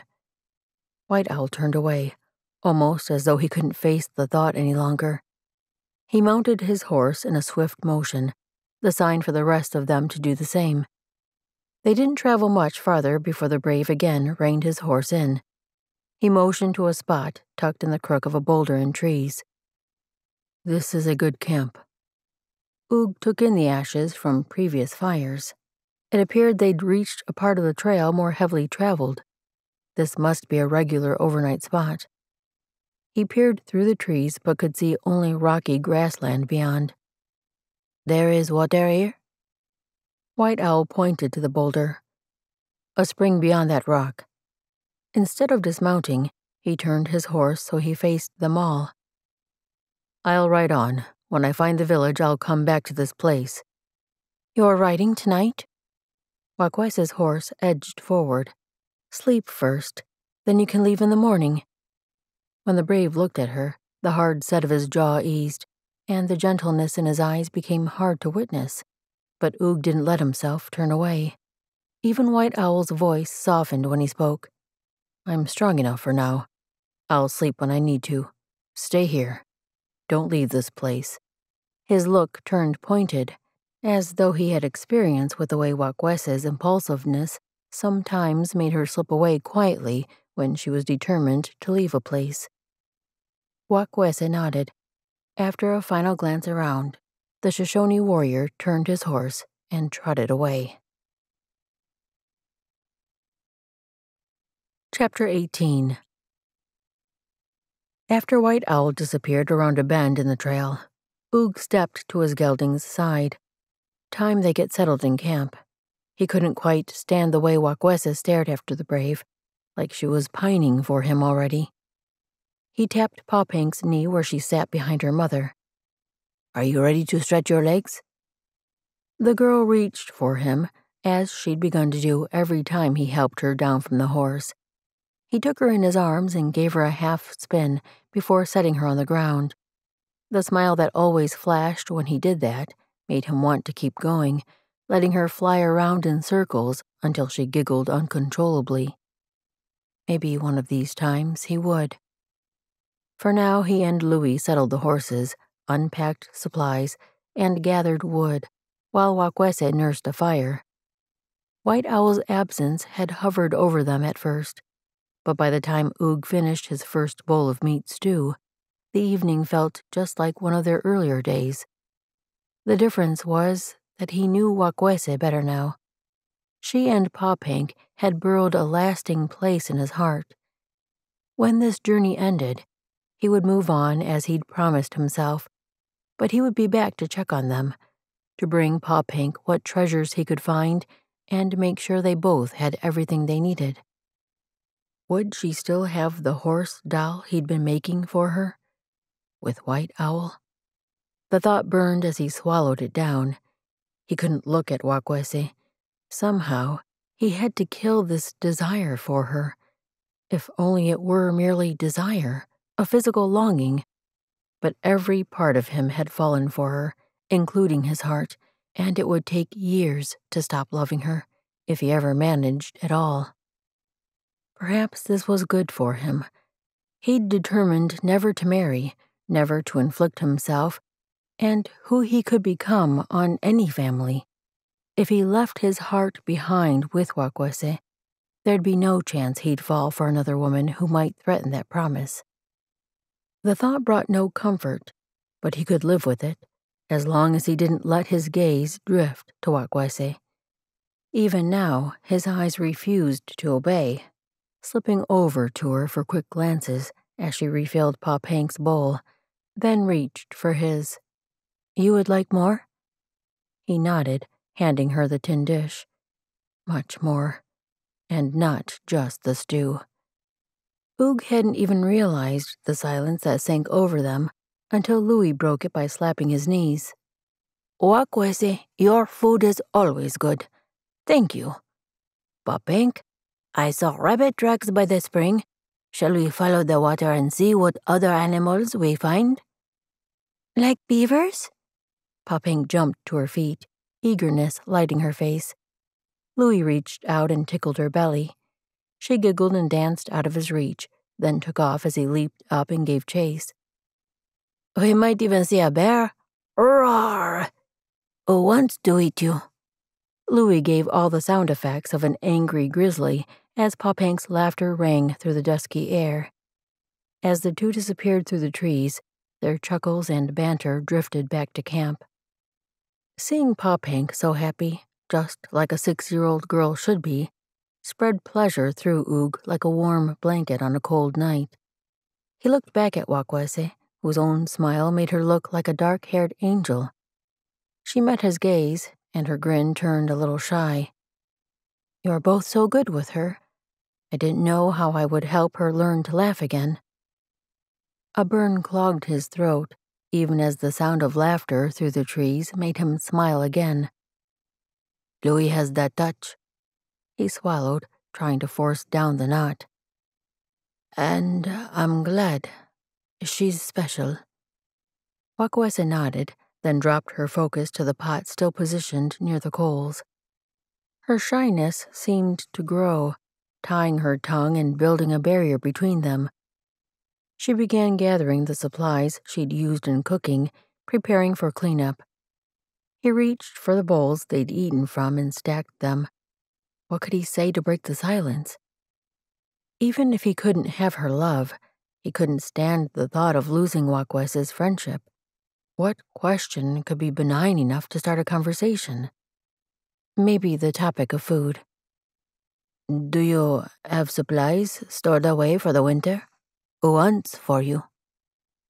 As the word slipped out, he realized White Owl would likely be the one bringing her meat through these winter months, and she would prepare it for him to eat, as his wife. I have trade goods. I can barter for enough to feed us this winter. I'm usually able to harvest roots and berries to carry me until spring, and I work for a share of the buffalo hunts. She kept her focus on her task as she spoke, and he wanted desperately to reach over and lift her chin, to raise her gaze so he could see those dark pools that felt like home, to lose himself in them. But he couldn't. Did she know why he couldn't? She knew he planned to take her to the village, then leave. He'd said that at the beginning. But maybe now she thought he'd changed his mind. Maybe since their kiss. Perhaps that was why she was acting so shy around him, especially if tender feelings were growing between her and White Owl. Sometimes it seemed, well, he wasn't very good at deciphering a woman's thoughts, especially when her heart was involved. He'd planned to wait until he said goodbye at the village to tell her she should marry White Owl, but perhaps he should say it now. He looked at her once more, allowing himself only a heartbeat to appreciate her beauty, the way the firelight flickered off her dark skin. Watkuese. She jerked her face up, her intense eyes piercing him with a gaze that made his heart race. The awareness between them sparked stronger than the fire. No matter how much he told himself he would be leaving her soon, maybe even in a couple days, he couldn't fight the attraction, the way she pulled him in. Maybe if she wasn't sitting so close, but she was, and he leaned in, and she met him there. Her mouth was no longer unschooled, yet still so tender and innocent. He savored every moment, every touch, every taste of her richness. When he'd first met this woman, he hadn't imagined she would bring him to life like this, but she did. And for this one kiss, he let himself truly live. He had no idea how long the connection lasted, but he knew it was up to him to pull back. She trusted him, and he would guard her from anything that might bring pain, especially himself. He drew back just enough to rest his forehead on hers, his hands cradling her cheeks, cherishing the feel of her. He would take the memory of these moments with him forever, and he wanted to feel everything. Watkuese pulled away first, far enough for their gazes to meet. He took in her beauty, stroked his thumb across the line of her jaw, lost himself in those eyes a little longer. You are the most remarkable woman I've ever met. Don't ever forget that. Her eyes seemed to struggle with something, the question she couldn't decide whether she would ask or not. Don't ask. He couldn't tell her goodbye tonight, not yet. Couldn't speak of White Owl and all the reasons she should marry the man. So instead he pushed away from her, stood, and walked into dusky shadows. That's where Louis found him a half hour later. His brother strolled toward him, a piece of buckskin rope twirling in one hand. Oog sat on a fallen log next to a wide tree that offered ample backrest, almost as comfortable as the settee the Heinrichs used to have. Not that Oog had spent much time on the good furniture. Louis settled on the edge of the log beside him. Oog didn't move down to share his backrest. Though Louis was trying to make his manner seem casual, something in the air felt very intentional. He didn't wait long before starting in. So, it looks like you and Watkuese are getting along much better these days. Before Oog could remind himself not to react, his gaze shot to Louis. Had he seen? Louis's grin made the answer all too clear. Bright twinkles lit both eyes, and white teeth flashed. She's quite a catch. You planning to marry her? A pinch tightened Oog's chest, and he turned back to the patch of grass he'd been staring at for a quarter hour now. I'm not the marrying kind. A scoff came from Louis's direction. Of course you are. You were made for it. Oog shook his head. Why did his brother always push so hard? He lifted his gaze toward the night sky, a few stars glittering between the clouds. I'm too much like Pa. I wouldn't do that to any woman. Louis didn't answer right away, and it made Oog want to turn and see what he was thinking. But then his brother finally spoke. You are not like Pa, Oog. Not in the ways that matter. You're just like Ma. Oog looked at him, his throat aching as the image of their mother slipped through his mind. Even after all these years, he missed her. His voice rasped when he spoke again. I wish you could have known her. She was good and beautiful, always kind, always a gentle word, always protected us. Whenever things got loud and scary, she was safe. Louis met his gaze, his eyes glistening in the moonlight. And that's you? Then he grimaced. I'll accept the beautiful part. Then his focus grew earnest again. You were Ma to me, Oog. As wonderful as the Einrichs were, you were my safe place. When I got lonely or scared of the dark or sad because one of the girls said something mean, I knew I could crawl into the loft with you, and you would be there for me, always kind, always with a word, though not always gentle. You protected me. Even later, after Pa made you leave our cabin, you came back over and over.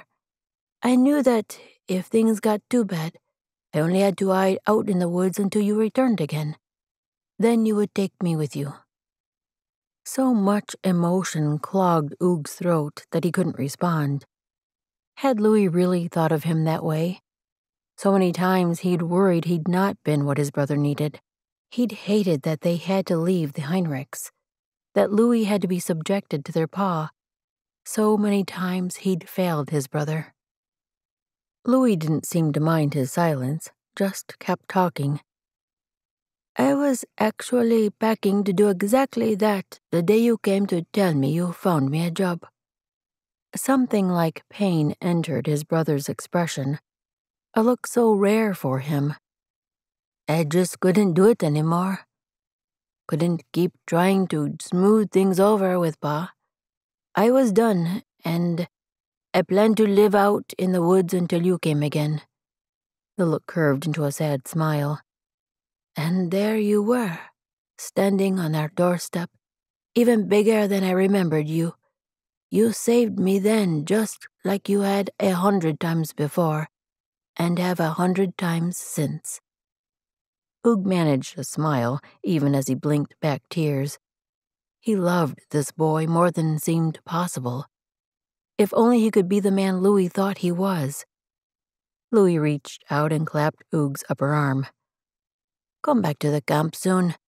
Papi wants to show you the rocks she brought back for you. He stood and took 2 steps forward, then turned. You really should think about marrying Watkuese. I've never seen you as happy as you are around them. And I happen to know you're Papi's favorite. Heard it straight from the source. Then he turned and faded into the darkness, leaving Oog with more questions than he could hope to answer. Chapter 19. Oog studied his uneven stitches in the bright afternoon light, then tightened the knot once more. This toy would be laughed at by any city dweller who had access to fabric and needle and thread, but it was the best he could do with only fur, buckskin twine, and the point of his knife to make holes for threading. He tried to examine the stuffed horse through the eyes of a 6-year-old Shoshone girl. The rabbit fur was the softest he could ever remember feeling, and at least the outline did look a bit like a horse, or a buffalo. Hopefully she could at least feel the love he poured into the project. He was going to miss that girl and her shy smile when she brought a rock or a leaf or a feather to show.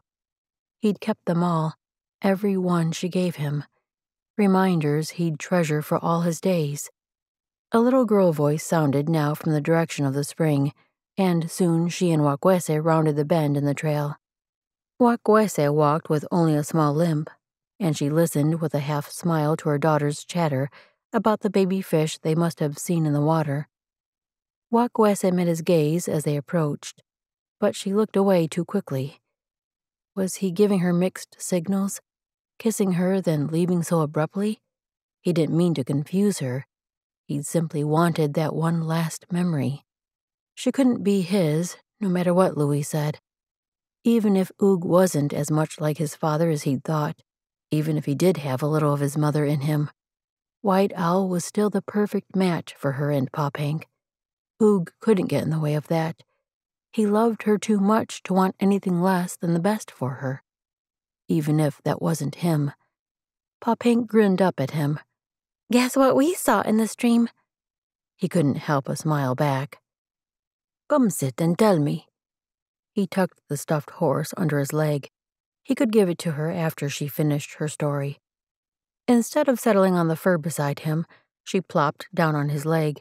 Then she turned so she could look up at him while she spoke. I was throwing stones in, and I found a really big rock that was so heavy I had to carry it with both hands.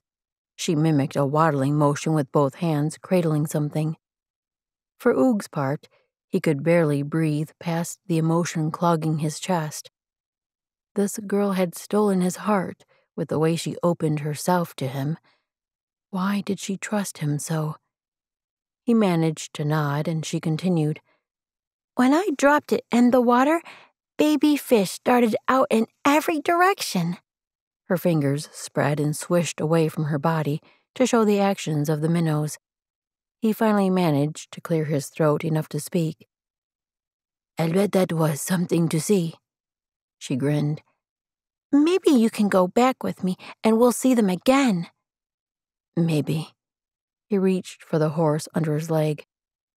I've been working on something for you. He held up the horse so it was looking at Pop Hank. As I was teaching him, I told him about this little girl I knew who's so smart and funny and kind. He was excited to hear about you, and he made me promise to introduce you. If you like him, he'd like to be our new friend. The girl's face shone, and she eased out a finger to stroke the stuffed animal's shoulder. He would? Oog shifted his index finger to make the horse's head bob. He says, yes, you are exactly the kind of friend he wants. Her smile spread wider, and she cupped both hands together. Can I hold him?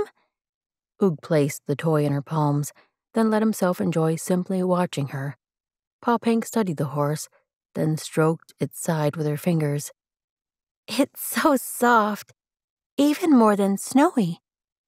What's his name? Well, he wasn't sure. I guess you'll have to give him a name. She shifted on Oog's leg to face him more. She regarded him for a long moment. I think his name must be Snowy. With the warmth in his chest swelling so tight, he had no idea how he would ever leave this girl. Or her mother. White Owl had returned last night. Watkuese should have been happy to see him, but the emotions that roiled inside her were everything but. He'd looked weary, but not as exhausted as she would have expected. Now, after they'd all slept one more night in that camp, they were setting out toward the village's new location. The traveler's words had been right. Twin Elk had moved the village to a small valley tucked beside a river that would provide water through much of the winter. White Owl said they would reach it not long after the sun began to descend in the western sky. She would be home. Not long ago, that word had summoned relief, but the healing she'd been seeking for Pop Hank and for herself had come during the journey. Much of it from the man who now trudged in front of her horse. His horse, rather. The mount he'd insisted she and Pop Hank continue riding, even though her ankle had healed. What would happen when they reached the village? Would Oog and Louis linger there? A connection had grown between her and Oog that was impossible to deny, but something held him back.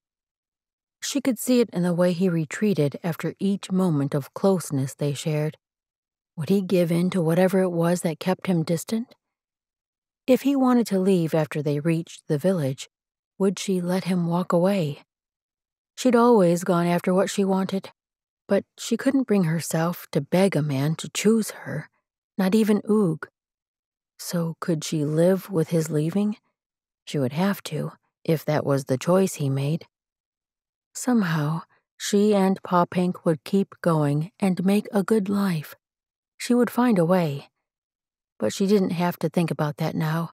Maybe when they reached the village, Oog would take her in his arms and beg her to make them a family.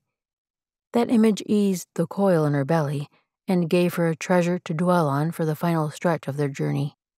Too soon, columns of smoke rose above the trees ahead. As they rounded a bend in the trail, the sounds of children's voices rang through the winter air. Pa Pink peered around Wakwese's side to see. The village spread before them, with little ones playing in a small grassy area to the side. Pa Pink wiggled in the saddle behind her.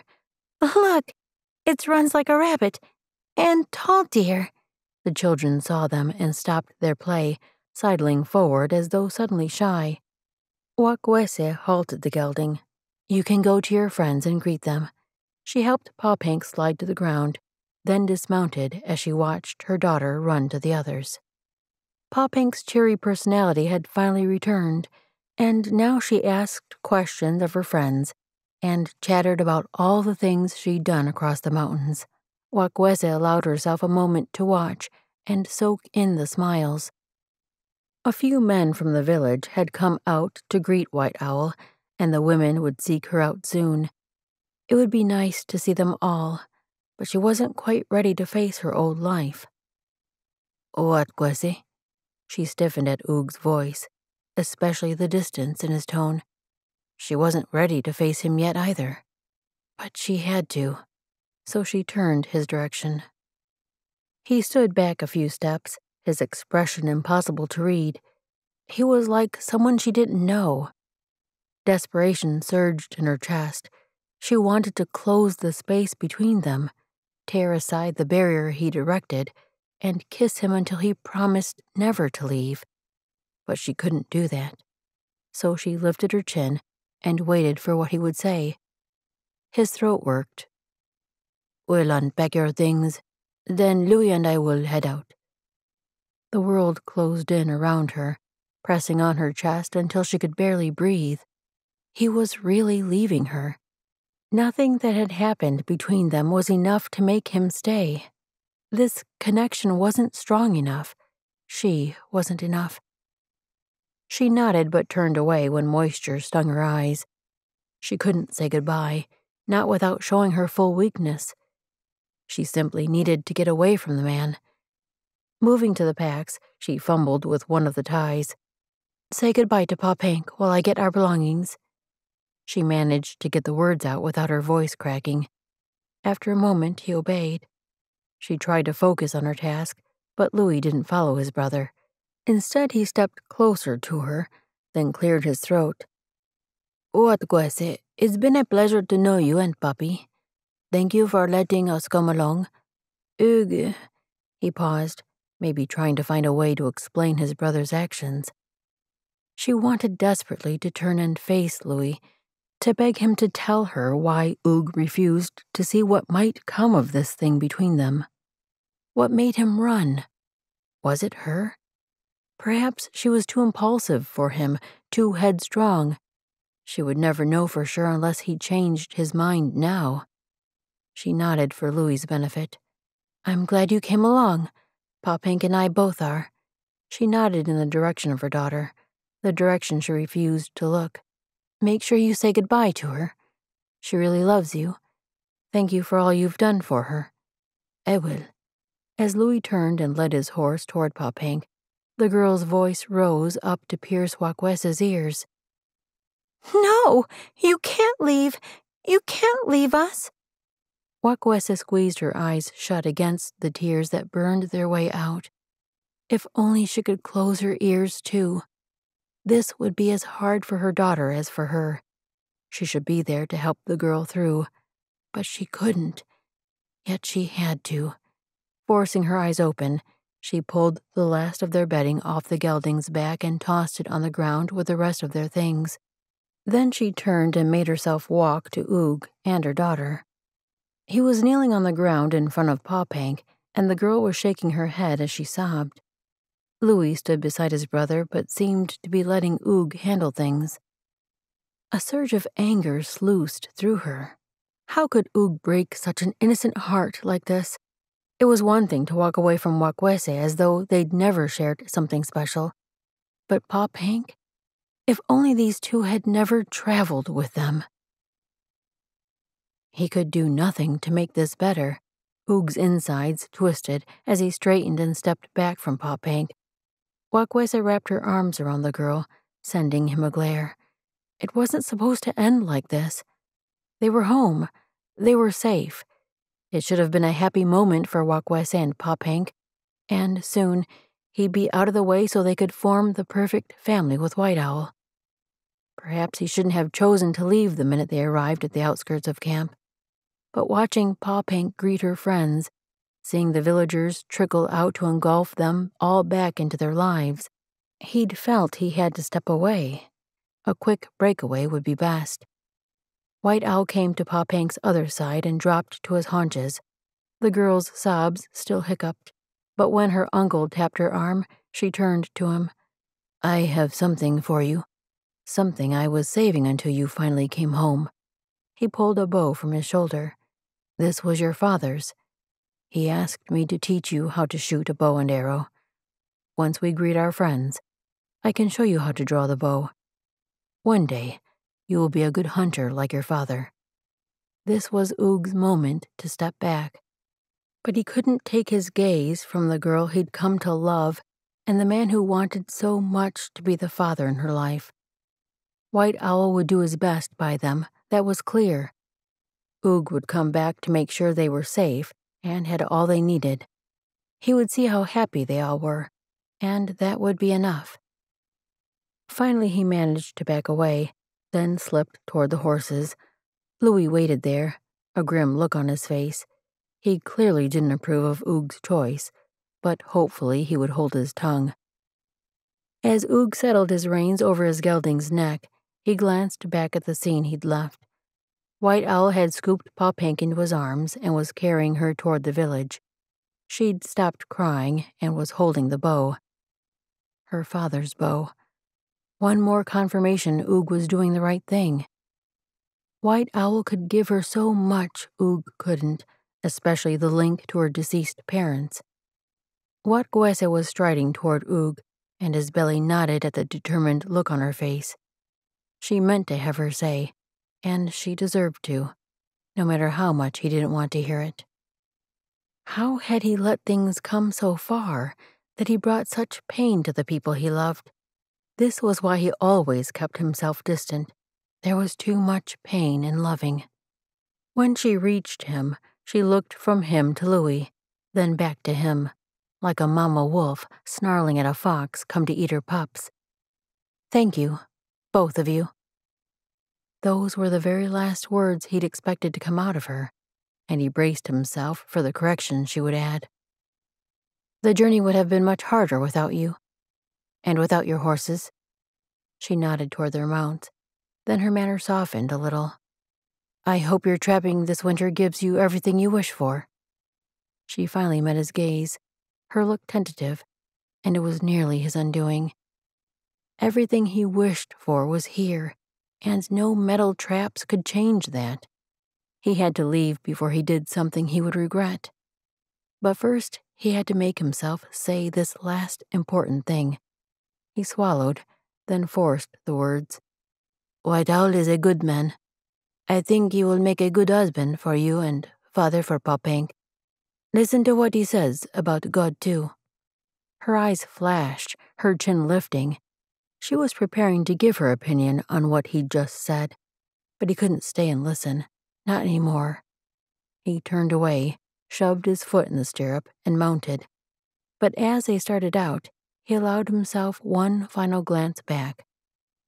Watkuese stood alone where he'd left her, watching him. Even from a distance, she was the most beautiful woman he'd ever seen. It took everything in him to turn back to the trail and leave. Chapter 20. It took everything in her not to sit down and give in to the tears. Watkuese squeezed her eyes shut and took in one deep breath after another.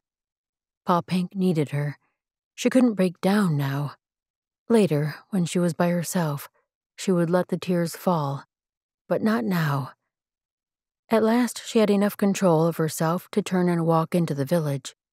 White Owl must have asked one of the others to carry their belongings in, for the packs she'd placed on the ground were gone. As she entered the camp and made her way among the lodges, she accepted greetings from friends, yet none of their words penetrated her benumbed mind. Their touches on her arm felt like only the brush of wind. Her own lodge lay ahead, the pattern of buffalo hides as familiar as the stitching on the moccasins she wore. Twin Elk would have ensured his women took it down in the old village, then set it up again here. He was a good chief to these people, and he'd looked out for her since she first joined the group 3 winters ago. When she reached her lodge, no sounds came from inside, though she could see the shadow of movement. She slipped through the door flap and took in the mostly empty space. The grass had not been flattened yet, and her belongings were piled in bundles to one side. White Owl stood beside them, and her gaze dropped to the sleeping form lying across an unrolled fur.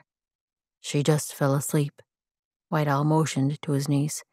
She is glad to be finally home, I think. Watkuese nodded, her emotions far too raw to speak. Pa Pink looked exhausted, and the damp hair around her eyes attested to how much she'd cried.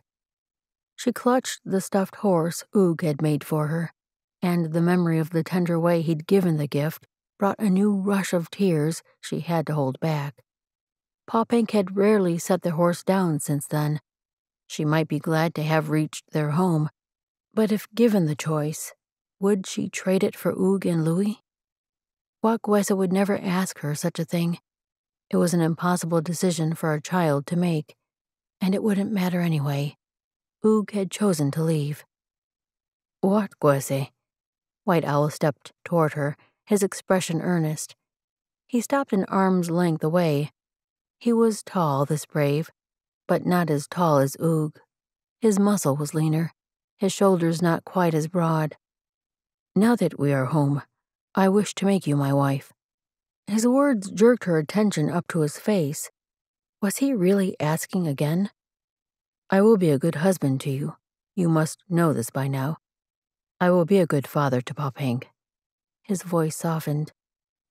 I will love her as her father did, and I will love you as her father loved her mother. Watkuese closed her eyes against the pain. This was all too much.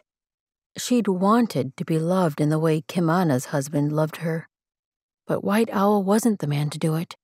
She knew it in her heart. He was good and strong and would make a great husband, but not for her. She had to find a way to tell him so he would understand and be done with asking. She opened her eyes and met his gaze. I can't. He spun away before she could speak again, and she cringed against what would surely be anger. He turned back. It's Hugh, isn't it? The white man. His voice held a hard edge. Perhaps she shouldn't tell him, but it was the truth, and maybe this was the thing that would stop him from asking. She nodded. His eyes turned to flint. He is gone, and even more, he is not one of us. Don't let your impulsiveness make you do something you'll regret. She forced herself to ignore that last part. Both of his first points might be true, but neither could stop the love planted so deep in her heart, nor the pain. She didn't answer, and White Owl finally looked away. He stared at Pa Pink for a long moment, the rise and fall of her shoulders so peaceful amidst the chaos. Would White Owl pull away from his niece because Watkuese refused to marry him? What would it do to her daughter if she lost both the men important to her at the same time? All three, counting Louis.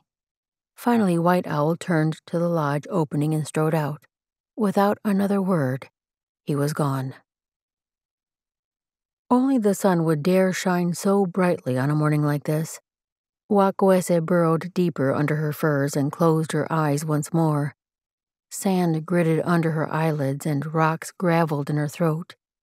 Neither she nor Pa Pink had been fit company after the girl woke from her nap the evening before.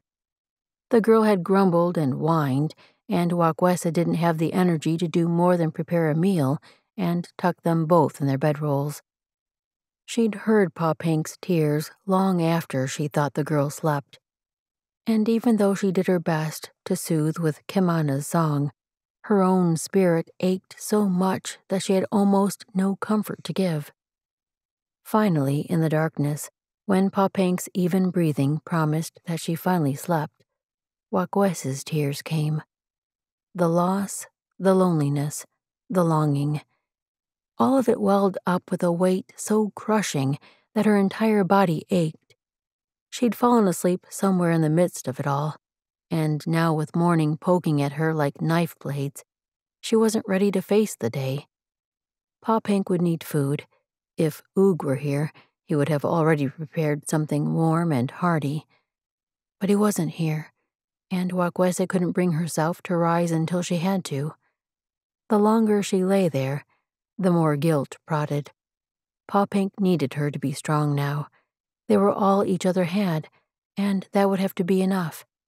They would rise from this pain and make a life they would enjoy. She had to do that, for Pa Pink.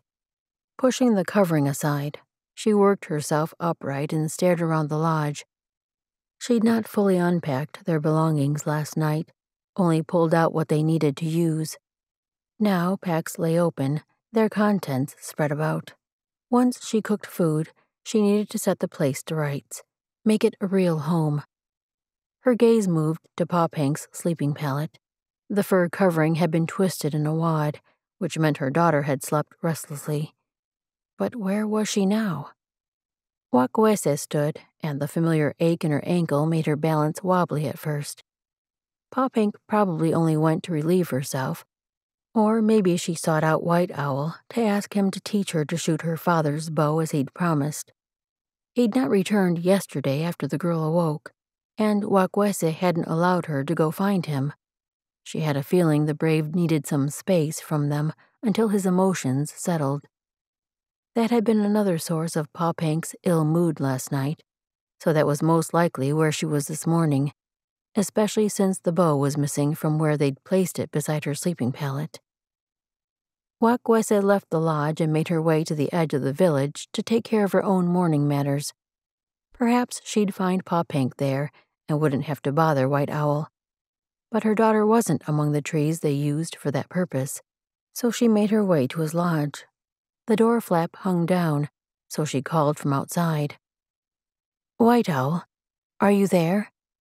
Is Pa Pink with you?" Rustling sounded within, and she waited, doing her best to ignore the tightening in her belly. If only she didn't have to face him so soon. The flap moved aside and he stepped out. His face held little expression, nor did he speak even a greeting. "Is Pa Pink there? I think she brought you her bow." He shook his head. "She's not here." A ripple of unrest spread through her. "Did she come earlier?" She peered toward the flap, but could see little through the cracks on each side. Surely he wouldn't be hiding her daughter from her. "I haven't seen her at all this day." As if he'd heard her thoughts, he pulled the flap aside and held it for her to look within. He'd not unpacked either, and there definitely wasn't a young girl hiding among the bundles. She stepped back. "Where is she, then?" Even as she spoke the question, her heart realized the truth. But surely Pa Pink wouldn't have gone after Oog. Both men rode horses, and they would be far away by now. Besides, how would she know which direction they traveled? "Have you checked with her friends?" White Owl's voice tapped at her thoughts like a buzzing fly. He was right. She needed to search the village first before going after Oog and Louie. Yet every minute mattered. She finally met his gaze. "Help me check the lodges. You start on that side of camp and I'll search this way." Even as she ran to begin asking every person she met, her mind spun to form a plan for how she would find Oog. She would need a horse and supplies, and someone more powerful to lead her to her daughter. She couldn't let White Owl come with her this time, not to find Oog and Louie, but maybe she could beg him to pray. "I can't be certain it was him. I only saw him from a distance." Oog pulled his rifle from the scabbard where he'd stored it while they dismounted to let the horses drink and rest. He scanned every nuance of the mountain slope where Louie had seen the stranger. Nothing moved, not even the swaying of a bush. He kept his focus there as he spoke. "The man you saw was wearing the same thing the attacker wore?" What were the chances 2 men in this wilderness would be dressed the same? Definitely possible, as vest, shirt, and buckskin leggings were all easily traded for in the forts to the north. But the coincidence seemed too strong. "Yeah, but like I said, I only got a glimpse." Louie also studied the mountainside. "You think he's been following us this whole time?" "If it's the same man, I'd say so. At least we're leading him away from the village." One more confirmation Oog had done the right thing in leaving Watkuese and Popank with her people. A single man wasn't likely to attack an entire Shoshone village. If he wanted vengeance, Oog and Louie would be much more likely targets. They needed to tighten their guard, though. No matter what, Oog would not let that murderer hurt Louie. "We'd better get moving again," Oog said. "I like to draw him farther away from the girls." They'd only ridden a couple hours the night before when Snowy started limping. Oog would have traveled all night to put more distance between him and the place that caused this aching inside him. But he couldn't force the mare to keep going with an injury. She'd been better this morning, but they'd taken the riding slowly today, stopping often, like now. They mounted their horses, and Oog turned his gelding to study the slope once more. Was the man hiding behind a rock watching them? He'd not stolen a gun when he'd escaped. So how would he attack? A clatter sounded to his left, and he jerked his gaze that way. A rider approached through the pass where the 2 mountains met. He lifted his gun to his shoulder so he could aim quickly, if he needed to. He didn't recognize the horse, but the rider's coat. His heart lurched, and he plunged his heels into his gelding's side. Watkuese. She'd come after him. Even though he shouldn't encourage her, if she'd come to ask him to stay with her. His mind leapt from one happy scenario to the next as he closed the distance between them. Yet as she drew near, her expression held no pleasure. Worry, or maybe even fear, drew her features tight. His own insides balled into a fist as he reined in beside her. "What's wrong?" Her horse's sides heaved. "Popank, has she come to you?" She peered past him as though maybe the girl had been following. His heartbeat pounded faster. "She's missing?" Watkuese's voice turned panicky. "When I woke this morning, she was gone. I thought she'd come after you." Would Popank have attempted that? A young girl on foot? Bile churned in his belly with the thought. They'd covered a lot of rocky territory. A 6-year-old surely wouldn't have been able to find them. "Did she take a horse?" Could she have even caught and mounted a horse on her own? Maybe she had a pony she was accustomed to riding. "I don't think so." Watkuese turned her mount. "I have to get back. Maybe she went a different direction." "Wait." Oog shot a look up the mountain to where Louie had spotted the stranger.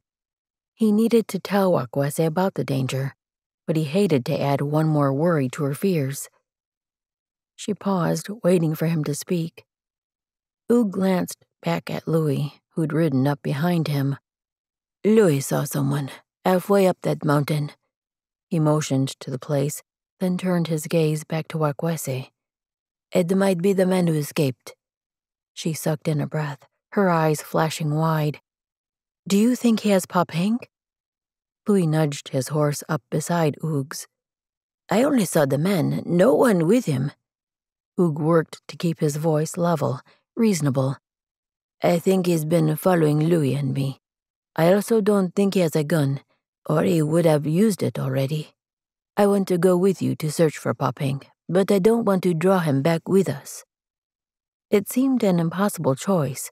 With Pop Hank missing, he couldn't not search for her. He'd vowed to keep her and Watkuese safe, and he couldn't leave until he knew she was protected in the village again. Why had she left to begin with? That question worried him almost more. She'd given him her word not to run away again. Did she think that ended when they reached their destination? Or did she think he'd broken his promise, so that allowed her to also? The ache that had pressed in his chest since he rode away yesterday now twisted tighter. He'd hurt her. He had to make this right, had to find that sweet little girl, but he couldn't bring danger with him. Chapter 21. I'll go after the man. Something in Louis's tone clenched so tight that his voice sounded like a stranger's. Oog twisted to face his brother. You can't go by yourself. He's already proven he's dangerous. I doubt he'd hesitate to kill you if given the chance. He can hide and attack when you ride by. He'll have the upper hand even without a rifle. You need 2 people at least. His brother eyed him with a look Oog had never seen before. His eyes darkened, hardened, as if someone else had taken over his body. You don't have to protect me this time, Oog. I'm capable of watching my own back. I'll find the man and do what needs to be done with him. You look for Pop Hank. You might be the only one who can track her. But even more than that, if she's hiding, I think you're the only one she'll come out for. Louis's words sank over him like a pressing weight, and Oog closed his eyes as he sorted through all the angles. If Pop Hank had run away because of him, whether she'd come to find him or simply because she was upset, he had to find her. Louis was right. Pop Hank possessed so much talent at hiding. She might never be found unless she came out on her own, and she might not do that unless he was there to beg and apologize. He looked to Watkuese, who was regarding him with a wary expression. She couldn't trust him, and though he understood why, that fact twisted the pain inside him even more. He'd left for their own good. He hadn't meant to cause so much hurt. Turning back to Louis, he nodded. Maybe he could talk some sense into him. Will you stay here while I'm gone? Snowy's leg could use a rest, too. Louis shook his head. I'm going up to the place where I saw him. If I can't catch him, I'll at least keep him running so he doesn't follow you. Oog had to force himself not to argue. Louis was a man now, though still so inexperienced. Stay away from rocks he might be hiding behind, and try not to ride through woods or close to trees. One side of Louis's mouth tipped in a look closer to his usual expression. Go. I'll come to you in the village in 2 days. Wait for me there. Oog stiffened. He wouldn't sit around while his brother was out in danger. But for now he nodded. Be careful. Then more words pushed up. Something he'd never actually spoken to Louis, though he hoped his brother knew it. Still, he had to make sure. His throat closed, but he forced his voice out anyway. I love you. Now both sides of Louis's mouth pulled high. I know. I love you too. He knew it was time to move on when the tears burned his eyes. Oog gave a final nod, then turned and nudged his gelding beside Watkuese's mount as they started forward. They had a little girl to find. Oog patted his gelding's lathered neck as he peered at the ground. They'd been riding hard for a couple of hours, and the ground had leveled off, which meant they were nearing the village. Pawpink might have been able to follow their horses' tracks to this point, which meant he would be able to find her prints if she'd been at this place. He could see nothing except hoof prints from when he and Louis had ridden the other direction through here yesterday, and Watkuese from earlier today. He'd never imagined he'd be traveling the same ground again so soon, with this desperation he could taste. He had to find Pawpink. The sun had already passed the noon mark in the sky. What if he didn't find her before night came? Any animals she encountered would frighten her, but the cold would be far worse. And if that attacker followed them back? Oog had to clear his mind. Every part of him needed to focus on finding a set of tiny moccasin prints. There. He slipped from his gelding's back and crouched beside the winter-brown grass. The stalks were crushed in the pattern of a small foot. He turned and searched for another going the direction he and Louis had traveled. Yes, a second track. Then a third. He stayed bent low so he didn't miss a single flattened grass blade as he walked alongside the route the girl had taken. "You found her trail?" Watkuese's voice held hesitant hope.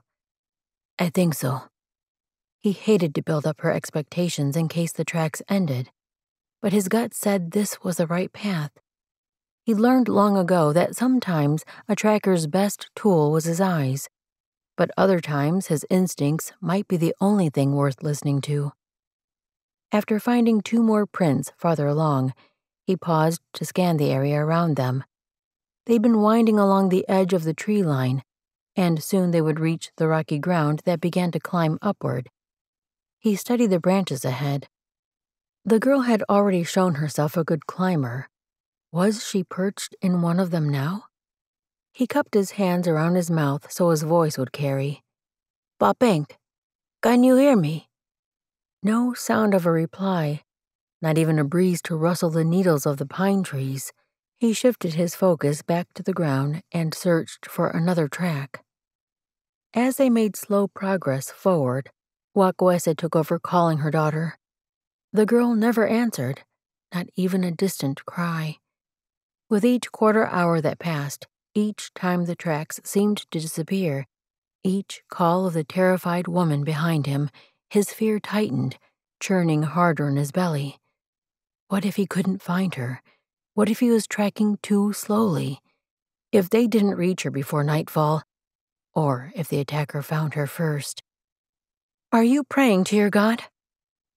At the sound of Watkuese's voice, his gaze jerked up to her. They'd spoken so little to each other since she first told of Pawpink disappearing. First, they'd been riding too fast for conversation, but now the barriers between them loomed so large, not only all the unspoken words from his leaving, but also that cloying fear for Pawpink's safety.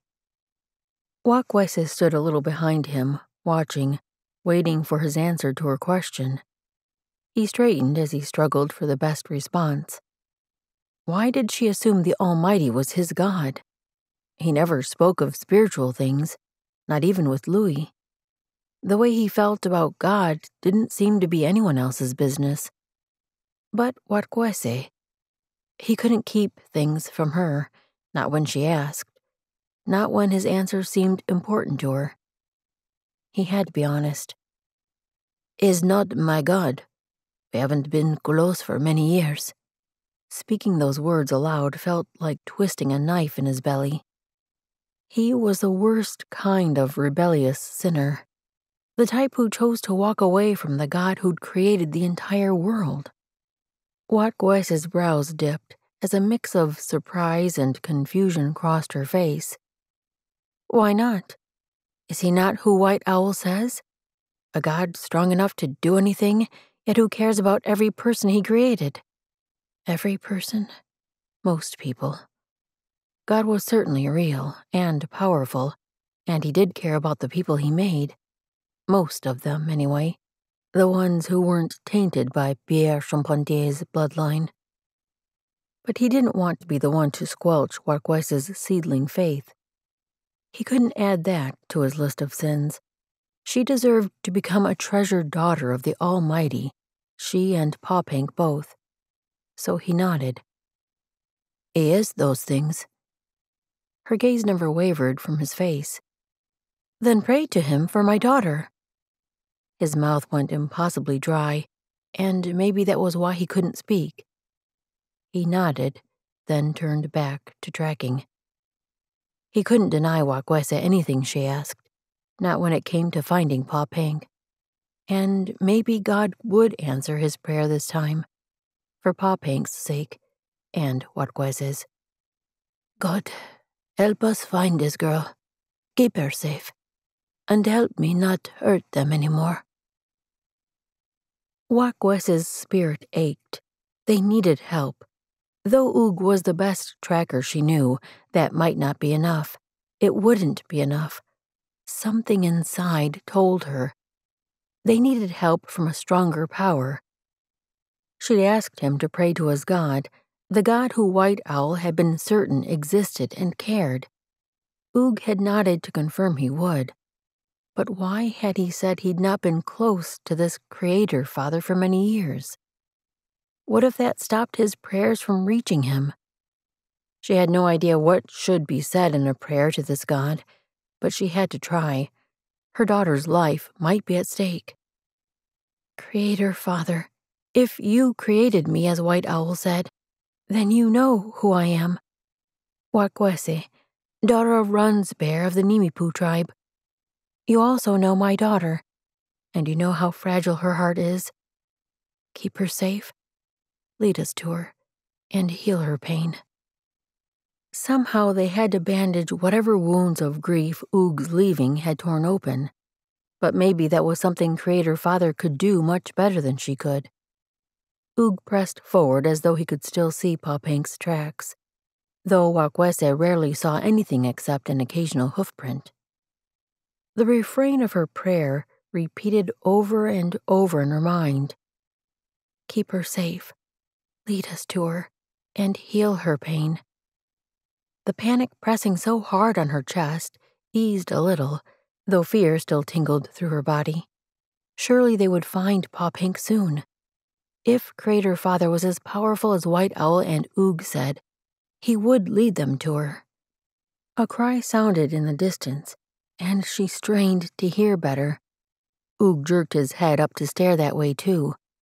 The noise didn't sound human, but it definitely rang with distress. No other noises came. She kept her voice soft, though she couldn't keep the worry from her tone. What was that? Maybe a mountain sheep or goat, but I've never heard them make that noise. Oog also kept his tone quiet, and his gaze focused in the distance. Should we go see what it is?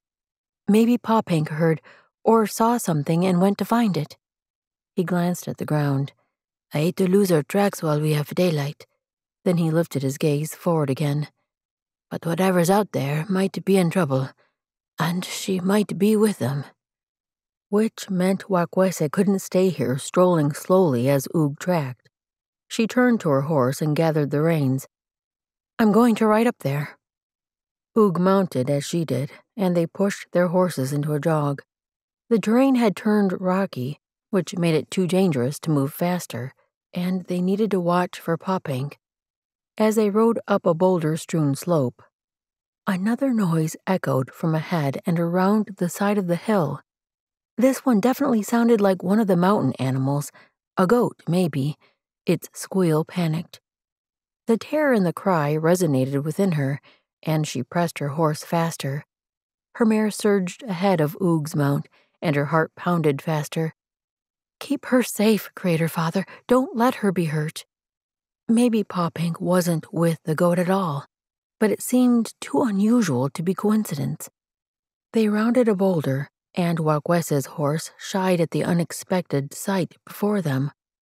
Watkuese gripped her reins and tugged the mare to a halt. Paw Pink knelt within a cluster of brush and rocks. Hair was matted over her face, and branches obscured parts of her body.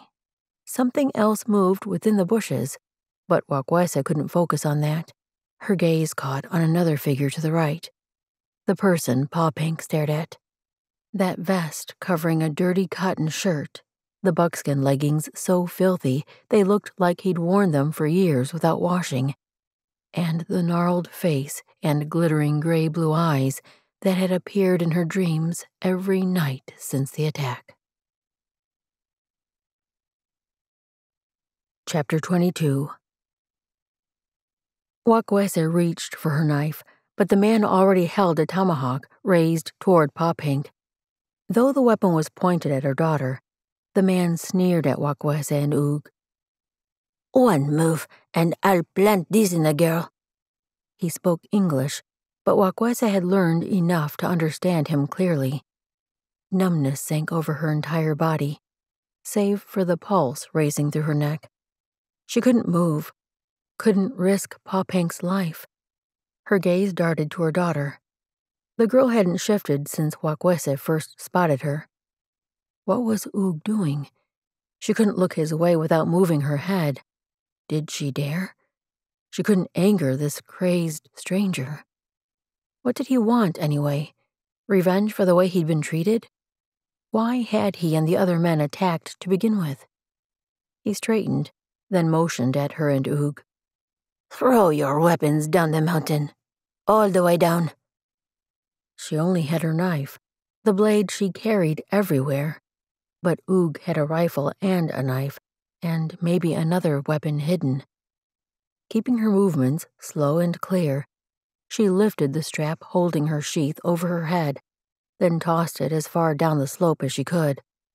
She dared a quick glance at Oog to see that he was doing the same. His gaze was locked on the stranger, his eyes intense. "What do you want?" Oog's voice came calm and steady, nothing like the racing through her chest. "Maybe I can give it to you now." The man ignored his question. "Get off your horses. Go stand by the girl, but one at a time. You first." He motioned to Watkuese. She gripped her horse's mane tight to keep her arms from trembling as she leaned forward and slid off. Her knees nearly buckled beneath. Not from fear for herself, not much anyway. This enemy still held the honed blade of his hatchet raised toward Pa Pink. How good was his aim? She couldn't risk testing him. She had to work hard to keep from running to her daughter, but she managed to stay flat-footed as she walked. When she reached the bushes, she finally had a better view of the other creature tangled in them. A goat stood within, legs spread, mouth open and panting. How long had the animal been here? Pa Pink must have been drawn by its cries and tried to climb in and rescue it. Her daughter still barely moved, but her gaze had swiveled to stare at Watkuese, with terror shining in her wide eyes. Watkuese's own eyes burned, and her arms longed to reach in and pull her daughter from the tangled branches, to wrap her tight and soothe away the fear, to never let anything hurt her like this again. Creator Father, help us. The man was barking orders again, telling Oog to come stand with them, but not too close. Oog obeyed, and though nearly an arm's length separated them, his solid presence eased through her like a calming blanket. If anything could be done to get them out of the situation, Oog would do it. But this might be a battle only Creator Father could win. Oog's voice rumbled from beside her, as solid as the man. "What do you want from us? I'll give you all I have. You can do what you want with me. Let the woman and child go." Once more their attacker's face twisted into an ugly sneer. "They won't go free, and neither will you. You'll watch them die first, just like I had to watch my brothers die. An eye for an eye, the good book says. A life for a life." His brothers. The other two men who died during the attack. She slid a glance to Oog, knowing what drove the stranger to this point made their situation feel hopeless. A man that desperate, who'd watched his brothers die in front of him. Perhaps he could be reasoned with, or perhaps his thinking had gone beyond all reason. "I'm sorry your brothers died." Oog must have had the same thought, for it sounded like he hoped to talk the man into changing his mind. "One of my brothers was killed last year. and I still grieve him. But murdering an innocent woman and child won't bring them back. Nothing will, but their blood cries out from the ground just like Cain and Abel. Anger ground the man's words through his tight jaw. She had no idea whose names he spoke of, but his pain was thick enough to feel. That's why I can't let you have my brother either. Another voice sounded from beyond the bushes, this one tight and menacing, yet with a familiar ring. Their captor spun to face the newcomer. He raised the tomahawk higher even as he stepped back. Drop your rifle, or I'll kill the girl first. An explosion ripped through the air. The man screamed as a bullet slammed into his body, jerking him back. Then he slumped to the ground in a heap, the tomahawk falling from his grip with a clatter. Everything happened so fast. She had to blink to bring her thoughts into focus. The newcomer moved into view. Louis. Oog jumped into action, stepping around her to wade through the branches toward Pop-Hank. The moment Oog reached the girl, she launched into his arms. He hoisted her up, pulling her out of the brush, then wrapped her in his tight hold. The pair of them blurred as tears streamed down Watkuese's face. Her daughter was safe. Oog held her tight, and he wouldn't let anything happen to her. The selfish part of her wanted to be the one Pop-Hank clung to, but she could be content with this. Then Oog turned to her, and Pop-Hank lifted her head from his shoulder. The girl reached out to Watkuese. Her heart sang as she stepped forward. Oog opened his arm to bring her into the circle, to close her in. She wrapped her own arms around each of them, breathing in the scent of safety, of love. Oog had never felt such intense relief as he did holding his girls. Maybe he had to stop thinking of them as his, but in this moment, they were. Pop-Hank started to wiggle, so he eased his hold on Watkuese to give them both some air. He shot a glance at where Louis was poking through the brush. Fella, there you go. Louis tugged the goat out from the branches. When the animal finally stood free, it still didn't move, just remained with its legs spread as though in shock. Louis stroked its neck, and Pop-Hank squirmed again to get down. Oog shifted his focus past his brother to the man lying on the ground. Blood had spread across the front of his vest. He looked lifeless. It should be safe for him to set Pop-Hank free while he went to check their attacker's body. As soon as he placed the girl on the ground, she edged toward the goat, reaching out a hand to the animal. As Oog stepped around the group, he couldn't help watching them. Louis continued petting its neck. Come meet our friend. I think he likes being stroked here. He guided Pop-Hank's hand to the thick hair. Oog turned his attention to the man on the ground. Perhaps he should grab Louis's gun before approaching, but the stranger's face had already turned nearly gray, and the whites of his eyes showed. He'd seen enough dead men to know the signs. Still, he reached down and scooped up the tomahawk before stooping by the man's side. 2 fingers at his neck confirmed no pulse. Oog let himself pause there for a minute. What an awful way to end. 3 brothers, just like his own siblings. If they hadn't chosen to attack, they might still be riding together, trapping or exploring or whatever else they'd chosen to pass their time. Had it really been an addiction to strong drink that drove them down this path? With his own brothers, that same addiction had taken Raphael. Now only he and Louis were left, and he would do everything he could to make sure neither of them ever touched the stuff again. He glanced back at Louis, who held the goat while it sniffed Pop-Hank's hand. A smile had crept up her face. Thank you, God, for bringing back our smile. Oog pushed up to his feet and approached the group. Watkuese stood just behind her daughter, as though afraid to let her out of arm's reach. He couldn't blame her. I guess we better let this fellow find some food and water. He's thirsty. Louis pulled his hands away and stepped back. The goat stood still for another heartbeat, then wobbled forward. Its legs looked stiff at first, but after a few steps it trotted down the slope. They all watched it go, and it seemed to take a bit of the brightness from the air around them. Finally, Oog turned back to the group.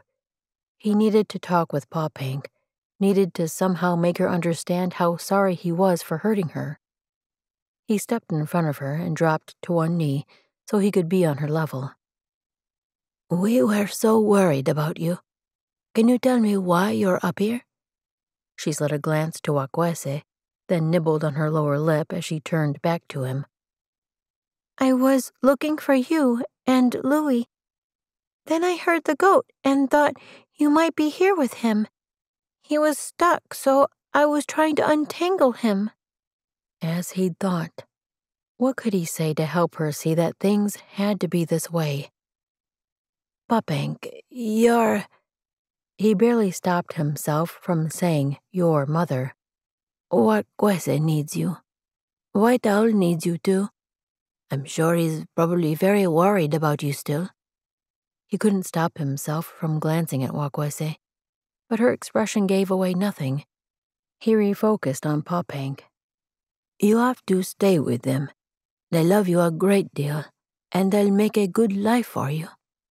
As he spoke, her jaw jutted out in that stubborn look he'd seen before. When he finished, she shook her head. I'm not going back unless you come too. You have to be with us. We can be a family. Red rimmed her eyes, and she sucked in a breath that sounded too much like a sob. His own eyes burned, and emotion clogged his throat. He couldn't do this. He wasn't strong enough to break her heart again. But he had to. For her sake and for Watkuese. White Owl was the better man for them.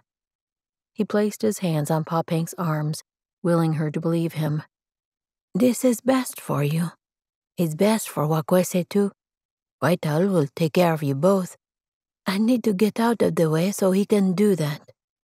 He could feel Watkuese's shift, but he kept his focus on the girl. But then Watkuese's tight voice sounded, drawing their focus to her. I am so weary of everyone thinking they know what's best for me. My entire life, men think they know what's best for me. Her voice rose with each word as she glared at him. I have a mind of my own, and I know what I want. She pinched her lips together as though debating what to say next. It didn't take her long to take on that determined look again. I happen to agree with Pawpank. You, Hugh Charpentier, are what's best for me. For both of us, I'd say. He could only stare at her. Had she actually spoken those words? Or had he simply wanted to hear them so badly that he'd imagined her voice? But that determination on her face was softened by something that looked almost like hope, and maybe a little embarrassment. He slowly eased up to standing, his gaze locked on Watkuese's face. Could she really mean it? Even if she wanted to choose him, even if she was willing to take on a man who often didn't say the right thing, a man with Pierre Charpentier's blood running through him, even if she was willing to take the risk. But White Owl, he's the better man. I think he'll be good to you. Watkuese's eyes glistened, her mouth softening.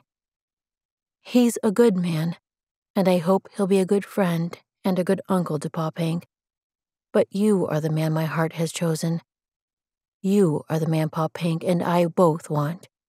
Will you come back to us? His heart thundered, and his breaths came so quick that he could barely keep up with them. Could she really choose him? Could he let her? As he stared at her, her brows rose in a look almost coquettish, daring him to say no, daring him to say yes. Pawpank must have moved aside, for nothing stood between him and Watkuese now. He stepped forward, closing the distance. He took her arms, like he'd done with Pawpank, but the feel of her sent a very different reaction through his body. He took in the strength of her expression, her intense beauty that always tightened his chest. Are you sure? He had to give her one more chance to change her mind. She lifted her chin the tiniest bit. I know my mind and my heart, and they won't change. So much joy washed through him that he might explode. He couldn't speak, so he leaned down and pressed his mouth to hers, giving her his answer in the best way he knew how. And he made sure his yes was very, very clear. Epilogue.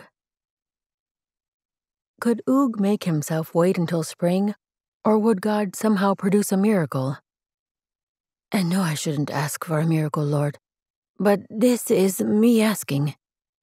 He stepped out of the lodge where he and Louis had been staying and headed toward the river to sort through his thoughts. He and God had been talking a lot more since Pa Pink's kidnapping a few days before. When he asked a question or sought help from the Almighty, he'd been more than a little surprised at how often he'd felt answers pressed upon his spirit. It seemed God really did care about the eldest son of Pierre Charpentier. The fact that Watkuese had agreed to marry him was solid proof of that fact. Which brought him back to the question clouding his mind. He and Watkuese could take part in the Shoshone marriage celebration right away, but he longed to have family around. He had Louis, of course, and Pa Pink would have her uncle there, but none of Watkuese's family would be here. Her parents or brothers or Otskai, her cousin who was like a sister to her. As for his family, it would be nice to have Colette and her little one. He had so few relatives left. He counted every person, even those connected only by his brother's marriage, and even Colette's group of friends who'd taken him in. Though he'd done his best to keep them at arm's length, they were the closest thing he had to friends. It seemed wrong not to include all those people in the celebration of the happiest day of his life. But with winter coming on, they wouldn't be able to cross the mountains again until spring, not with an easy passing anyway. A figure sitting beside the water drew his attention. White Owl. Oog shifted his direction to head toward the man. He'd been meaning to speak with him, and now might be the best time, out here where they could talk without an audience. When they'd first brought Pa Pink back after the attack, White Owl had taken his niece in his arms and clutched her tight, then spoke a few quiet words, telling her not to run away again, no doubt. The man really loved his niece, that was clear. Since then, White Owl had surely heard the news that Oog and Watkuese were to be married. It had spread quickly through the village. He had to clear the air with this man. He needed to do everything he could to make sure White Owl stayed a part of their lives. White Owl appeared to be whittling an arrow, with a stack of a half-dozen others lying beside him. He didn't look up as Oog approached, but he had no doubt the man knew he was there. Oog stopped a few steps away and stared out at the river. Not a large body of water, more like a wide creek moving swiftly. He couldn't help remembering the river where they'd nearly lost Pa Pink, but this water came no deeper than his knees. She would be safe here. How should he start the conversation with White Owl? He should just say exactly what he meant. Surely White Owl would appreciate candor. He kept his focus on the water as he spoke. You're a good man. He slid a glance toward the brave. I didn't want to think that when you first found us on the trail, but you proved it over and over. I just want you to know how much I respect you. I'm thankful Pa Pink has you for an uncle. And I'm thankful you know God and can teach her about him. White Owl glanced up at him, his gaze measured. I will tell her what I know of the Creator, Father, but I wish it was more. I had little time to learn from the missionaries. You must also speak of Creator, Father, to my niece. Surely you know him far better than I do. Oog swallowed. I might know more facts, but I'm just now becoming acquainted with him. I think maybe this is something she needs from both the men in her life. White Owl turned to stare out over the water, his manner turning pensive. I will teach my niece everything I can while I'm here, but I think maybe I won't be in this village much longer. A weight pressed Oog's chest. He could understand why White Owl might not want to spend time in this camp for a while. Oog had experienced the pain of loving Watkuese from a distance, and it was miserable. Perhaps time away would bring healing. Lord, help him find his place. Send the woman you have planned for him. White Owl turned to meet his gaze. I can see you love them. Take care of them both. The unspoken, for me, filled the space between them. The man truly did plan to leave, probably soon. Perhaps he wouldn't be willing to wait until spring to accompany them back to the Nimipu camp for a ceremony. Or maybe he'd meet them there. For now, Oog held the man's gaze and nodded. I will.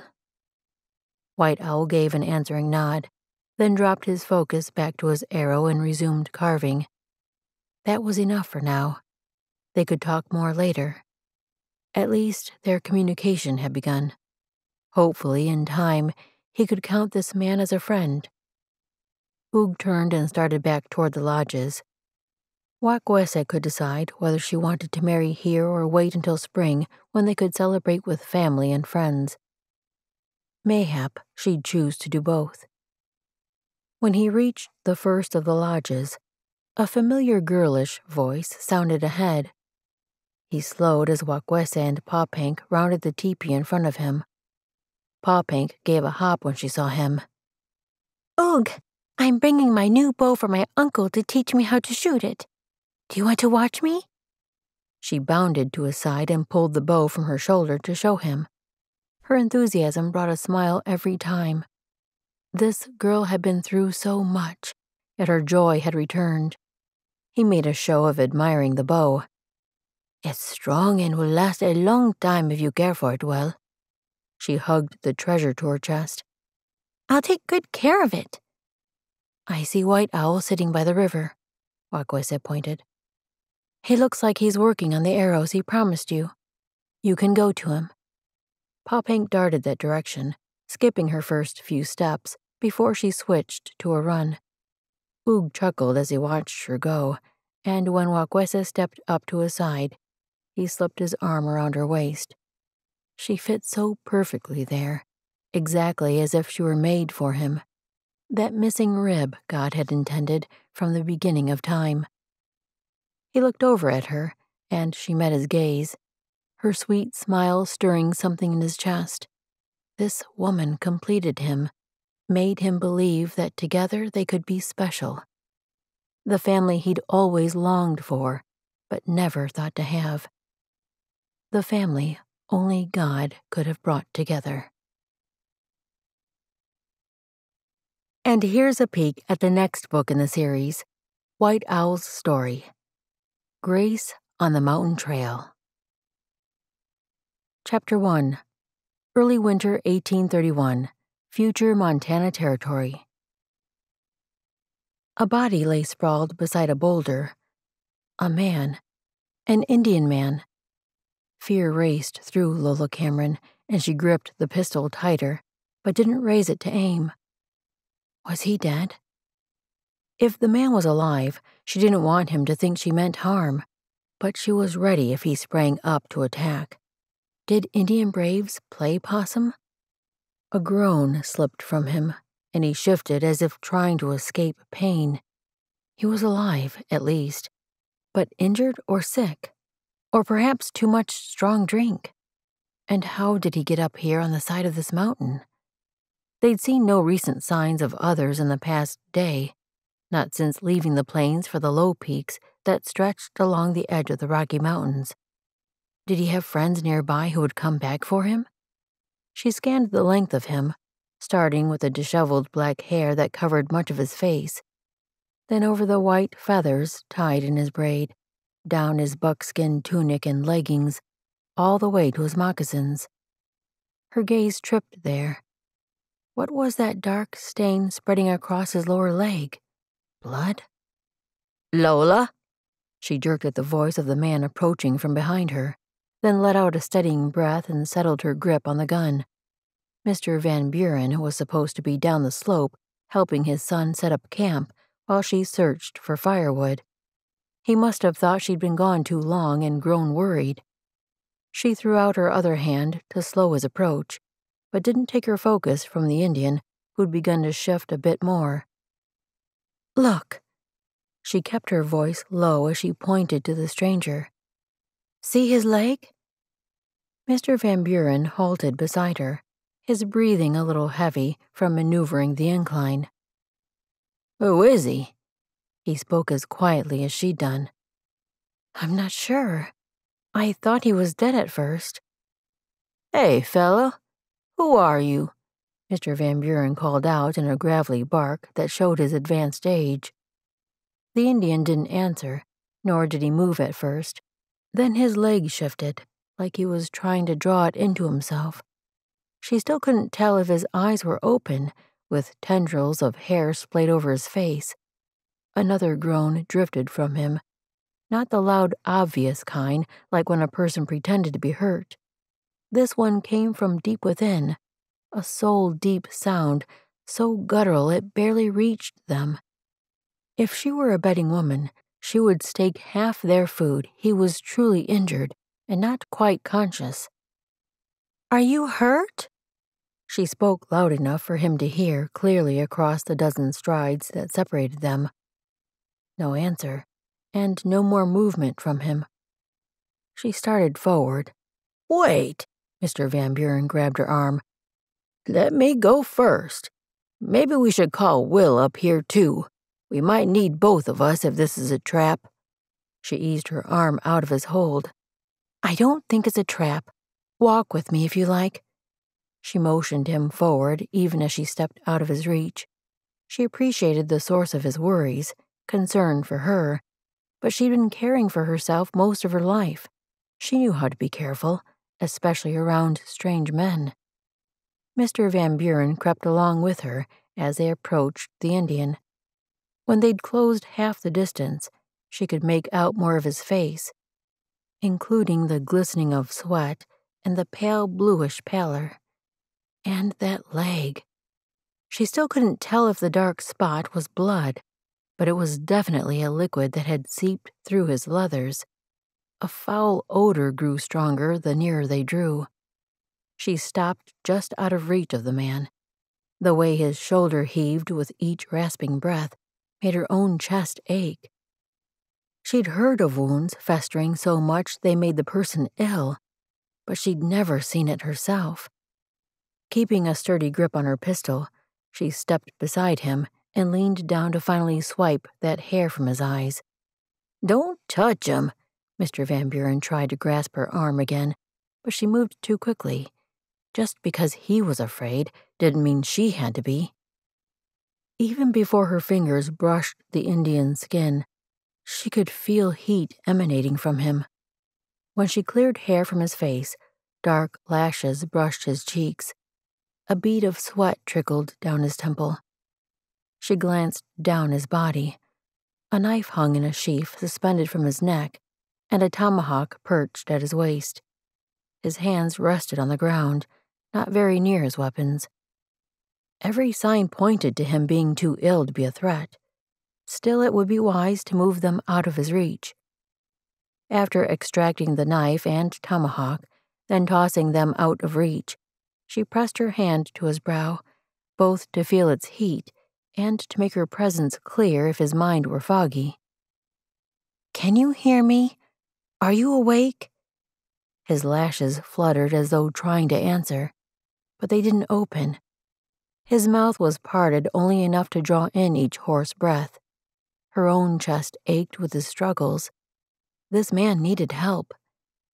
She glanced around the little clearing, the boulder on one side and a few trees blocking the wind from the south and west. This could do for their camp. It would certainly be easier than trying to carry this Indian down the hill to where Will was staking the horses. She looked up at the man hovering beside her. Can you yell for Will to bring our supplies up here before he unsaddles the horses? I think we'd better camp in this spot so we can help this man. Lola. Hesitation laced Mr. Van Buren's voice. She worked to keep the frustration from her tone. We can't leave him to die. We have to at least see what's wrong with him. I'm getting Will." As Mr. Van Buren turned and called through the trees to his son, Lola shifted her attention to the Indian's leg. She needed to see what lay beneath that legging. Maybe removing the moccasin would show her enough, and she wouldn't have to cut the leather. As she shifted down to his foot, the reality of what she was about to do nearly slapped her. She was touching a perfect stranger, a man, an Indian, and she intended to remove his footwear. Women didn't do such things. Yet a glance at his face showed that his eyes remained closed, his breathing still labored. Some situations required letting go of decorum. "I'm going to take off your moccasin. I need to see your wound." She paused, but he didn't answer. Did that mean it was safe to proceed? She had to lay her gun across her lap and use both hands to unlace the moccasin. With the leather spread apart, she could already see the dark skin beneath. It held a deep purplish tint, too dark even for a native man. She didn't have to remove the moccasin from his foot, for she could reach the bottom of his legging now. The stained area was in the middle of his calf, and the leather stretched tight around what must be significant swelling.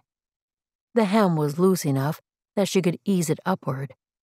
As she did, more skin revealed a thick, grayish liquid, the source of the foul stench. Her stomach turned, and she had to clamp her mouth shut to keep her stomach's contents intact. The legging wouldn't raise any more, not without tugging it across the wound. She reached for the knife she'd strapped to her waist. Even as she examined how best to maneuver the blade to cut the leather without cutting the skin, she had to strain to push away her dizziness. There seemed no better way than to pull the legging enough to fit the tip of her knife between the leather and the skin. She might bring pain, but it had to be done. If there was any chance to help the man recover, she had to clean the wound and douse it in salve. She just fit the tip of her blade against the buckskin when a sharp voice made her jump. "Lola, what are you doing?" She glanced over her shoulder to see Will stomping toward her. He held his rifle with both hands, the stock tucked loosely against his shoulder and the barrel pointed at the Indian. She braced herself over the Indian. "Don't harm him. He's injured and very sick. I have to cut this legging open to see how bad the wound is." If Will Van Buren injured him even more, she'd give him a taste of his own actions. She'd always gotten along fine with Will before he and his father agreed to accompany her west, but he'd not been especially kind to the other Indians they'd met on the journey so far. Showing too much bluster didn't make friends of anyone. He stopped beside her, then used his boot to nudge the Indian's shoulder. He must have pushed hard, for the brave groaned another of those heart-wrenching moans. She shooed Will back. "Can you make camp while I tend him? We're going to stay in this clearing." Usually she helped set things up and handled food preparation, even though she was paying both men to escort her through this wilderness. But they were in this journey together, and she'd never expect another to carry her share of the work. Just now, however, she had another task that needed her full focus. This Indian's life may well depend on her. Pain shouted to White Owl, summoning him out of the mist. He didn't want to face the torture, but he couldn't seem to resist its tug. Little by little, the blackness receded as he moved toward the sliver of light. Voices sounded around him. Was this one of his spirit dreams?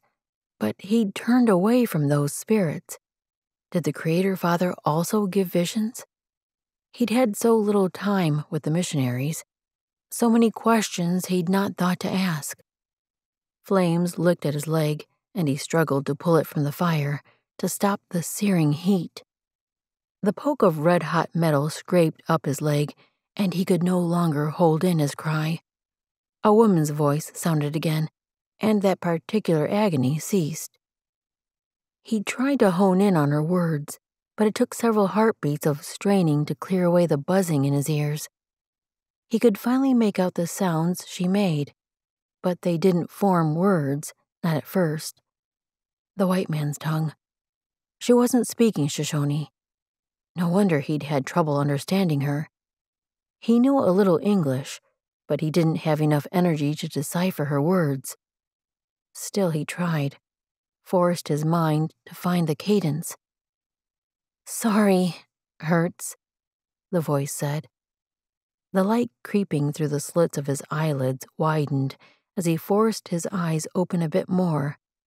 A figure hovered over his lower body. What had happened to him? He struggled to make his thoughts work. Buffalo. His horse had been running beside a bull. He'd drawn his arrow, hit his mark. The sensation of flying swept through him, then the pain searing his leg intensified. Now he remembered. The sharp point of a rock had pierced just above his moccasin. He'd lost his horse that day too, and had turned back toward the mountains on foot. He glanced around him, but his eyelids wouldn't open wide enough for him to see much. Only enough to know he must be in the mountains now, what with all the rocks and trees around. He shifted his attention back to the figure. She must be the woman he'd heard before. Then another form joined her. A man, from the sound of his voice. White Owl should get up, should find out who these strangers were, learn whether they be friend or enemy. But he had no strength, not even enough to keep his eyes open. His lids drifted shut, and he forced his focus on understanding their words. The man was speaking now. "Looks bad. Cut off. Leg." Surely the man didn't mean what it sounded like. Did they think him dead, that they would slice off his limbs? He worked to gather every bit of strength he had. No matter what, he would show them he was very much alive. This has been Peace in the Mountain Haven, Call of the Rockies series, Book 7, by Misty M. Beller. Narrated by Leonor A. Woodworth. Copyright 2022 by Misty M. Beller Books. Production copyright 2022 by Misty M. Beller Books. Thank you for listening.